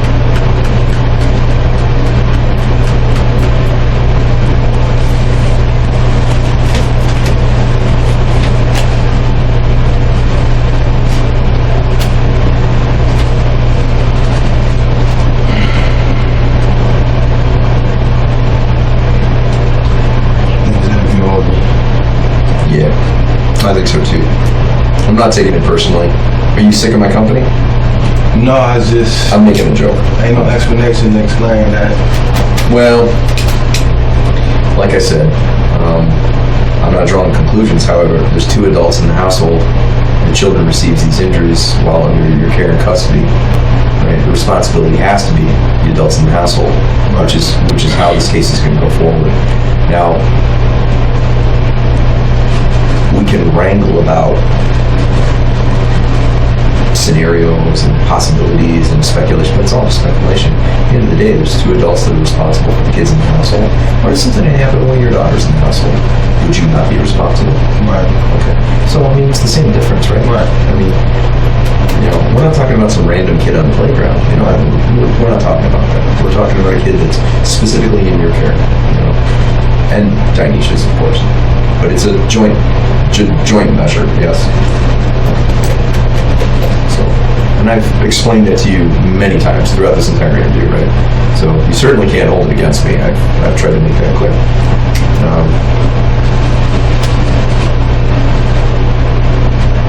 Did you need any other explanation of that? No? That's it. I just take it, man. So I hope you at least appreciated your smokes. Yeah. Going down for murder. I'm just not looking good. Like somebody beat the shit out these kids. Well, I mean, again, facts say that somebody did, but it didn't happen just, one event. It's not just one event. It happened, there were several events. It's not just one thing. There's a whole lot of things. And a reasonable person, like a juror, a member of the jury, a reasonable person looking at these pictures, listening to this explanation, right? Well, I think they're going to come to a certain conclusion. They're going to say, how could you be an adult in responsibility of these children and not see these things and act on them, right? You know this child is injured. How can you not bring this child for medical care? Especially when we're talking about a child that is excessively injured. Like I said, we're not talking about like just the scrape on his head. I'm not talking about that. I'm talking about 100 marks. Okay. 30 to 50 maybe on just his back alone. Okay. No reasonable person is going to see that and say, oh yeah, I wouldn't think anything of that. No, nobody's going to say that. That is not a reasonable reaction. They're not going to say, I would willingly overlook that. No person is going to say, kid with a lacerated liver, that's fine. Nobody's going to say that. I'm just being honest. No person's going to say, oh, fractured skull. Seems okay. I put some ice on it. No, nobody's going to say that. Right? You're going to want an explanation. You're going to say, well, there's bleeding in that kid's brain.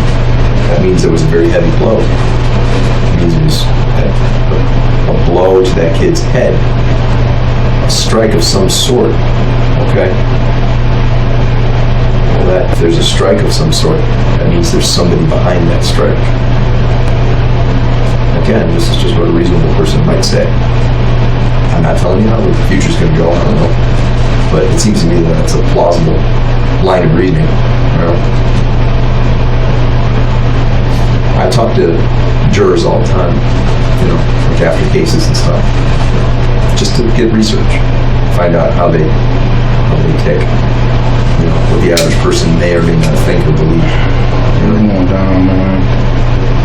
No matter how much time we about to get.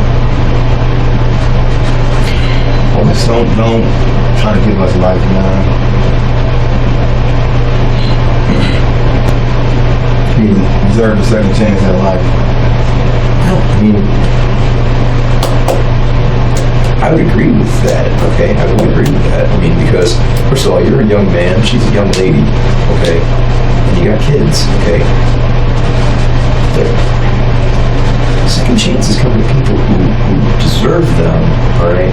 And you gotta actually, like, state your responsibility. And that's just it, man. I haven't really heard that from you. I know you're upset this child's dead. I'm upset this child's dead. I don't want this child to be dead. I feel terrible about this. Okay? I don't want to be sad. I feel terrible about that.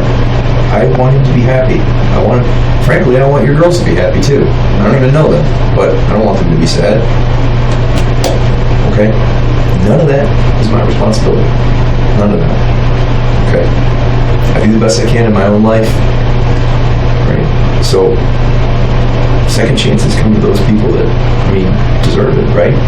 So we don't deserve second chance? I'm just telling you, that's my interpretation. I'm not saying you don't.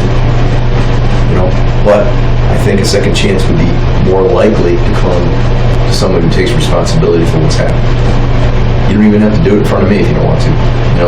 Again, I'm not taking this personally. You shouldn't take it personally either. Like I said, I'm just here doing my job. You can just see me as like a representative of the system, But you could have got another detective. Just don't give us life. Well, that's not up to me, man. No. And again, how cooperative are you guys going to be?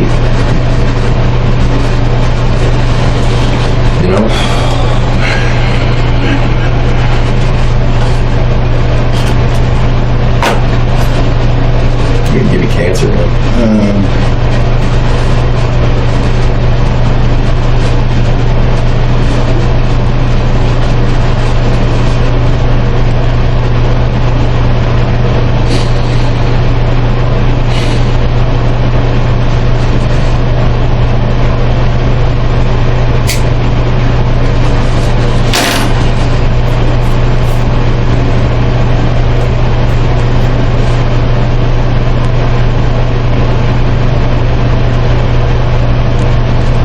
The rest of my life. You don't know that. Jackson, that kid dead. Fractured skull, all them injuries, head to toe. We not walking away from this. Not at all. That's 24 to 30 years in jail. Well, again, like I said, this isn't concluded yet. You're like that kid that wants to race to the end and then find out how it's all gonna end. We're not there yet. Charges I'm looking at and the evidence against me, what do we want? Murder, right? And the evidence is basically right there. That's not all of the shit I gave you. Give me an explanation. Were you trying to discipline this kid and it just got out of hand? You don't know your own strength? You're a big guy. I can see how it could happen. Let me explain. I do a lot of judo. Do you know what judo is? No? I know what judo is. Okay. So, saying that, well, isn't that not an explanation that might fit the circumstances of this incident? yeah. Let's face it. Like I said, you put the scenario to these reasonable people in the jury, they're going to want an explanation. Frankly, if you want to think of it this way, that's kind of the job of the attorneys in this case. Each side gives an explanation, right? And what they do is then they leave it up to the jury to decide which side explained it better, right? So, given the facts as you understand them now, what side's explanation do you think right now carries the most reasonable value? All right. No, that's fine. I don't think that's a fairly assessed opinion, but it's all right. So basically, you just want me to say it, just keep beating around me saying that I whooped him. No, I didn't say that. And besides, I said that there's plausible explanations, right? There's explanations that aren't plausible, like the falling off the swing scenario. It's not plausible. It's not going to work. That explanation doesn't hold merits. It doesn't equate to the physical evidence that we have. Therefore, I would rule that right out. Like I said, you could say, well, a meteor fell out of the sky and hit him. Okay. Is that possible? It's in the realm of possibility. Sure. Has it ever happened in history? No, it's happened in history. People hit by meteors. Did it happen in this case? I think it's vanishingly rare, and I think it's highly unlikely. That's all. Well, some of them injuries, man. Mm-hmm. Somebody gonna have to, I thought I was gonna have to say they did that.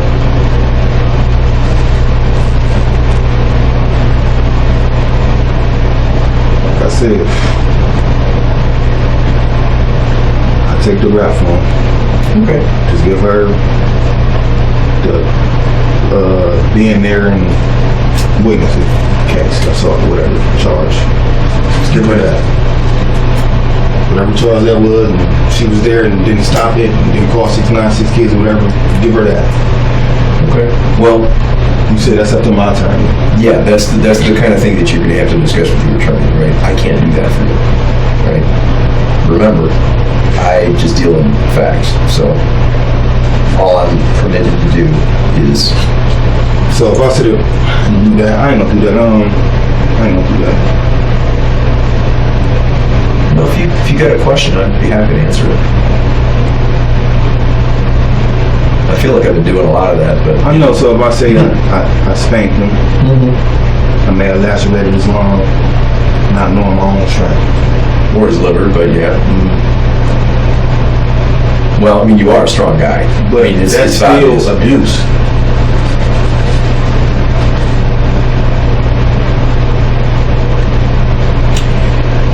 Yes, but remember, we still haven't discussed issues of motive and intent. You know, I mean, did you intend to kill the child? Hell no. Okay, well, that's different. Like, if you point a gun and shoot me, okay, you say, I didn't mean to kill him. That's where the laceration came from. I spanked him, but in my own strength. But listen up. Follow my logic on this, though. Like, if I point a gun at you and I pull the trigger and a bullet goes in you, okay, and I go, I didn't mean to kill him. Yeah, you did. You'd be like, dude, what do you think was going to happen? You pointed a gun at a guy and pulled the trigger, right? A reasonable guy would assume that that could cause damage, right? So, I mean, if you're like, no, things got carried away, I was really emotional, and I'm a very strong guy, I don't know my own strength, and, you know, I didn't realize I was harming the kid to the degree that I did, and after the fact, now I realize that is what happened, but it was too late, it had already occurred, and I couldn't take it back. I mean, that's a scenario which you've not said to me, I just completely came up with that. I'm not trying to coerce you, nor am I trying to give you any sort of direction on which to base your following statements, right? Okay. But, like I'm saying, that's a situation where I go, all right, I mean, that's at least worthy of exploring as a possibility. That's Put something. that down, Dan. Well, not if it's not true, I won't. I mean, is that true? Yeah. It's true? Mm-hmm.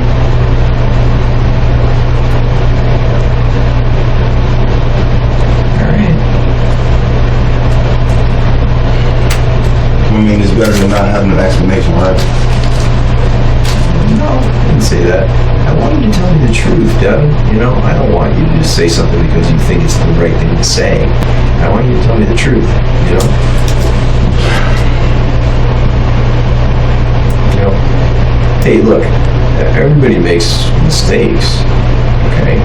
You know, now, you didn't rob a bank or something like that. Yeah, but You know what I mean? Killing the kid was worse than that. Okay, well, again, you're always going right to the end rather than like looking at the here and now. Okay, like I said, you know, I mean, if you go rob a bank, you can't say, "Hey, I lost my temper and robbed the bank." Okay, well, that doesn't make any sense. You know, no, you had to plan it. You went and got a mask, a getaway car, and a gun. Okay, You know what I'm saying? can you put that scenario down? Well, tell me what the scenario was of your own free will and volition. I'm not putting anything in your mouth. You tell me.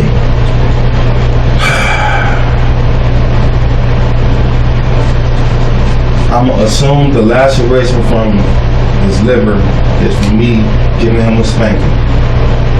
Okay, well, spanking typically, as I understand it, is an open hand swat to the butt. So that wouldn't account for the liver laceration. You know what I mean? So that doesn't make sense to me either. I mean, what do you define as spanking? Putting a belt. Okay, well, a belt leaves a pattern mark, okay? And I do think that we have at least discussed the pattern mark involving the belt, right? We've already, back with the combination lock and all that sort of jazz, right? And the hangers. Remember when we talked about that stuff? I know it's probably a while ago now, but you're No, talking about something. Okay. All right. So that's different. That's different. That's an entirely different thing. You know, those pattern marks are bruises, maybe lacerations. You know, if there's a cut or an abrasion or something like that, right? That's not what this liver injury is. So, the liver it was injured as a result of a very heavy blow. And again, Dr. Philo, the medical examiner's pathologist, he said it was from a closed fist, most likely. So that's not a spanking the way that I understand it. You know what I mean? And the way that Dyneshia explained to me, when she said she spanked, she said she used an open hand, she squatted him on the butt. I asked her specifically, I go, overclothing or underclothing? Like bare bottom or underclothing? She said overclothing. I said, okay. She said, maybe on the thighs. I go, okay. Overclothing? Yes. That's what Dyneshia told me. That's what her interpretation of spanking is. So if you use that as the definition of spanking, that is not equivalent to the liver injury. It's not a scenario that explains the liver injury. It just doesn't, man. Sorry. If the kid had a big red spot on his butt, I'd be like, okay, that explanation makes sense. Right. I'm not gonna sit up and tell you I punched the kid. Okay. Bro, it's fucking liver. Good. I understand. Only thing I can tell you, I'm a spank him. Did you spank him? With a belt. Okay. How many times? Once or twice, maybe 3. Alright. I hit him in the side or hit him on his back or maybe, Okay. Overclothes, aren't clothes? Overclothes. Overclothes. Okay. T-shirt? No, I ain't have a shirt. No shirt? Okay, so no shirt, bare skin? Okay. Where did this take place? Like what room in the house? In the back room, by the bathroom. The rear bedroom? Okay. That's like the master bedroom, that's the adult bedroom? Mm-hmm. Okay. And how many times total? 3 times? Okay. Any other objects involved? No. Okay. All right. And how long ago was this?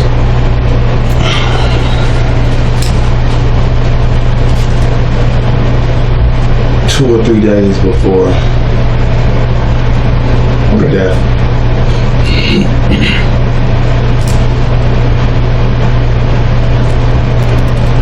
All right. 2 or 3 days before Dyneshia reported, right? Okay. How was after he was slapped with the belt? How was he after that? Was he crying? Was he emotional? Describe his demeanor. He was crying. Mm-hmm. All right. Then he wanted to get some juice. All right.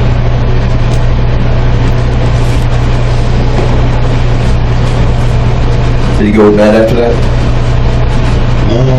Yeah. Okay.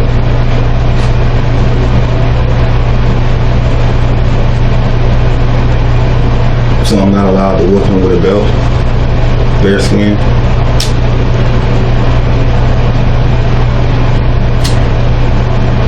Well, not if it leaves scars, extreme bruises, breaks the skin, or creates injuries of a lasting nature. No, you can't. No. I didn't know I was hitting him that hard. Well, you're a big guy, and he's a little kid. Yeah, it don't take much to.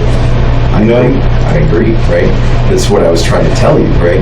Is that you're a big guy, you probably don't know your own strength. It doesn't take much because, somebody of your physicality, right?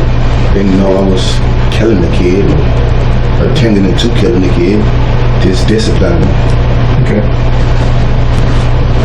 Well, how often did you use a belt or other objects as punishment? In total, like all over, during the whole 8 months he's living with you. How often? Once or twice. I don't. All together? Because remember, he's got 100 marks on him.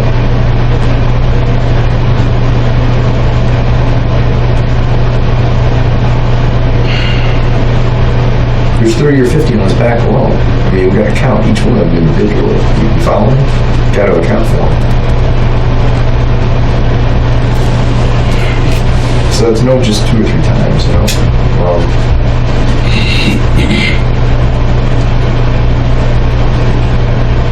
And I know the belt was involved, okay? Because I talked to the medical examiner, and he's got pattern marks and measurements that actually confirm that it's a belt.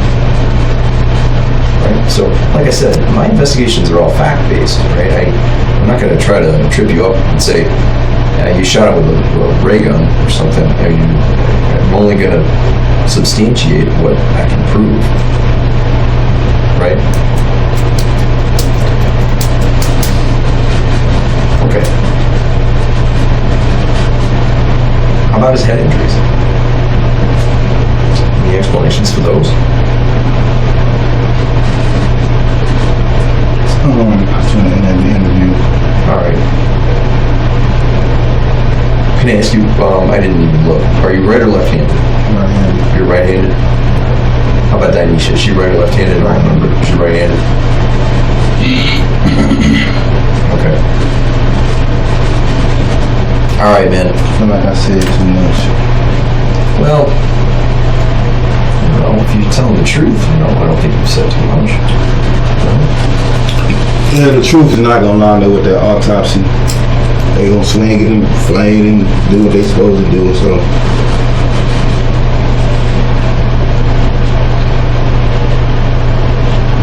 I don't get a lawyer, I'm fucked. Well, you're gonna be a lawyer. What are you pointing for? Yeah, but they working against me. They not for me. That's not true. Yes, it is. Only public offender I had that was good for me was named Jason Haller. He probably a lawyer now. Jason Haller. Okay. Well, it's been my experience, right, that the public defenders will work just as hard as you are willing to allow them to work.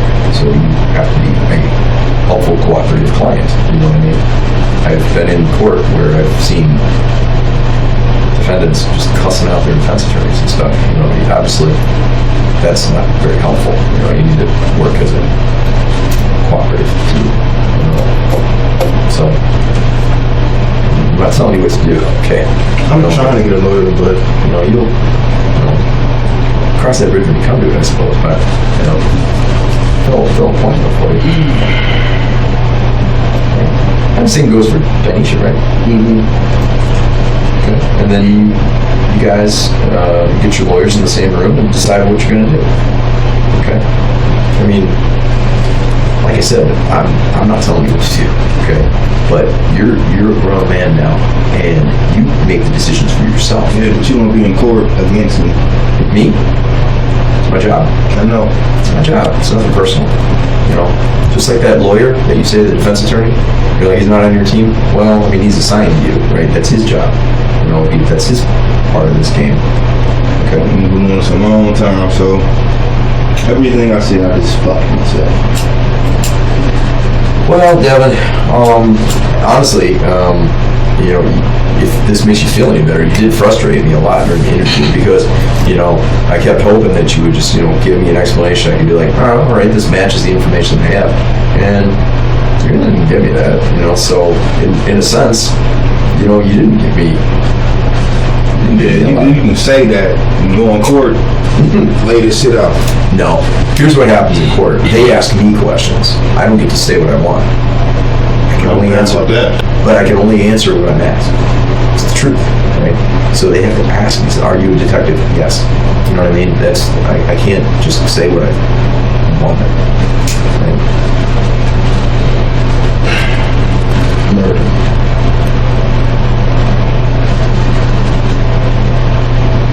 I feel like I was just trying to get you something so you can chop it in front of 10 manslaughter, but it didn't work.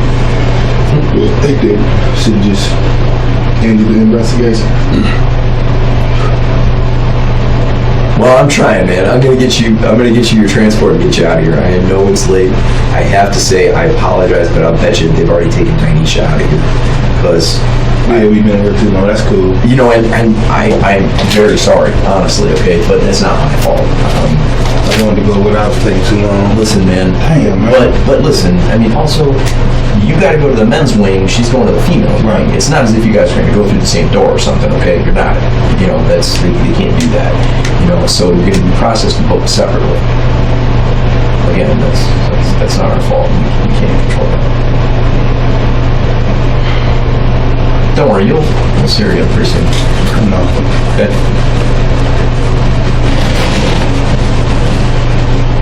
That's my life protector. We can keep going. You can keep talking if you want. About what? Man, can't explain nothing else to you, man. Can't really explain what I don't know. I can just try to give you scenarios in different situations trying to line up to that. I think you can just tell me the truth, you know. I don't think that I don't think that you have no knowledge of these incidents, of the injuries that have killed. I don't think you have no knowledge of it. I think you have knowledge of how they occurred. I just think you're just uncomfortable telling me. I respect that. I understand. That's fine. You know, I think I told you at the beginning of the interview, you know, that's an acceptable scenario for me. It happens a lot. What, you think everybody comes in this room and they see me and they immediately melt and they're like, oh my God, I gotta tell you, it certainly doesn't happen. That'd be great, but it doesn't happen.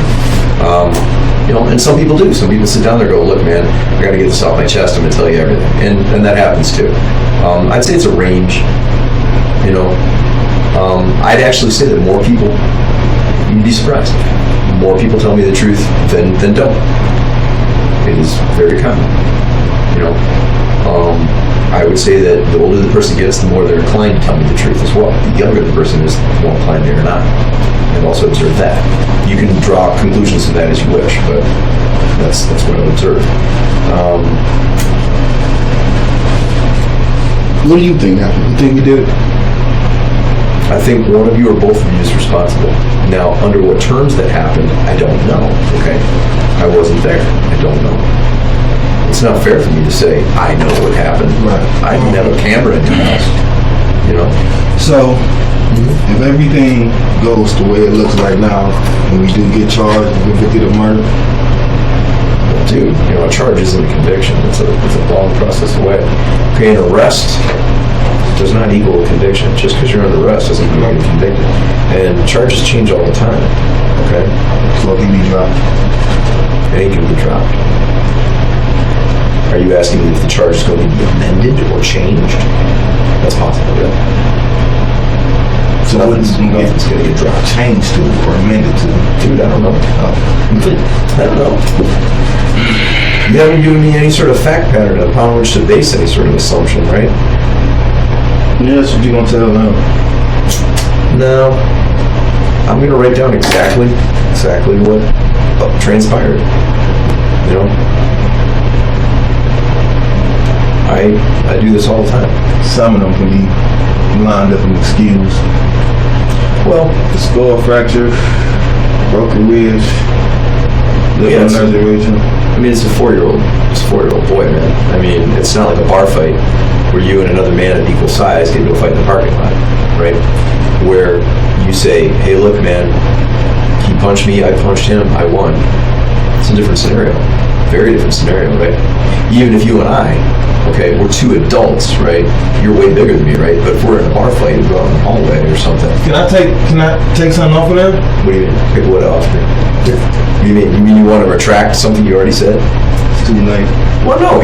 Tell me what you want to retract and why. You have to give me a justification. So what is it that you want to retract? Me saying I spanked him. Okay. You didn't spank him. Got it. Okay.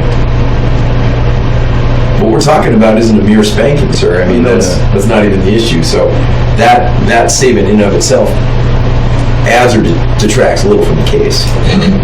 You follow me? Right. Still do it, man. I don't know what else I have to say. Right. I get it. So let's see if I can get this show on the road. Giving myself a bigger Nah. This is how it works. murder. She already booked. It'd be better if I killed somebody. Well, don't say that. Shit, I'll be in here telling you the truth. No, don't say that stuff though. Yeah, Because you're still talking to a policeman, okay? So don't say stuff like that. Right? I can live with doing my dirt and due diligence to somebody that deserves and stuff like that. Can't live with this, man. The only way you're gonna get through this is to tell the truth. Okay. Whether if it's not to me, that's fine. You don't have to. Okay. But someone.